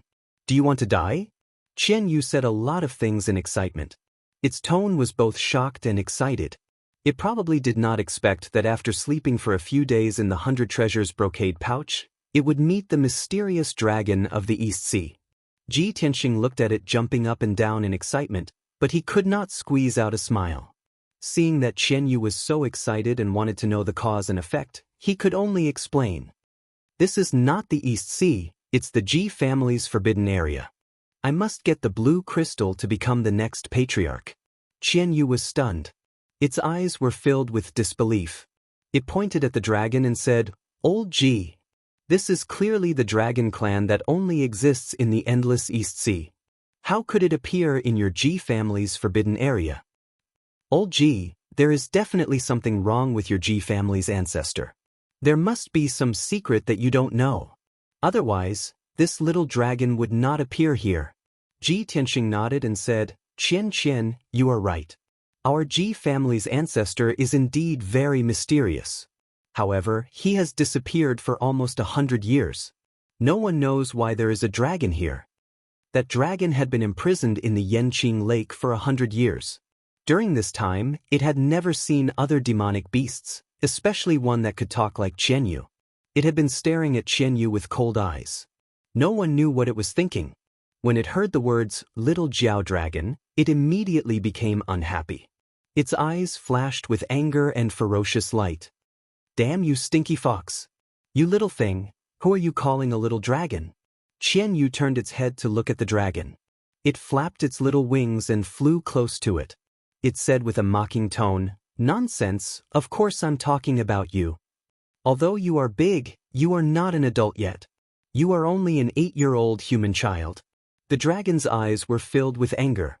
It shouted coldly, "Bastard! You are the one who is not an adult. You little stinky fox, you are not even fully grown yet you dare to call me a little dragon?"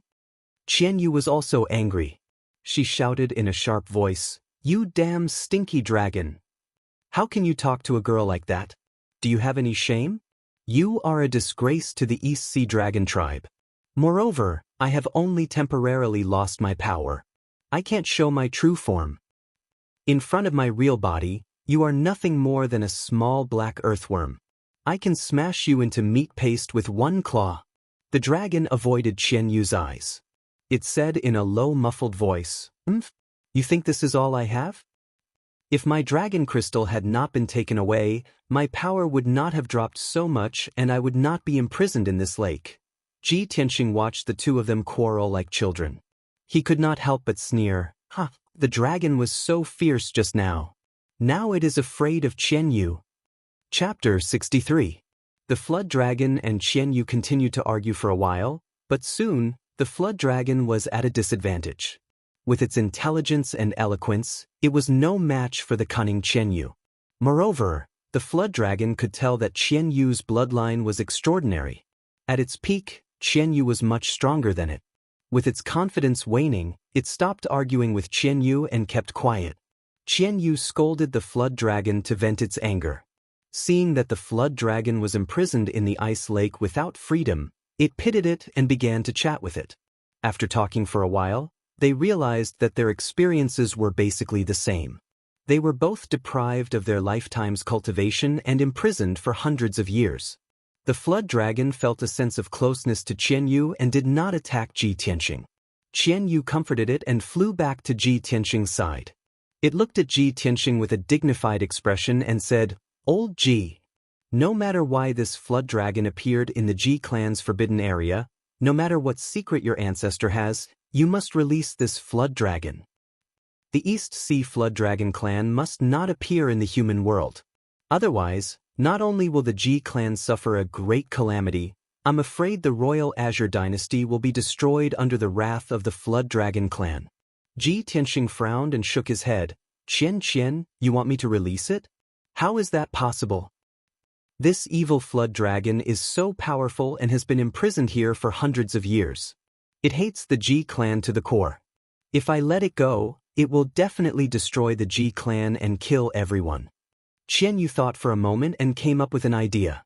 Its eyes flashed with a cunning light. Old Ji, you're so stupid. What does this little flood dragon desire the most? Freedom.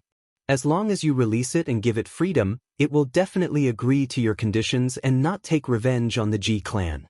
Ji Tianxing was still frowning and asked doubtfully, Qian, your method is not reliable. Even if it agrees to not take revenge on the Ji clan in exchange for freedom, who can guarantee that it won't go back on its words? Qianyu quickly explained, Old Ji, you don't know, the dragon clan values promises and oaths the most. If you negotiate with the flood dragon and let it swear in the name of the dragon god, it will never go back on its words. Ji Tianxing thought in his mind. He weighed the pros and cons and the possible consequences. Although he did not know why the dragon clan's ancestor imprisoned the black dragon in the lake. However, it seemed that this black serpent dragon would not be of any help to the Ji clan. Instead, it would be a disaster. A moment later, he made up his mind and nodded to Qianyu. All right, I'll try to talk to it. He supported the wound on his leg and walked out of the bamboo forest. He came to the shore of the ice lake and looked up at the flood dragon with a serious expression. He Chen Long Chen, Ji Dragon Chen Ji I Chen I we Chens. Chen and asked Chen, and it chen chen chen. Ji Tianxing's face was calm as he said, "It wasn't my intention to fight you and steal your blue crystal. I have my own difficulties. You have been imprisoned here for 100 years. Not only have you lost your powers, you have also lost your freedom. This is not your intention either. Therefore, you can use your blue crystal to exchange for your freedom." The black dragon's pupils shrank, and its eyes were filled with surprise. You mean you are willing to let me leave this place?" Ji Tianxing nodded. "Of course. The cold iron chain on your tail is a top-grade Xian weapon made by the Ji clan's workshop. It is impervious to fire and water and will not rot for 1,000 years. The cold iron chain's lock mechanism and array is the Ji clan's 9-door lock technique. I can help you open the chain." The black dragon was excited, and its eyes shone. "Boy, are you sure you are not lying to me? You really want to let me leave this place?" Ji Tianxing raised his eyebrows and asked, "What? You don't want to leave?" "Of course I want to leave." The black dragon nodded and growled anxiously. "I have been imprisoned here for 100 years. I have always wanted to leave this place. Although I have been imprisoned in Yanqing Lake for as long as I can remember, I am a noble dragon. I should soar in the 9 heavens and roam the endless eastern sea.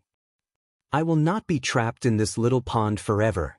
After growling for a while, it looked down at Ji Tianxing and asked in a low voice, "Boy, if I give you the blue crystal, will you let me go?" Ji Tianxing nodded again. But I want you to swear in the name of the dragon god that after you get your freedom, you will not take revenge on the Ji clan or hurt me or the Ji clan." "No!" The black dragon shook its head subconsciously and growled angrily. "Damn the Ji clan. They imprisoned me for 100 years. I hate that I cannot." Halfway through its words, it suddenly saw Ji Tianxing's face turn cold. Cold light flashed in his eyes and it immediately shut its mouth. It hesitated and struggled for a long time before it finally made up its mind. "All right. For freedom. I promise you." The cold light in Ji Tianxing's eyes finally disappeared.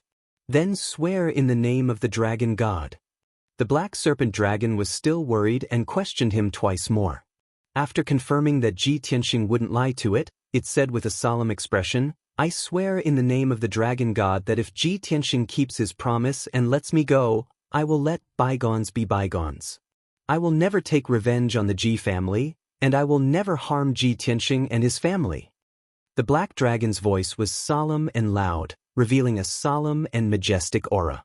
As its voice fell, invisible restraints descended from the unseen world, drilling into its body and lingering around its dragon soul. It was the binding of an oath made in the name of the dragon god. If Ji Tianxing kept his promise and it went back on its word, its dragon soul would be destroyed by the invisible binding and its soul would be destroyed. After making the oath, the black dragon dug out a black dragon scale from its forehead and handed it to Ji Tianxing. Ji Tianxing did not know what was going on and reached out to take the palm-sized black dragon scale. "Black dragon, are you sure you're not lying to me? The so-called blue crystal is your dragon scale?" This palm-sized dragon scale was completely black and cold. It was not made of metal, but it gave off a metallic luster. It was heavier than metal. The black dragon narrowed its eyes at Ji Tianxing's questioning and said coldly, "I have already sworn in the name of the dragon god. Of course I won't lie to you. Inject your true yuan into the dragon scale and you'll understand." Ji Tianxing nodded to show that he understood. His true yuan flowed out of his palm and into the black dragon scale. Immediately, the dragon scale shone with an icy blue light and changed. After a few breaths, the black dragon scale turned into a rhombus-shaped icy blue crystal. Chapter 64. Ji Tianxing held the blue crystal in his hand and felt a bone-chilling aura enter his body, almost freezing him. This crystal contained a vast amount of energy and seemed to have some miraculous effects. He thought to himself that if he could refine the power of this blue crystal, he would gain great benefits and his strength would increase greatly. But at this moment, the black flood dragon saw him staring at the blue crystal in a daze and reminded him in a low voice, "Kid, I've already made an oath. It's time for you to fulfill your promise." Ji Tianxing hurriedly put away the blue crystal and said to the black flood dragon, Then try to get as close to the lake as possible and expose the lock of the cold iron chain. I'll help you open it. The black flood dragon did as he was told. Its huge body crawled by the lake and its dragon tail was exposed above the lake's surface. Ji Tianxing hurriedly walked to the side of the lake and examined the dragon tail and the cold iron chain closely. Only then did he see clearly that the cold iron chain was deeply embedded in the dragon tail's flesh and was stuck in the dragon bone. The white dragon bone was exposed from the wound and the flesh around it had already rotted away. Although the black flood dragon had a strong self-healing ability and the wound would heal slowly. But with the cold iron chain on the tail, even if new flesh grew around the wound, it would rot away again. Ji Tianxing jumped into the lake and swam 7 or 8 meters to the tail of the flood dragon while enduring the bone-chilling cold. He used his family's method of cracking the lock with both hands and inserted his true essence into it. In just 30 breaths, he successfully opened the cold iron chain. The black flood dragon was finally free and regained its freedom. When Ji Tianxing opened the cold iron chain and took it out of the dragon's tail bone, he threw it into Yanqing Lake. It could no longer hold back the excitement in its heart and rushed into the sky, letting out an excited and high-pitched dragon roar. At that moment, it emitted an extremely holy, powerful, and majestic aura. That was the dragon's breath unique to the dragon race. Ji Tianxing's face turned pale from the invisible dragon's breath. He felt his blood and qi flow in reverse and almost spat out blood. He resisted the churning of his internal organs and quickly swam back to the shore. Right at this moment, the entire Yanqing Lake started to shake violently, and huge waves that were over 10 feet high surged up from the surface of the lake. The ground around the ice lake was also cracking, and the bamboo forest was collapsing into the ground. Hundreds of towering trees also collapsed and fell into Yanqinghu Lake. The earth-shattering commotion caused Ji Tianxing's expression to change dramatically. He was shocked in his heart. He subconsciously raised his head to look at the sky and saw that the spirit formation that enveloped Yanqinghu in the sky had actually shattered and collapsed. The dark yellow barrier, which was as huge as the sky, cracked open, bursting with an incomparably violent power. In the blink of an eye, the dark yellow barrier completely collapsed, turning into a tornado-like dark yellow pillar of light that swept towards the black Jiao dragon. The black flood dragon had just regained its freedom and was circling in the air. The hurricane formed by the spirit formation swept over. It simply had nowhere to run and was instantly swept into the hurricane. No matter how powerful it was, it could not escape from the hurricane. Not only that, but its 30-meter-long body was also rapidly shrinking under the suppression of the hurricane. But how could this be? The black Jiao dragon was filled with fear as it let out an anxious roar. However, the hurricane continued to shrink, suppressing its body until it was smaller and smaller. About half a quarter of an hour later, the terrifying dark yellow hurricane finally disappeared. The black Jiao dragon was almost killed by the hurricane, but it managed to escape. The violently shaking Yanqinghu Lake gradually calmed down. Ji Tianxing and Qian Yu looked at the black Jiao dragon again. When they saw its appearance, they were stunned. How could this be? How did the black Jiao dragon shrink 10 times its size? This arrogant little dragon finally experienced what I felt when I shrunk my body. The black Jiao dragon was also stunned. It floated in the air and looked down at its own body. Its eyes were filled with fear. Why did this happen? Originally, its body was over 30 meters long, and its body was huge and majestic. Now, its appearance had not changed, but its body had shrunk by 10 times. It was only 3 meters long. At first glance, no one would think that it was a Jiao dragon. They would think that it was a black python. The black Jiao dragon could not accept this result. It flew madly in the air and roared to vent its anger. In the end, after flying around Yanqing crazily for more than 10 rounds, its strength was exhausted and it fell into Yanqing Lake. Qian Yu laughed gloatingly and did not forget to clap with its little paws. The corners of Ji Tianxing's mouth twitched, and he couldn't help but laugh. A dignified divine beast flood dragon was actually exhausted from flying and fell into the lake. This was simply the biggest joke in the world. The black Jiao dragon flopped around in the lake for a while before returning to the shore. It lay on a huge rock in a rather sorry state and muttered in a daze, "Why is it like this? Damned bastard, back then you took away my dragon crystal and imprisoned me here.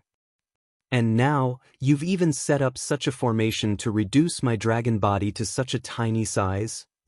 I am so angry." The black Jiao dragon was going crazy. Qian Yu flew next to it and comforted it with a smile as if she had been there before. "Little Jiao dragon, don't be sad. It's okay to be smaller, you will get used to it in a few days. Only, with your current situation, even if you leave the Ji family, you will not be able to return to the endless Eastern Sea, the territory of the Jiao dragon clan. I think before you leave the Imperial Qing dynasty, you will be caught and eaten by high-level beasts or become a pet of a human elite warrior. Tsk, so pitiful." The black serpent dragon's eyes glowed with anger. It used its dragon claws to smash the millstone beneath it into pieces.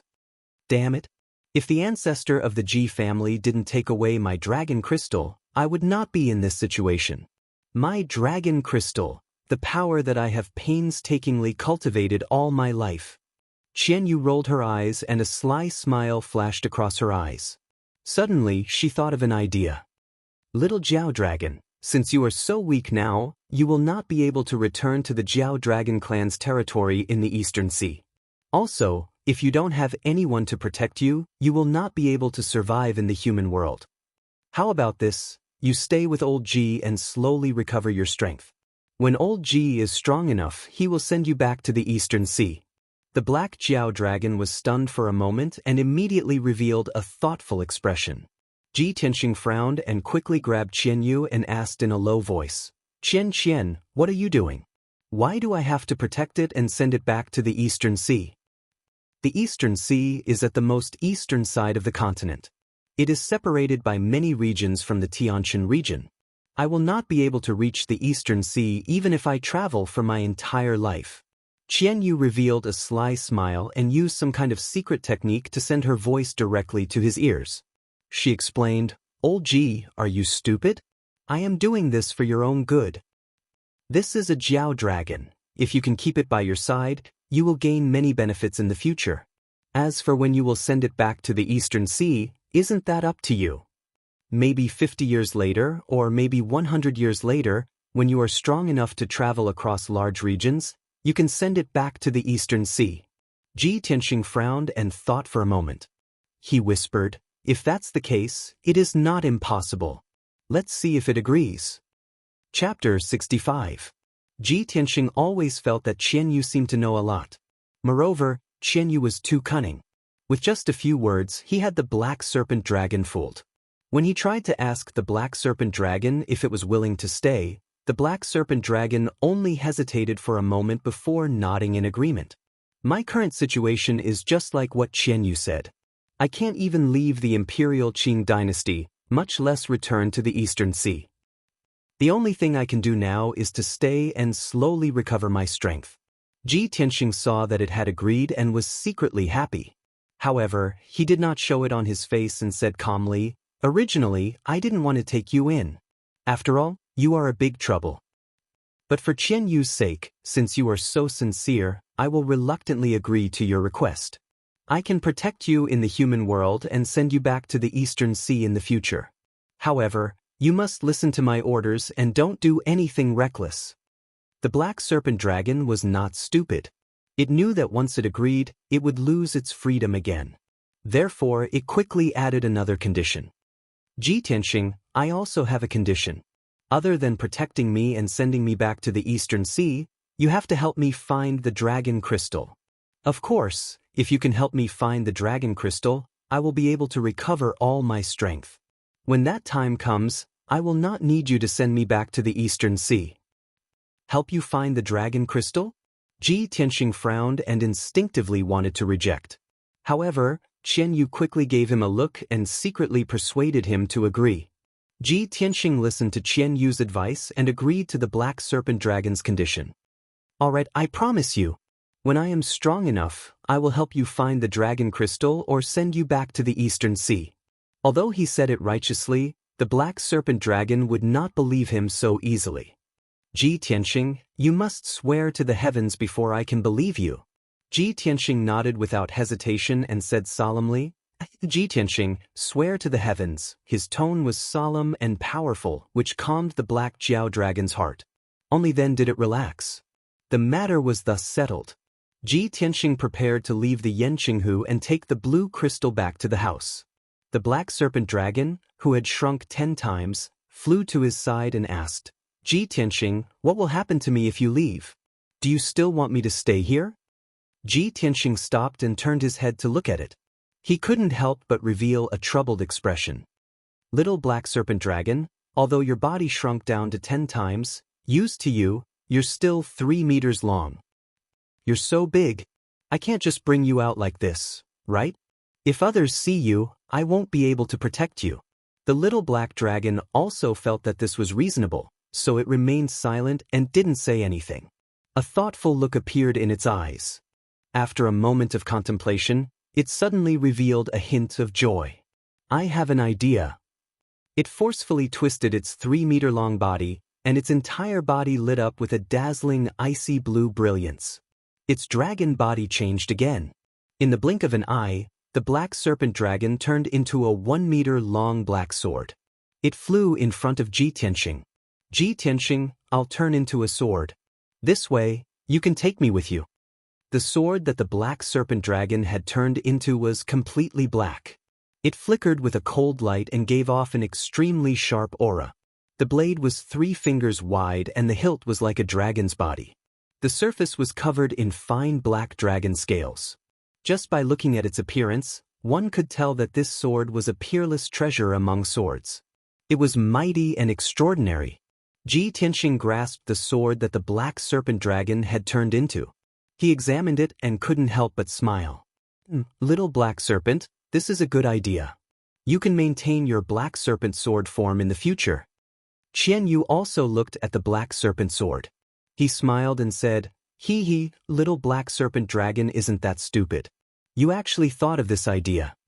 The black serpent dragon muttered in dissatisfaction, Stinky fox, how is this dragon stupid? It's clearly you who is too cunning. Ji Tianxing ignored their bickering and left Yanqinghu with the black serpent sword. After leaving the forbidden area, he took down the family head command medallion on the bronze gate. The gate closed with a creak. When he passed through the bamboo forest and returned to the back garden, he found that there was no one in the gazebo. He raised his head to look at the sky and realized that it was already the afternoon. 4 hours had passed since he entered the forbidden area of Yanqinghu. Hee, second Uncle Ji Ruffing and the others probably thought that I died in the forbidden area. Ji Tianxing inwardly sneered. He quickly left the back garden and rushed to the main hall of the Ji mansion. Sure enough, when he arrived at the entrance of the main hall, he heard a commotion coming from inside. Many of the managers were arguing loudly and emotionally. Third Uncle Ji Chang's voice was mixed in as well. When Ji Tianxing stepped into the main hall, he heard Ji Tianxing proudly sneering, Hee, for hours have passed. That brat Ji Tianxing is already dead. What are you waiting for? Don't tell me you think that kid, Ji Tianxing, will be able to walk out of the forbidden area alive with his strength? I think you are all living in a dream. Pa. Shortly after, second Uncle Ji Rufeng's sonorous voice sounded out. Everyone, don't waste any more time. With Ji Tianxing's strength, he is already dead. For managers, don't take any chances. Now, this seat will temporarily take over the position of family head and help the Ji family safeguard the family head command medallion. Ji Rufeng's voice was deep and powerful. It was filled with unquestionable dominance and confidence. But before he could finish speaking, he stopped abruptly. The confident smile on his face froze. He stood up with a swish and stared at the entrance of the main hall with wide eyes. His face was full of disbelief. Third Elder and the other managers were about to speak when they saw Ji Rufeng's reaction. They all subconsciously turned to look at the entrance. They saw Ji Tianxing, whose robes were stained with blood, holding the black dragon sword and walking steadily into the main hall. His expression was cold. His gloomy eyes swept over Ji Changhe and the other managers. Finally, they fell on Ji Ruffing. Second uncle, you want to temporarily take over the family head command medallion? Ji Tianxing stared at Ji Ruffing with a cold smile. He said in a low voice, "Hee, in your next life." Then he took out the azure crystal from his sleeve and held it in his palm, presenting it to everyone. "I've got the azure crystal." Suddenly, the main hall was so silent that even a pin drop could be heard. The 12 elders and managers all stared at the azure crystal in Ji Tianxing's palm. Their faces were full of shock. Ji Tianxing put away the azure crystal and held the family head command medallion in his hand. He said word by word, "From now on, I, Ji Tianxing, am the new family head of the Ji family. Whoever covets the position of family head and vainly tries to divide the Ji family will be killed without mercy." The entire hall was silent. The 4 external managers were pleasantly surprised. After coming to their senses, they immediately applauded and cheered for Ji Tianxing. Ji Rufeng's expression became extremely ugly. His heart fell from the clouds to hell. His heart was full of anger. He was so angry that he almost vomited blood. His whole body trembled. 5 chapters have been updated. Brothers, please add this book to your bookshelf on account of Little He's diligent 5 chapters a day. Give me a few recommendation votes. I'll be eternally grateful. Chapter 66. Ji Tianxing had returned alive, and had even successfully obtained the azure crystal. Ji Ruffing, Ji Changhe, and the others had been smug just now, saying that Ji Tianxing was dead for sure. Now, the 2 of them and the rest of the Ji family felt as if they had been slapped in public. They were so embarrassed that they almost vomited blood. However, Ji Tianxing had followed the family rules and successfully passed the test to obtain the azure crystal. This left Ji Ruffing, Ji Changhe, and the rest speechless. They had suffered a crushing defeat. No matter how unwilling they were, they had no choice but to accept this result and acknowledge Ji Tianxing as the family head. Ji Tianxing glanced at Ji Ruffing and the rest mockingly before leaving the main hall with a cold smile. He returned to the breezy courtyard and immediately entered the secret chamber to treat his injuries and restore his strength. In the celestial forest court, 3,000 meters away from the Ji mansion. It was still the same tall tower in the manor. At this moment, a young man and a young woman were standing at the top of the tower. The young man in a long silver robe was Bai Wuchen. The young woman in a plain white dress with long hair was Yun Yao. She stood proudly against the wind and looked into the distance. Her beautiful face revealed a look of astonishment. Just now, I sensed a trace of a dragon's aura? A dragon's aura appeared? She had always been cold and aloof. It was rare for her to be so surprised. Bai Wuchen frowned when he heard her murmuring. His expression was one of surprise. Dragon's aura? How could a dragon's aura appear in the imperial city of the Green Cloud Imperial City? Grand Senior Sister, could it be that you sensed wrongly? Yun Yao frowned. She was still focused on the dragon's aura, trying to find the source of the dragon's aura. Unfortunately, the dragon's aura only appeared for a moment before it disappeared immediately.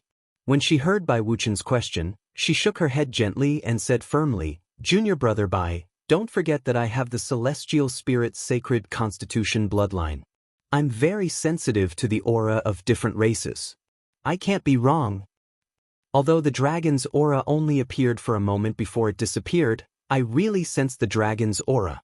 When she mentioned the bloodline of the celestial spirit's sacred constitution, Bai Wuchen stopped smiling and his face became serious. Since Grand Senior Sister's senses can't be wrong, then a dragon really did appear in the imperial city of the Green Cloud Imperial City. But that's impossible. How could a dragon's aura appear in the small imperial city of the Imperial City? Isn't the dragon clan residing in the endless Eastern Sea? How could they cross hundreds of millions of miles and come to the Imperial City? Bai Wuchen was still in disbelief. Yun Yao frowned and recalled for a moment. Then she suddenly thought of something and her eyes flashed. Of the spiritual constitution constitution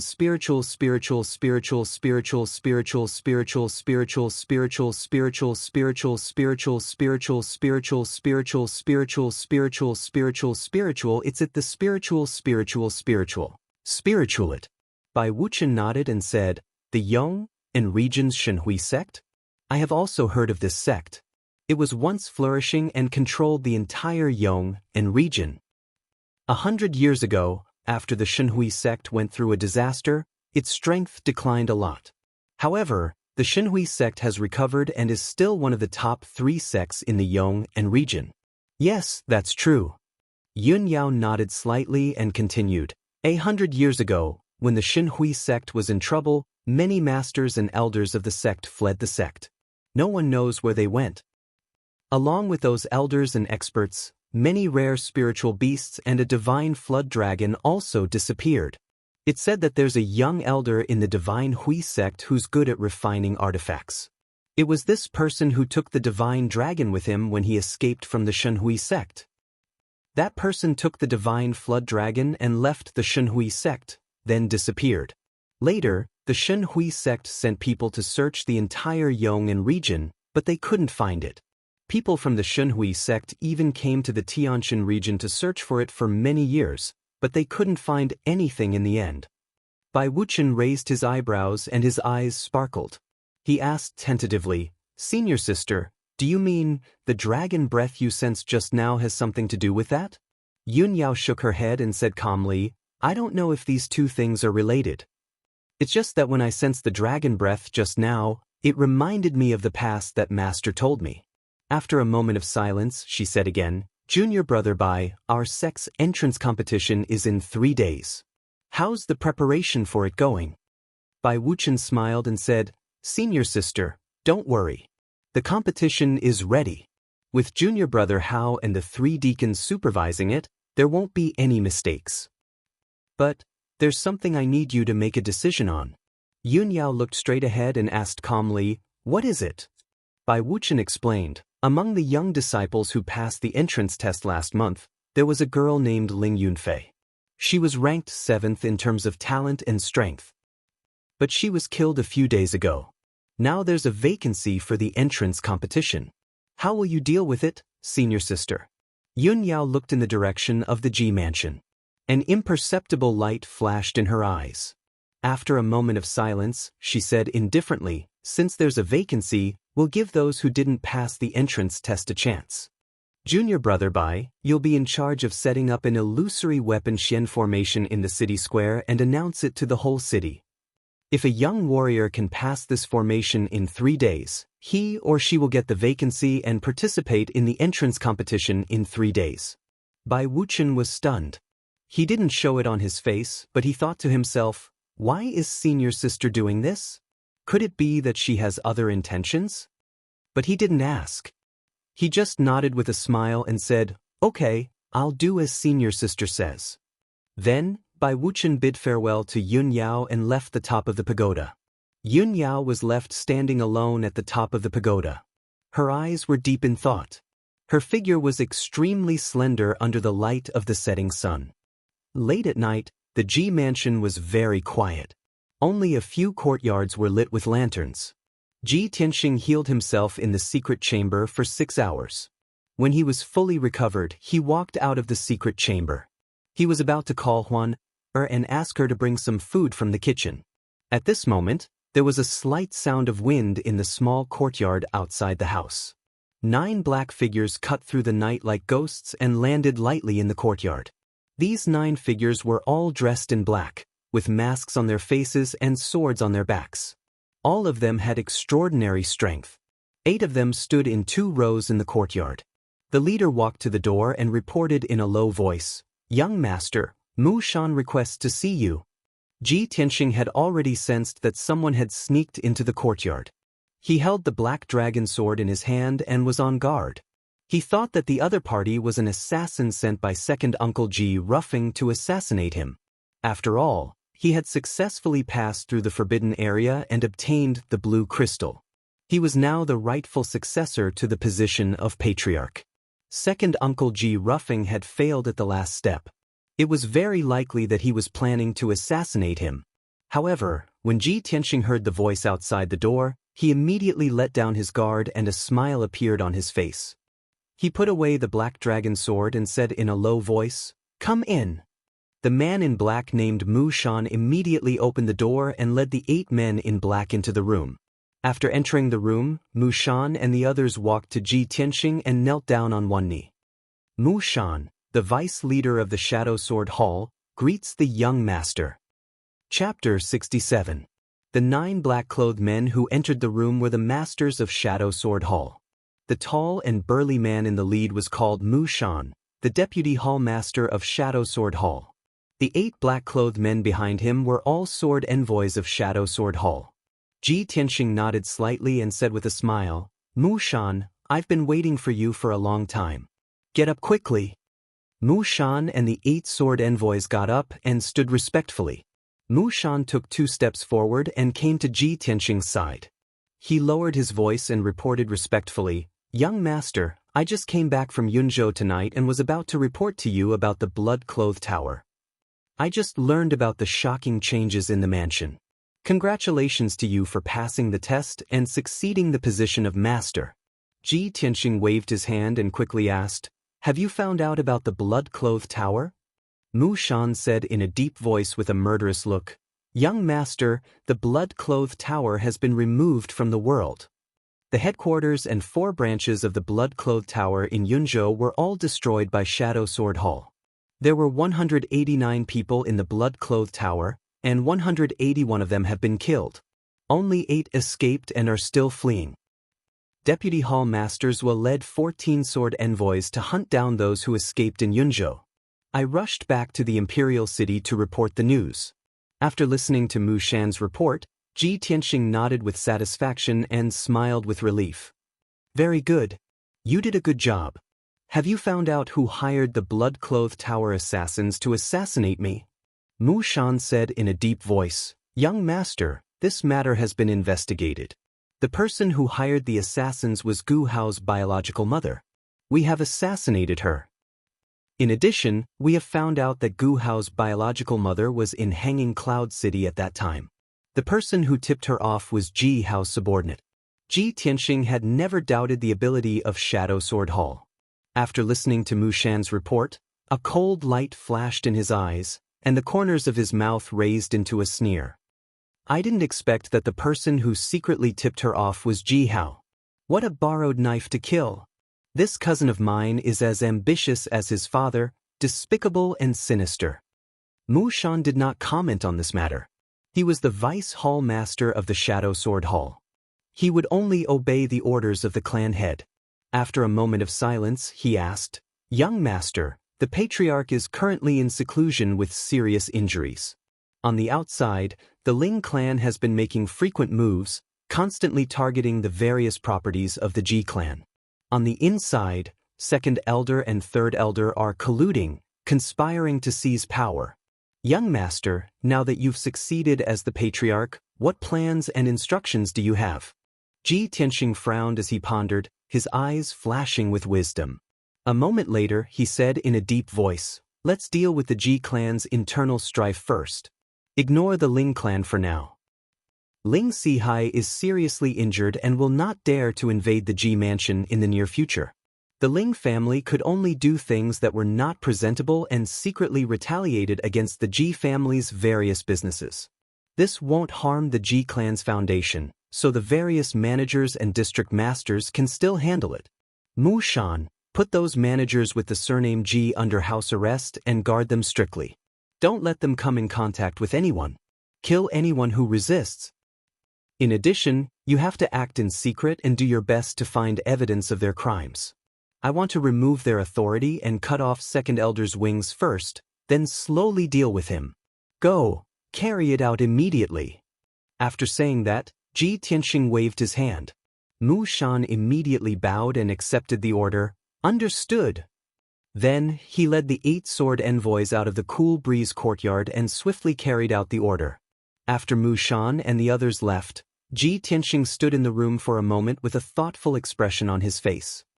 There are still 3 days before the Sky Pillar Sect's entrance competition begins. If I can't enter the Sky Pillar Sect to cultivate, I can only stay in the Imperial City and manage the family business, fighting with the various forces and being a landlord for the rest of my life. That's not what I want. Ji Tianxing muttered in a low voice. He secretly clenched his fists, his eyes flashing with a resolute light. Entering the Sky Pillar sect to cultivate had always been his goal and dream. From a long time ago, he was tired of this kind of life. The Royal Azure Imperial City and the Royal Azure Empire were like a cage to him. He wanted to break out of this cage, spread his wings, and soar high. He wanted to cultivate more profound and powerful martial arts and explore the wonderful world outside. After a while, he turned around and entered the secret underground room. He began to cultivate and comprehend the Tao of the Sword Heart. He had already completely grasped the second stage of the Tao of the Sword Heart. He was very proficient in it and had reached the minor accomplishment stage. This stage of the cultivation technique could not only cultivate quintessential essence and increase the power of the sword embryo, but it could also control sword qi as if it was his own arm. Ji Tianxing named this stage of the cultivation technique sword driving art and had been diligently cultivating it for the past few days. In the dark secret room, he sat cross-legged in the middle of the quintessential gathering array and calmly pondered. Cultivation is like rowing a boat against the current. If you don't advance, you will fall behind. I can't slack off for a moment. There are still 3 days. I must cultivate the sword-driving art to the greater accomplishment stage in order to unleash my strongest combat strength. Only then will I have the chance to participate in the grand entrance competition and obtain the qualifications to enter the Sky Pillar sect.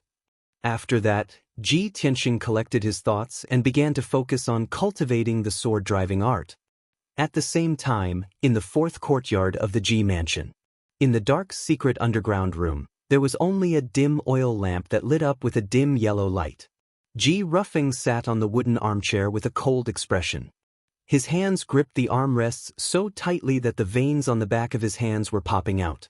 Obviously, he was extremely angry. His heart was brewing with a monstrous rage. Ji Hao stood beside him. His expression was also very ugly. His eyes were surging with killing intent. After a moment of silence, he finally couldn't help but curse in a low voice. Damn Ji Tianxing! That bastard! How could he break through the forbidden area and obtain the azure crystal? I don't believe it. In the past month, he suddenly returned from the body refinement realm trash to the quintessential realm. Not only did he kill Ling Yunfei, but he also mastered that marvelous sword technique and even succeeded the position of the patriarch.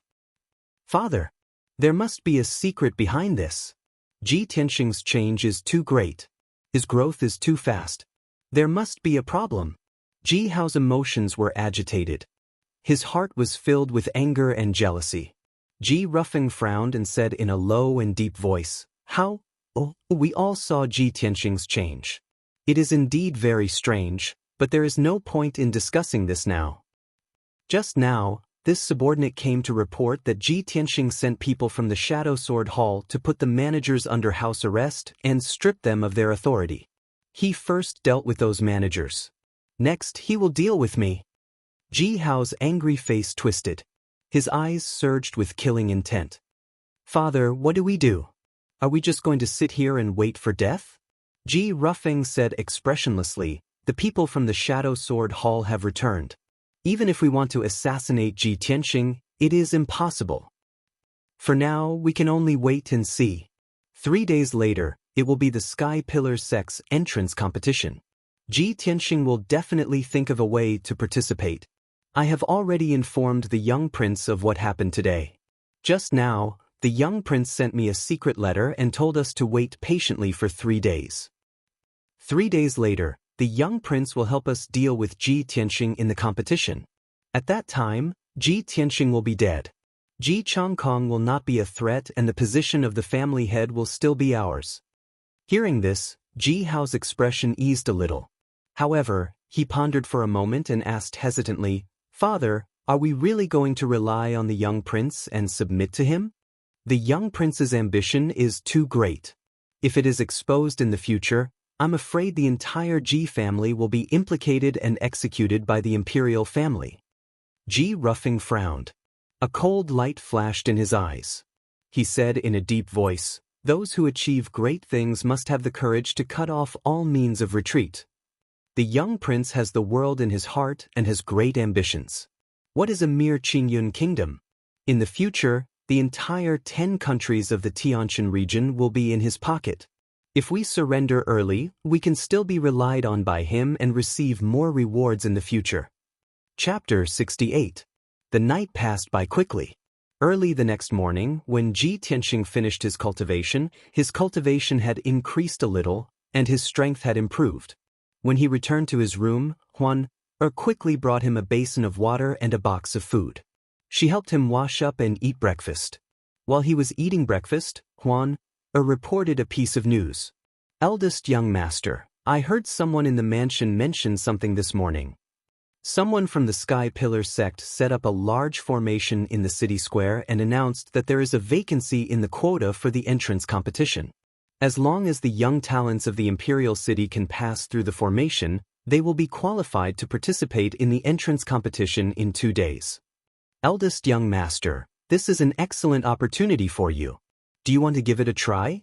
Ji Tianxing was startled. He thought to himself, a vacancy? Is it because Ling Yunfei died? He nodded and smiled. How can I miss such a good opportunity? After breakfast, he left the Ji mansion and took a carriage to the city square. By the time he arrived at the city square, it was already late in the morning. The large square was already packed with people. There were thousands of Imperial City citizens and young martial artists. The square was so crowded that not even a drop of water could trickle through. Ji Tianxing got off the carriage and walked through the crowd with an expressionless face to the center of the square. There was a high platform with a radius of 100 meters. It was surrounded by a white jade fence with many spirit beast statues. Usually, when there was a grand ceremony in the Imperial City, it would be held on the high platform. At this moment, there was only a huge dark golden ball of light on the high platform. The ball of light was as big as a courtyard. It was condensed from the energy of the formation. Its surface was shining with a dazzling golden light.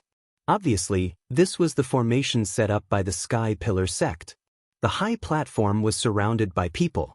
Everyone stared at the golden ball of light and whispered to each other. The Sky Pillar sect's disciples are really extraordinary. This is the illusory weapon formation? It is said to be a low-grade profound level formation? A profound grade array can only be set up by a profound grade expert. Normal true energy realm martial artists would have a hard time breaking through it. Those in the body refinement realm definitely have no hope. To be able to break through the array and obtain a spot, one must at least have the strength of the true element boundary.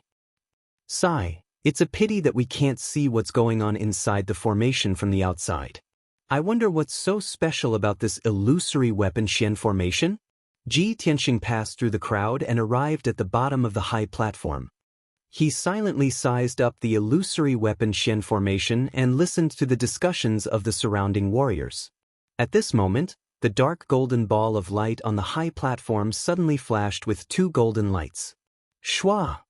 A figure flew out of the ball of light and was bounced 10 meters away by the majestic force of the array. He rolled and fell off the high platform. This person was a young martial artist. He was dressed luxuriously and had an extraordinary bearing. However, he was injured in the illusory weapon mystic formation. His clothes were tattered, revealing more than a dozen bloody wounds. His disheveled appearance was very embarrassing. Seeing this person fall off the stage in a sorry state, the surrounding cultivators suddenly let out a burst of exclamations, discussions, and laughter. Isn't that Chu Xingzi? He has the strength of the 2nd level of the true element boundary. How did he fail? Brother, you didn't see it just now, right? Chu Xingzi had just entered the illusory weapon mystic formation for less than half an hour and failed to break through the array and was ejected out. Hee, what's so strange about Chu Xingzi failing to break through the array? You guys came late and didn't see it. Before Chu Xingzi, there were more than a dozen people who were ejected out with bruises all over their bodies. Sigh, it seems like it's very difficult to obtain that vacant spot. Even the strength of the 2nd level of the true element boundary can't do it. I reckon that the person who can break through the array not only has the strength of the 3rd level of the true element boundary, but also has to be proficient in arrays. Hearing until here, Ji Tianxing couldn't help but frown. He secretly looked around and indeed saw a few young martial artists who were injured. They were covered in blood and were in a sorry state. After the dark golden ball ejected Chu Xingzi, a black door appeared. It was obviously the entrance to the array. However, most of the onlookers were just watching the show and didn't dare to try to break through the array. At this moment, a burly young man in black clothes leaped onto the high platform and walked towards the black door. The crowd around the high platform immediately burst into discussions. "Look, there's another person who overestimates himself trying to break through the array. I know that person. He's Lu family's Lu Suidao. He reached the 3rd level of the true element boundary not long ago. I heard that he was cultivating in seclusion previously and missed the Sky Pillar Sect's entrance test. He has always regretted it, so he vowed to obtain that vacant spot this time." Lu Suidao went in. "I wonder if he can break through." Ji Tianxing listened to the discussions around him and stared at Lu Suidao with interest as he watched him enter the illusory weapon mystic formation. After Lu Suidao entered the array, the black door disappeared. The dark golden ball was very quiet and didn't emit any sound. The crowd couldn't see the situation inside the array. About 7 minutes later, the dark golden ball suddenly flickered with 2 rays of golden light. Swish!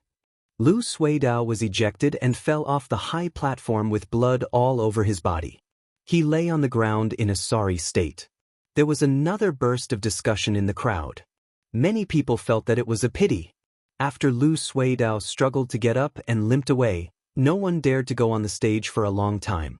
After a full 15 minutes, a young martial artist in a white robe with an imposing appearance jumped onto the high platform. Seeing the white-robed young man on the stage, the onlookers all revealed surprised expressions and started to discuss again. "Everyone look, it's Jiang Baiyu. Jiang Baiyu actually wants to break through the array? He has the strength of the 5th level of the true element boundary and is ranked in the top 10 in the nation. No, Jiang Baiyu has already passed the entrance test and obtained the spot to participate in the tournament. Why does he still want to break through the array? You don't understand, right? Jiang Baiyu is breaking through the array to gain fame. If he successfully breaks through the array, he will definitely impress the Sky Pillar Sect. When he enters the Sky Pillar Sect in the future, he will definitely receive preferential treatment and be heavily nurtured by the sect." "I see. This Jiang Baiyu is quite ambitious." Ji Tianxing's expression was calm as he watched Jiang Baiyu enter the array. A playful smile appeared on his face. He had seen the black and white heroes at the Dragon Gates banquet and had some impression of Jiang Baiyu. He wanted to see if the conceited Jiang Baiyu could get what he wanted. Soon, 15 minutes passed. The dark golden light ball suddenly flickered with 2 rays of golden light, and a white figure was ejected out. It was Jiang Baiyu. His white robe was stained with blood, and his hair was disheveled as he fell off the stage. He rolled a few times before coming to a stop. He had confidently stepped onto the stage to break through the array under everyone's gazes, but he didn't expect to end up in such a sorry state. Jiang Baiyu was so ashamed that he wanted to die. He crawled up with a dirty face and hurriedly left the square through the crowd.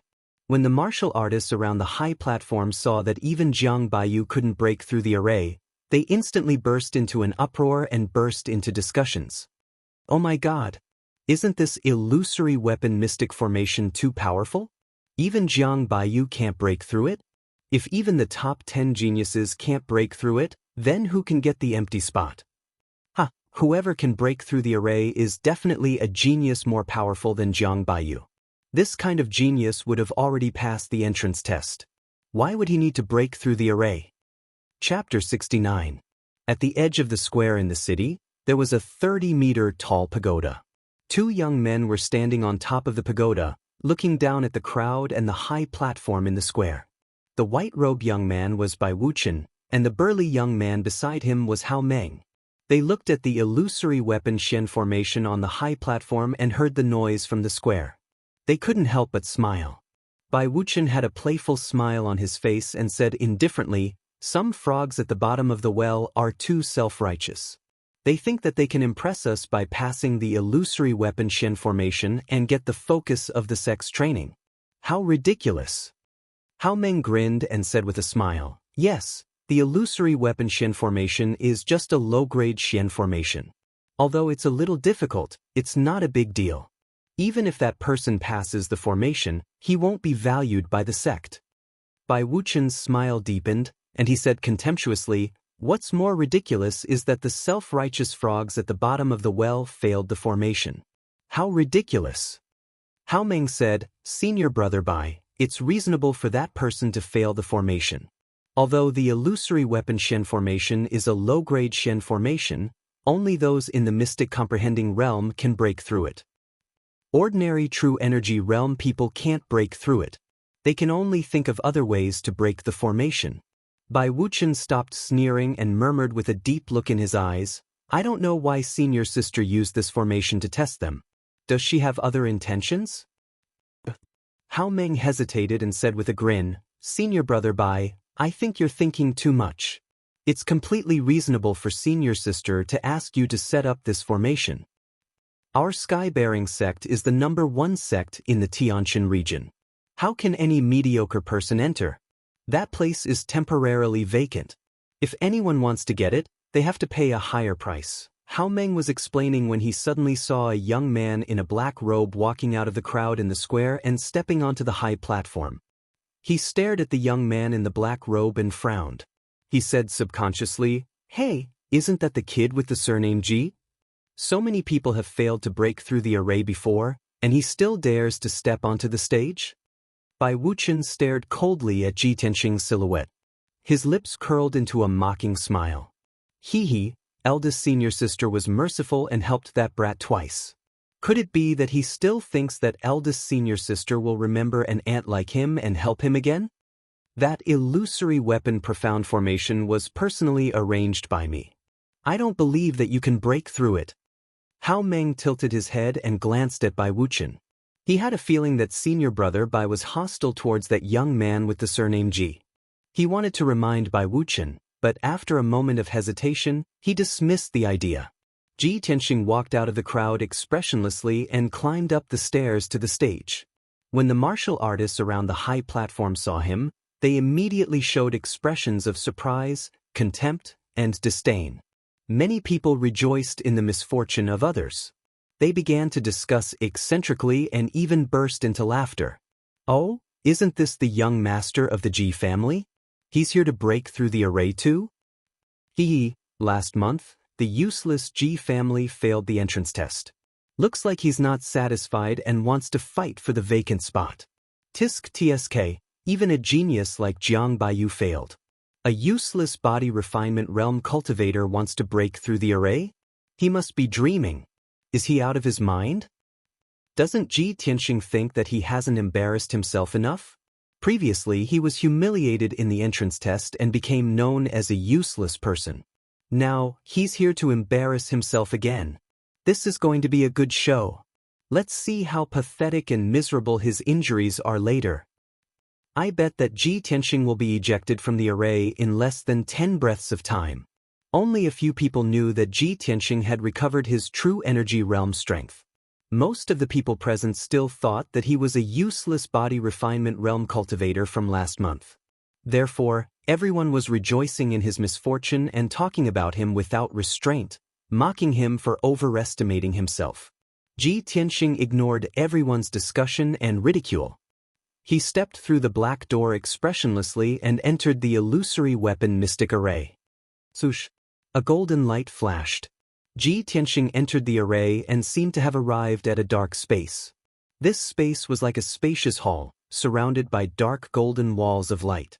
The squarish black stone floor was at least 100 meters long and wide. The floor was paved with thousands of stone slabs. They were arranged horizontally and vertically, like a huge chessboard. On this huge chessboard, there were 16 chess pieces moving back and forth. Those chess pieces were humanoid puppets made of bronze.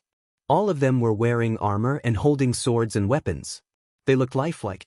The 16 bronze puppets were 2 meters tall. They were strong and sturdy, like brave warriors on the battlefield. They were emitting a cold, murderous aura. The weapons in their hands were different. There was a palm-sized black heavy sword, a fierce and domineering Zamedeo, a 9-section whip full of barbs, a long spear, a heavy halberd, and a meteor hammer. Just by looking at their appearance, people could feel the iron-blooded murderous aura. They were shrouded in invisible pressure. Ji Tianxing had no doubt that those bronze puppets were not only powerful and destructive, but also invulnerable. Fortunately, those bronze puppets only moved back and forth in the chessboard and did not attack him. Ji Tianxing was not in a hurry to break through the array. He looked at the bronze puppets and observed the dark golden light walls around him, looking for the exit of the array. Generally speaking, this kind of array used as an assessment would leave an exit. The challenger only needed to pass the test and break through the blockade of the 16 puppets to reach the exit and successfully break through this array. However, even after Ji Tianxing looked around, he still could not find the exit of the formation. The surroundings were blocked by the dark golden light walls, and there was not even a crack. This illusory weapon Xian formation has no exit. Do I have to break the array to get out? Ji Tianxing thought for a while, then he stepped into the black chessboard and walked forward. The two bronze puppets closest to him kept moving back and forth on his left and right. When he was 5 meters away from the two puppets, they immediately sped up and rushed toward him, waving the long spear and the Zamedeo to attack him. Swish! Swish! The long spear and the fierce Zamedeo slashed toward him at an extremely fast speed, making an air-piercing sound. Ji Tianxing wanted to rush over with the fastest speed and not fight with the two puppets. But he did not expect that the two puppets were so fast that they rushed to him in an instant. The long spear and the Zamedeo attacked him at the same time, making it difficult for him to resist, and there was nowhere to hide. Bang! He tried his best to avoid the Zamedeo, but his abdomen was swept by the long spear, and he was knocked back on the spot. He fell to the ground 5 meters away, making a muffled plop sound. At this time, the two bronze puppets stopped attacking and did not chase him. The two puppets looked at each other, then turned back and continued to walk back and forth in the chessboard. Ji Tianxing covered his abdomen and got up. He endured the piercing pain and carefully observed the bronze puppets. The test just now made him understand one thing. If he wanted to break through this illusory weapon Xian formation, he must find a way to break through it. No matter how strong a warrior of the true element realm was, he could never be a match for the bronze puppets. Chapter 70. Ji Tianxing had dabbled in formations since he was young, so he was not unfamiliar with them. The Ji family was a family of blacksmiths, so they would use formations in the weapons and equipment they forged. When Ji Tianxing broke into the family's forbidden area, he had seen the formations set up by the Ji family's ancestor with his own eyes. Thus, he had some experience in setting up formations and breaking them. He stood at the edge of the formation and calmly observed the ground and the 16 bronze puppets, looking for a way to break the formation. The ground was paved with thousands of black stone slabs. It was flat and neat, and he could not see any abnormalities. He could not see any clues from this chessboard-like ground for the time being, so he focused all his attention on the bronze puppets. He carefully observed for a while and found some patterns. The 16 bronze puppets had similar appearances, but the weapons in their hands were different. Moreover, their attack range was 5 meters. As long as he stepped into this range, he would be attacked. They walked back and forth on the chessboard. Although it looked disorderly, there was actually some kind of pattern hidden within. Most importantly, Ji Tianxing found that there was a bronze heart-protecting mirror on the chest of each bronze puppet. There was a word engraved on each heart-protecting mirror. Some were engraved with gold, some with wood, and some with water, fire, and earth. Other than the words metal, wood, water, fire, and earth, there were also a few puppets with heaven, earth, and man engraved on their heart-protecting mirrors. Ji Tianxing furrowed his brows and pondered seriously. He vaguely felt that the words on the heart-protecting mirrors might be the key to breaking the formation. Heaven, earth, man, metal, wood, water, fire, and earth, a total of 8 words. There are 16 bronze puppets here, and every 2 puppets have the same word. Could there be a mystery behind this? Thus, Ji Tianxing focused on observing the paths of the bronze puppets. Not long after, he found an interesting phenomenon. A bronze puppet with the word gold on its chest was aimlessly walking on the chessboard. A puppet with the word heaven on its chest was walking towards it. It brushed past the puppet with the word gold and continued walking. However, when that gold puppet encountered another gold puppet, the two of them actually turned around and walked away at the same time. Seeing this scene, Ji Tianxing couldn't help but frown and ponder silently. Gold and heaven have nothing to do with each other, so when these two puppets brushed past each other, there was no reaction at all. However, two golden character puppets would not meet each other. Instead, they would turn around and leave after meeting each other. Could it be that puppets with the same name cannot stay together? With this thought in mind, he stared at the puppets and continued to observe. It wasn't long before that heaven puppet encountered another heaven puppet. In the end, just as Ji Tianxing had guessed, the two heaven puppets immediately turned around and walked back when they were about to meet. This discovery shook his spirits, and he revealed a playful smile. So that's how it is. There is indeed a pattern. I just don't know what will happen if two puppets with the same name meet. Ji Tianxing was somewhat eager to give it a try. He stepped into the formation again and rushed forward. At this moment, the bronze puppet on the left was walking towards the center, and the distance between them was rapidly closing. On the breastplate of this bronze puppet, there was the word water. When Ji Tianxing had rushed 8 meters away, he was just 5 meters away from it. That bronze puppet immediately sped up and rushed over, brandishing its spear and thrusting it towards Ji Tianxing. Swish! The thrusting spear was extremely powerful, and its speed was unbelievably fast. It actually produced a sharp sound as it pierced through the air. Ji Tianxing didn't bother with it at all, and continued to rush forward without stopping at all. That water puppet immediately chased after him. Its pair of bronze feet stepped on the stone floor, producing muffled ping ping ping sounds. Although Ji Tianxing was running away with all his might, avoiding the pursuit of the water puppet, his eyes were fixed on the other hand. However, his eyes were fixed on another puppet not far away. There was also the word water on that puppet's heart-protecting mirror. He just wanted to take a risk and see what would happen if the two puppets with the same word bumped into each other. Seeing that the water puppet behind him was about to catch up to him, it brandished its spear and thrusted it towards him again. At this critical juncture, he burst forth with all his strength to escape, and rushed straight towards the water puppet in front of him. When he was only 5 meters away from that water puppet, that puppet also sped up and rushed over, brandishing its huge meteor hammer to launch an attack. Ji Tianxing was pincered by the two water puppets, and immediately fell into a dangerous situation. The slightest carelessness would cause him to be seriously injured. However, the two puppets were still 10 meters away from each other, and he still couldn't dodge. His expression became grave, and he instantly made up his mind. Sword driving technique.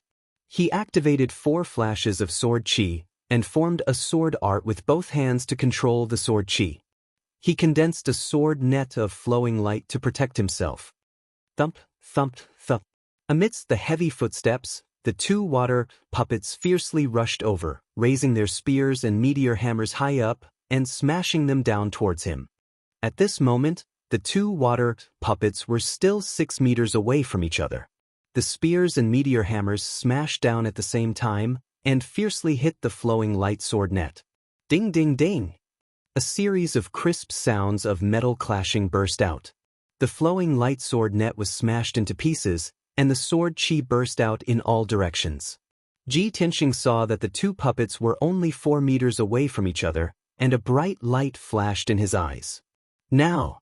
He shouted in his heart, and immediately jumped 3 meters away, dodging the spears and meteor hammers by a hair's breadth. Bang! The two water puppets were charging at such a fast speed that they couldn't stop. They immediately collided with each other, and a muffled sound burst out. Then a surprising scene appeared. After the two water puppets collided, they weren't repelled by the rebounding force, but actually disappeared at the same time. Ji Tianxing fell on the ground 3 meters away, and stared at this unbelievable scene with his eyes wide open. Instantly, a smile appeared on his face. After the two water puppets with the same name collided, They actually disappeared at the same time. I see. This is the way to break the illusory weapon Xian formation. He was excited and said to himself with a heart full of excitement. At the same time, another 2 bronze puppets approached him and broke through the 5-meter attack range. Those 2 bronze puppets suddenly sped up and waved their heavy sword and halberd to attack Ji Tianxing. Ji Tianxing had found the way to break the formation, so of course he wasn't afraid of the siege of those 2 puppets. He saw that the fire and earth characters were engraved on the heart protection mirrors of those 2 puppets.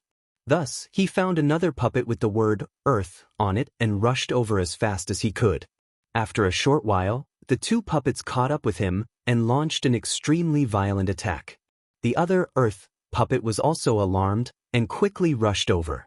Ji Tianxing was trapped in the siege of 3 puppets, but he didn't panic. He repeated the same trick and skillfully closed the distance between the 2 earth puppets. Then, with a muffled sound, the 2 earth puppets collided with each other and disappeared on the spot.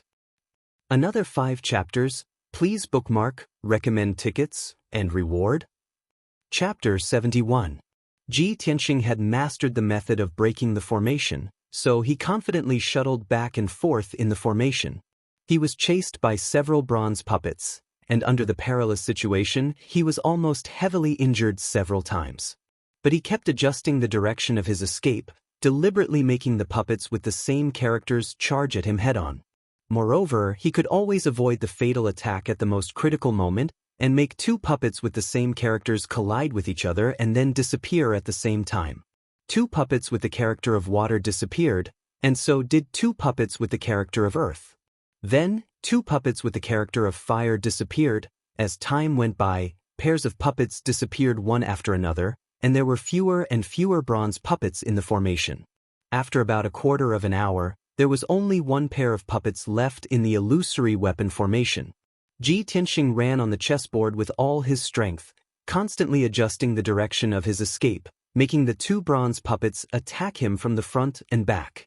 When the 2 bronze puppets rushed at him one after another, he finally showed a smile on his face. When he was about to be hit by the 2 puppets, he jumped up more than 3 meters high in a flash.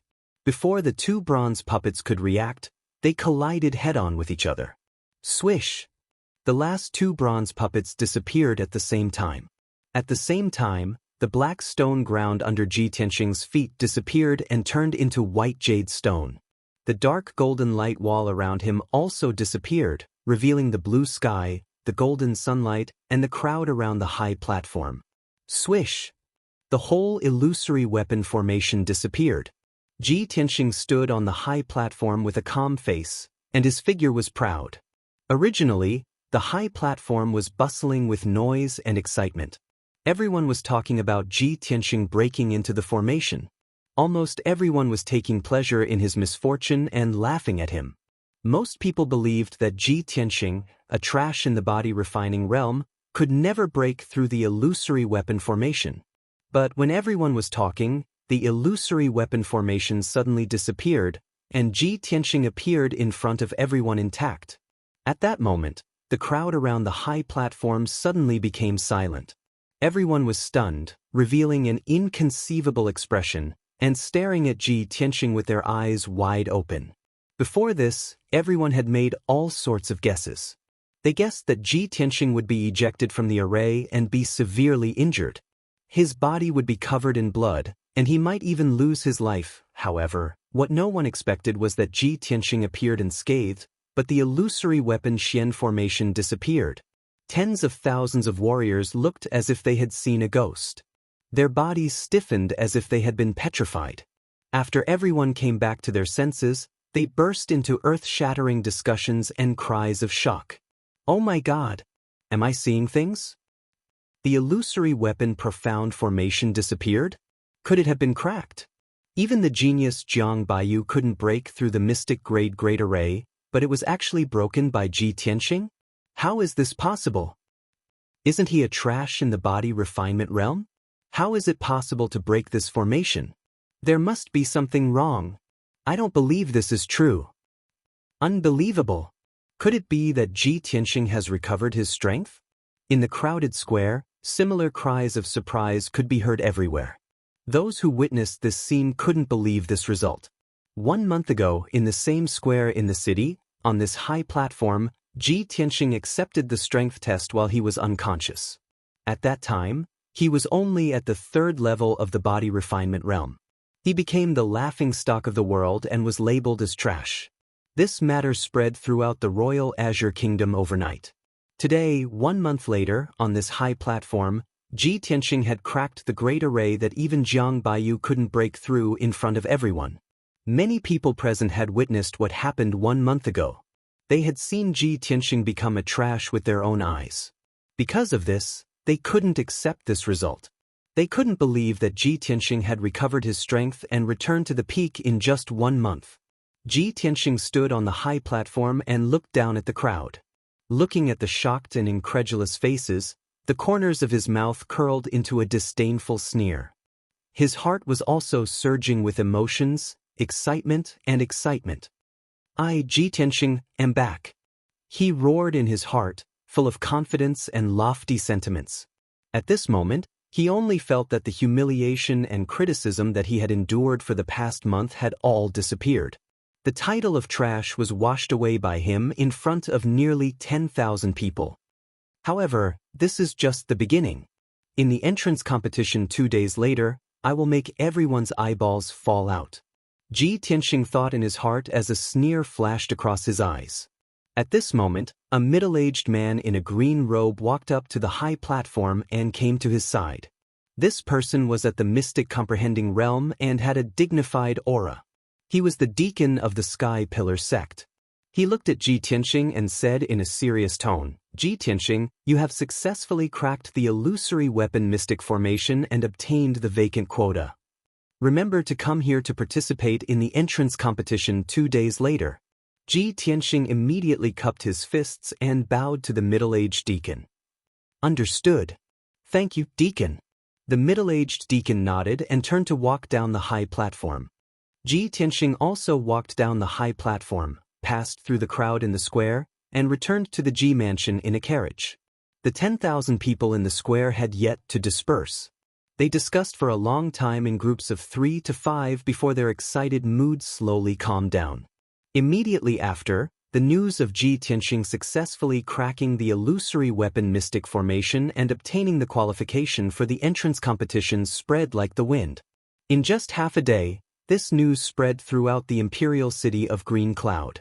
All the martial artists in the city finally understood that Ji Tianxing was no longer the trash that was ridiculed by everyone. He actually recovered his strength in just a month and even surpassed the genius Jiang Baiyu. Of course, after this news spread, the most depressed person was Jiang Baiyu.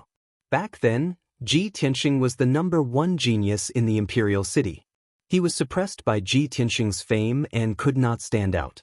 Today, he failed to break through the illusory weapon mystic formation, but Ji Tianxing successfully cracked the formation.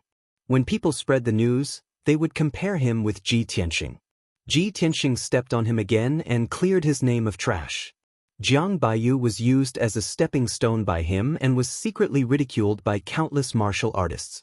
How could he not be angry from embarrassment? In the Spirit Fire Palace, in a certain luxurious room, young Prince Jiling was wearing a white long robe and was sitting cross-legged on the bed with his eyes closed. Suddenly, an old man in black clothes quickly walked into the room and reported with cupped fists. Reporting to young Prince, I just received news that Ji Tianxing cracked the illusory weapon mystic formation in front of everyone in the city square and obtained the qualification to participate in the entrance competition. Ji Ling slowly opened his eyes and listened to the old man in black's report. He couldn't help but curl his lips and a cold, killing intent flashed across his eyes. I already knew that he recovered his strength and is not weaker than the 5th level of the true element realm. He cracked the formation in front of everyone and obtained the qualification to participate in the entrance competition. This is exactly what I wanted. Otherwise, if he didn't participate in the entrance competition, I would have to find another opportunity to make a move on him. After a pause, he sneered and said, I have already completely refined the God-seizing pearl, and my strength has also reached the peak. In the entrance competition 2 days later, I will take Ji Tianxing's dog life. 5 updates a day. I only ask for your support and recommendation tickets. Little he thanks everyone? Chapter 72. After returning to the Ji mansion, Ji Tianxing made a trip to his father's residence. His father was still recuperating in the secret chamber. Although his injuries were getting better, the recovery was very slow. He didn't wake up his father who was recuperating. Instead, he gave a few instructions to the guards guarding the secret chamber and left. After returning to Qingfeng courtyard, he entered the secret chamber and prepared to continue cultivating. There were still 2 days before the tournament. He wanted to use these last 2 days to increase his strength by a few percent. The elixirs stored in the secret chamber, as well as the elixirs given to him by little Princess Ku, were all consumed and refined by him. For 2 whole days, he stayed in the secret chamber and cultivated bitterly. He only came out once. This time, he only appeared for an hour. During this time, he ate some food to replenish his strength. He also asked Mu Shan for some information and made some arrangements. In these 2 days, the Ji mansion was peaceful. Second Elder Ji Ruffing was surprisingly calm. He didn't make any movements as if he didn't feel any danger. The few managers who were under house arrest were also calm. They ate, drank, and slept leisurely as if nothing had happened. Even Ji Hao stayed in his room and cultivated. He didn't show his face. But in reality, they were all waiting for the Sky Pillar Sex tournament to begin. Because they all knew that the day the tournament began would be the day Ji Tianxing died. The imperial city of Green Cloud was the complete opposite of the Ji mansion's tranquility. These 2 days, it was very lively and noisy. On one hand, the Sky Pillar Sex tournament was about to begin. The grand event that happened once every 3 years was about to begin. It attracted countless cultivators to come to the imperial city to watch. On the other hand, the news of Ji Tianxing recovering his strength and participating in the tournament caused a lot of discussion among the commoners in the imperial city. Countless people were waiting for the tournament to begin. They wanted to see Ji Tianxing's performance in the tournament with their own eyes. Everyone wanted to see if the trash from back then had really recovered his strength. Could he wash away the shame in the tournament, clear his name, and obtain the qualifications to enter the Sky Pillar sect? Everyone was looking forward to it. 2 days had passed. On the morning of the 3rd day, Ji Tianxing finally ended his cultivation and walked out of the secret chamber. At this time, his appearance didn't change, but his strength had increased by 40%. His entire body faintly emitted a powerful aura, and his eyes revealed a strong sense of confidence and anticipation. Under Huan Er's service, he changed into a set of black clothes with silver line patterns. His entire person became heroic and exuberant. He held the black dragon sword wrapped in the black iron scabbard and calmly walked out of the Ji mansion. He rode a carriage to the city square. At this time, the sun had just risen, and the warm morning breeze was blowing, making people feel comfortable. Countless commoners of the imperial city flocked to the city square, wanting to catch a glimpse of the Sky Pillar sect's disciples and the heroic bearing of the top 10 geniuses of the Royal Azure Kingdom. After passing through several crowded streets, the carriage stopped at the edge of the square. The square, with a radius of nearly 3,000 meters, was already packed with people. Most of them were commoners and martial warriors from the imperial city. Ji Tianxing raised his head and looked around. There were people everywhere. Roughly estimating that there were at least 30 to 50,000 people gathered in the square. Today, the number of people who came to the square to watch the grand competition was several times more than when he broke the array. Ji Tianxing passed through the crowd and walked towards the high platform in the middle of the square. Today's grand competition would be presided over by 2 deacons of the Sky Pillar sect. 3 Sky Pillar sect disciples would also be present to supervise. The grand competition's arena was the white jade high platform in the middle of the square. When Ji Tianxing squeezed out of the crowd and arrived below the high platform, he saw that there were more than 20 young martial warriors standing around the high platform. These 20 people were all young martial warriors who had passed the test and would be participating in the grand competition today. Most of them were famous geniuses in the Royal Azure Kingdom. They each stood around the high platform, leaving an empty space of 10 feet around them.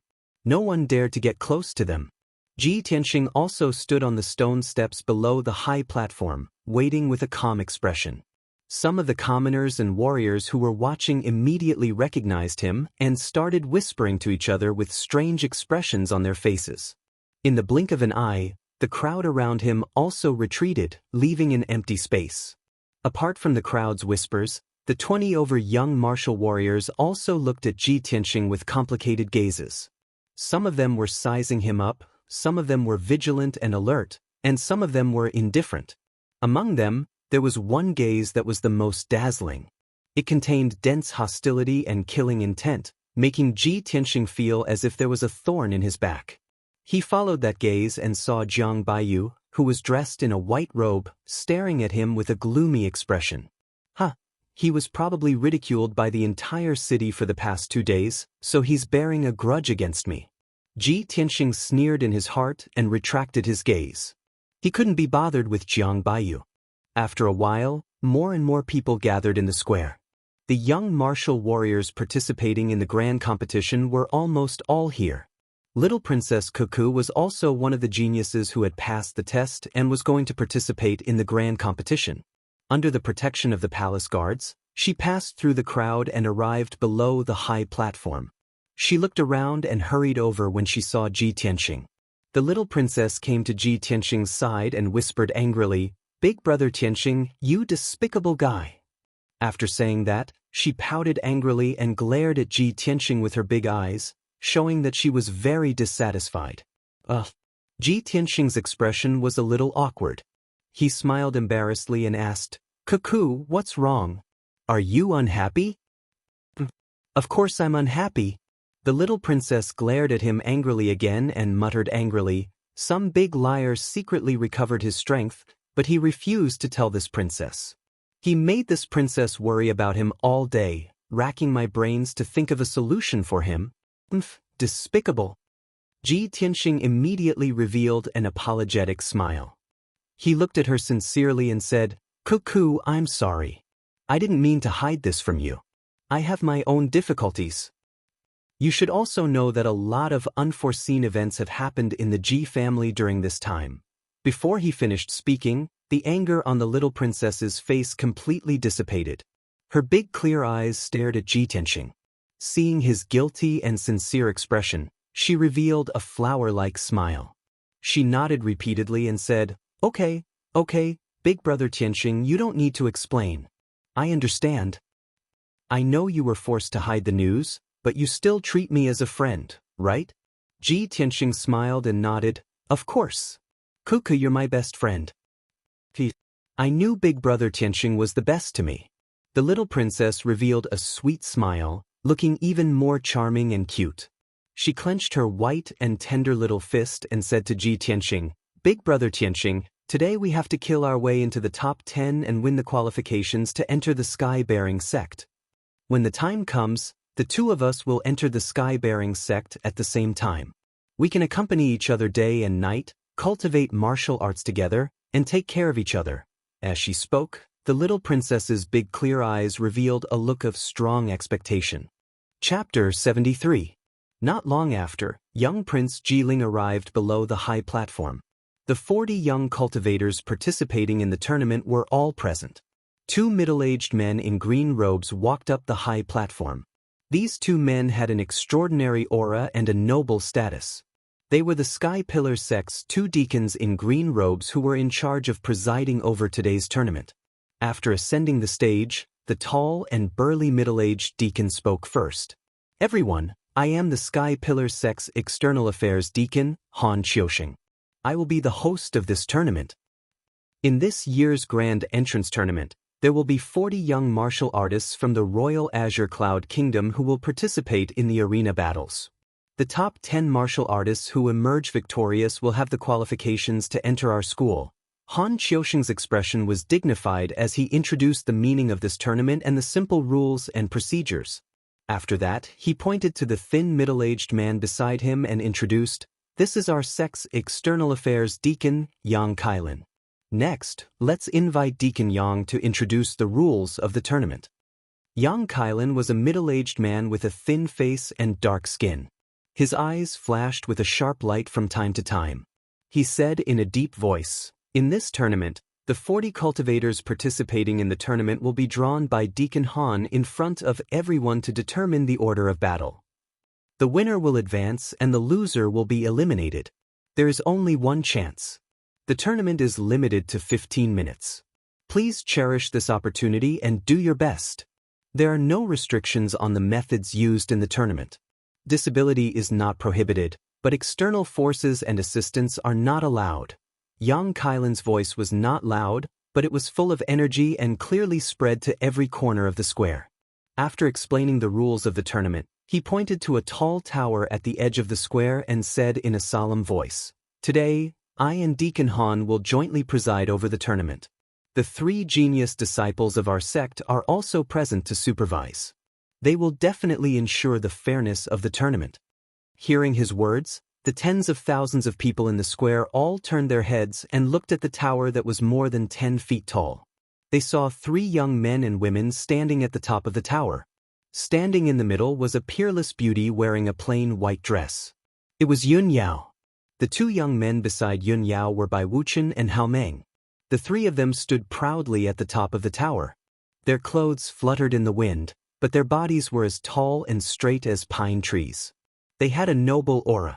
In an instant, the tens of thousands of people and cultivators in the square were attracted by the 3's heroic appearance. They revealed deep admiration and worship. A moment later, Han Xiaoxing announced that the large competition was about to begin. Only then did the people in the square withdraw their shocked and admiring gazes. Han Xiaoxing, he took out 40 jade lots and waved his hand. The numerous jade slips turned into green flowing lights, intertwining with each other as they danced in the air. Each jade stick had the name of a young martial artist. Han Xiaoxing would divide the 40 jade sticks into 20 pairs at random. The martial artists corresponding to each pair of jade lots would have to ascend the high platform and fight to determine the victor. Ku. Hearing her name, the little princess was stunned for a moment. She muttered in a low voice, "I was actually chosen for the first battle?" Ji Tianxing patted her shoulder and smiled encouragingly. "Ku, don't worry. I believe you'll be fine." "Yes, I will do my best." The little princess waved her little fist, her face full of determination. At this time, Han Xiaoxing once again took out a pair of jade lots and read aloud, "The second match, Wei Lingfeng vs. Sun Kaixian." Next, he picked up pairs of jade lots and read out the names of many young martial artists. The third match, Fan Jianren vs. He Shanming. The fourth match, Jiang Baiyu vs. Sun Wuming. The fifth round. When Han Xiaoxing finished reading the results of the 20 lots, he loudly announced the start of the large competition. The 2 deacons stepped down from the high platform and stood below the platform to watch the battle. A handsome young man ascended the high platform and stood with a sword in his hand. This person's name was Pei Anyu. He was a young genius from the Swallow State who had reached the 4th level of the true energy realm at the age of 17. His expression was calm as he stood on the stage. His gaze fell on the little princess, Ji Ku. The little princess waved her hand at Ji Tianxing and hurriedly ascended the arena with her sword. Although she was only 15 years old, her martial arts talent was extraordinary and she was at the 4th level of the true energy realm. Moreover, she had mentioned to Ji Tianxing that she had reached the peak of the 4th level of the true energy realm and could break through to the 5th level of the true energy realm at any time. This was the first battle of the large competition, so Pei Anyu and the little princess were very cautious. The 2 of them faced each other for 10 breaths of time, but neither of them had the intention to attack first. The countless spectators below the stage could not help but shout in unison, urging the 2 of them to make a move quickly. Therefore, Pei Anyu cupped his hands at the little princess and said in a low voice, "Your Highness, I'm sorry to offend you." As soon as he finished speaking, he pulled out his sword with a clang and stabbed it at the little princess as fast as the wind. The little princess was already prepared and did not hesitate to pull out her sword to counterattack, sending out a few dazzling sword lights. Clang, clang, clang. The 2 of them separated in an instant, and when they brushed past each other, they exchanged 2 moves in an instant. The little princess's strength was indeed superior, and she cut a hole in Pei Anyu's robe. The spectators below the stage immediately burst into exclamations, and many people began to discuss loudly. Pei Anyu's face darkened, and a hint of surprise flashed in his eyes. He did not dare to hold back anymore. After a low shout, he waved his sword at the little princess with all his strength. Clang, clang, clang. The two of them fought again, and their figures flashed and moved around the arena, sending out dazzling sword lights. For a moment, the arena was filled with sword chi, and a fierce wind blew. The two of them fought fiercely, and it was difficult to determine the winner after dozens of moves. Countless spectators cheered and were intoxicated by the fight. However, the little prince, Ji Ling, was like the other top geniuses. He did not even bother to watch the fight on the arena. He secretly stared at Ji Tianxing, and a cold smile flashed in his eyes. "Pumph, I'll let you live a little longer. Not long after, this prince will make you suffer a crushing defeat in front of everyone, and then send you to the Western paradise with a sword. I wonder how you will feel when you are defeated by your lifetime of cultivation?" Unknowingly, 100 breaths of time passed. The little princess and Pei Anyu fought fiercely for more than 50 moves, and the victor was finally decided. The little princess was hit 3 times, and dark red blood gushed out from her wounds, staining her light yellow dress with bloodstains. Fortunately, she did not injure any vital parts, and it did not affect the rest of the fight. Pei Anyu's injuries were much more severe. He was hit more than 20 times, and his robe was dyed red. Under the heavy injuries, he could no longer hold on, and the treasure sword in his hand was sent flying by the little princess's sword. He could only unwillingly admit defeat. Seeing Pei Anyu admit defeat in front of everyone, Deacon Han Qiusheng announced the result loudly. The first round, Pei Anyu loses, and Ji Ku advances. The crowd in the square burst into cheers, and a torrential discussion sounded out. Pei Anyu left the stage in a sorry state. The little princess stood proudly on the high platform, revealing a face full of smiles, enjoying the cheers and praises of the crowd. A moment later, the little princess also walked down the arena and returned to Ji Tianxing's side.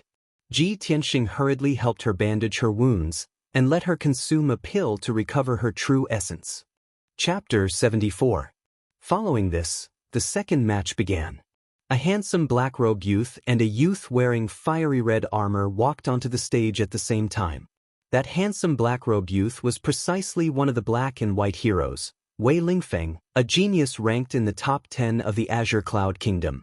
And that youth martial artist wearing fiery red armor was a young master of some influential family in the Imperial City. Although this person had the strength of the 3rd level of the True Element realm and also had some fame in the Imperial City, he was absolutely not Wei Lingfeng's match. After all, Wei Lingfeng's strength reached the 5th level of the True Element realm. The tens of thousands of spectators in the plaza had all heard of Wei Lingfeng's name before and knew his strength. Therefore, no one was optimistic about that youth wearing fiery red armor called Sun Kaixian. Seeing the two people each holding their treasured swords and confronting each other after ascending the stage, countless spectators started discussing. With Wei Lingfeng's strength, he doesn't need to fight at all and can definitely rank in the top 10. Yeah, Wei Lingfeng is a genius ranked in the top 10. Sun Kaixian is absolutely not his match. I reckon that Sun Kaixian can at most last 10 moves under Wei Lingfeng's hands and will be defeated. 10 moves? I think he'll be defeated in 6 moves. 5 moves? At most 5 moves. Just as everyone was discussing animatedly, Sun Kaixian on the stage opened his mouth to speak. His expression was very ugly, and his tone was filled with helplessness as he said to Wei Lingfeng, "Brother Wei, forget it. If we don't fight this match, I'm willing to admit defeat." Want to be a carp leaping over the dragon gate and enter the Sky Pillar sect as a disciple? It doesn't just rely on strength, it also relies on luck. No one would have thought that Sun Kaixian actually did not draw his sword to fight and directly admitted defeat. The crowd in the plaza immediately burst into an uproar. Countless people started discussing. Some people mocked Sun Kaixian for being cowardly and afraid to fight, actually directly admitting defeat without fighting. But some people felt that Sun Kaixian's action was wise. Rather than being defeated after exchanging a few moves, it was better to directly admit defeat. Furthermore, when everyone heard Sun Caixin's words, they all understood his meaning. He also had the desire to enter the Sky Pillar sect and soar to the heavens in one bound. It was just that his luck was too bad, being drawn to fight with Wei Lingfeng. This was fate. Just as he said, wanting to be a carp leaping over the dragon gate to become a true dragon, not only relied on strength, it also required a certain amount of luck. Deacon Han Qiusheng loudly announced the results. Wei Lingfeng won, and Sun Caixin was eliminated. The two of them left the ring respectively. The audience below the ring was still discussing endlessly. Next, the third battle began. Two young martial artists stepped onto the arena and began to fight with murderous intent. One of the young men who used a saber was called Fan Zhenren. This name brought him a lot of trouble, and he was often ridiculed and mocked by others. His opponents then made an issue out of it, mocking and insulting him without restraint in order to provoke him. The result was obvious. Fan Zhenren lost his sense of propriety in his rage and was unable to display his full strength. Regretfully, he was defeated. Next, the fourth and fifth matches were carried out in order. Pairs of young martial artists ascended the ring one after another. After a fierce battle, the outcome was decided amidst the discussions and cheers of tens of thousands of spectators. The loser was miserably eliminated and left the stage dejectedly. The winner would advance to the next round and enjoy the cheers and praises of countless people. 2 hours passed. During this period, a total of 14 pairs of martial artists went up the stage to fight, and 7 of them were eliminated. Among the 7 that successfully advanced were top geniuses like Jiang Baiyu and Jian Wusheng. Finally, the 15th battle began, and it was Ji Tianxing's turn to enter the ring. His opponent was a young martial artist at the 4th level of the true element realm called Wan Silin. This person was the young master of the imperial city's influential Wan clan. In the past, he had become enemies with Ji Tianxing, and there were grievances between them. Wan Silin was the first to jump onto the ring. Standing on the high platform, he sneered at Ji Tianxing and even hooked his finger in ridicule. A cold light flashed in Ji Tianxing's eyes as he walked onto the ring with the black dragon sword in hand. Instantly, the gazes of tens of thousands of spectators gathered on Ji Tianxing, and they started to discuss enthusiastically with complicated expressions. Ji Tianxing has finally entered the ring. This is his first battle. Although this fellow has recovered to the true element realm, I don't know what level he is at. Can he defeat Wan Silin?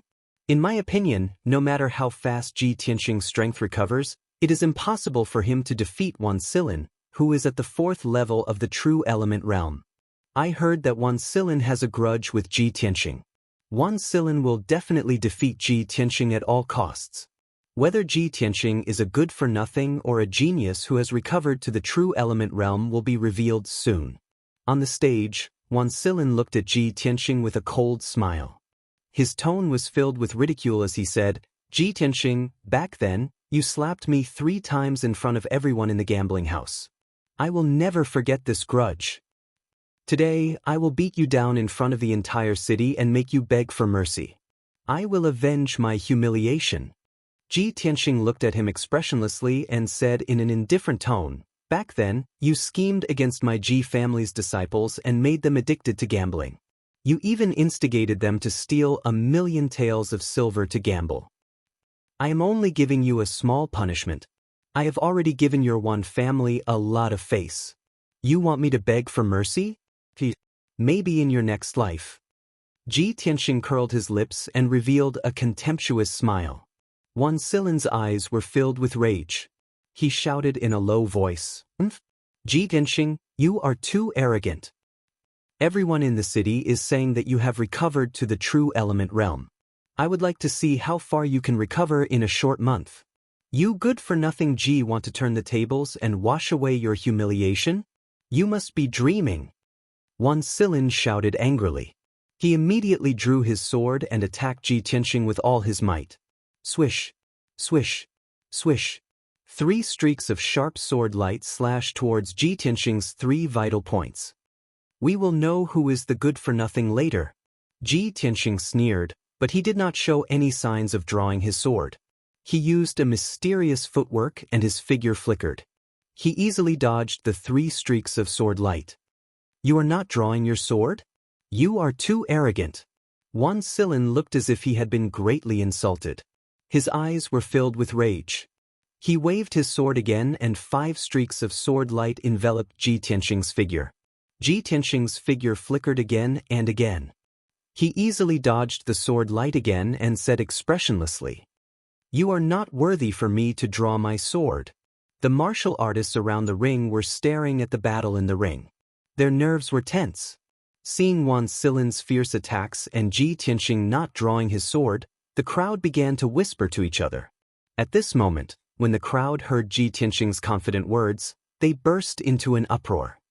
Ji Tianxing is really arrogant. That guy is just putting on a brave front. If he is really so strong, why is he dodging and not fighting back? So what if he has recovered to the true element realm? He is still no match for Wan Silin. It seems that Ji Tianxing is only that capable. It is a fool's dream to think that he can get into the top 10 in the tournament.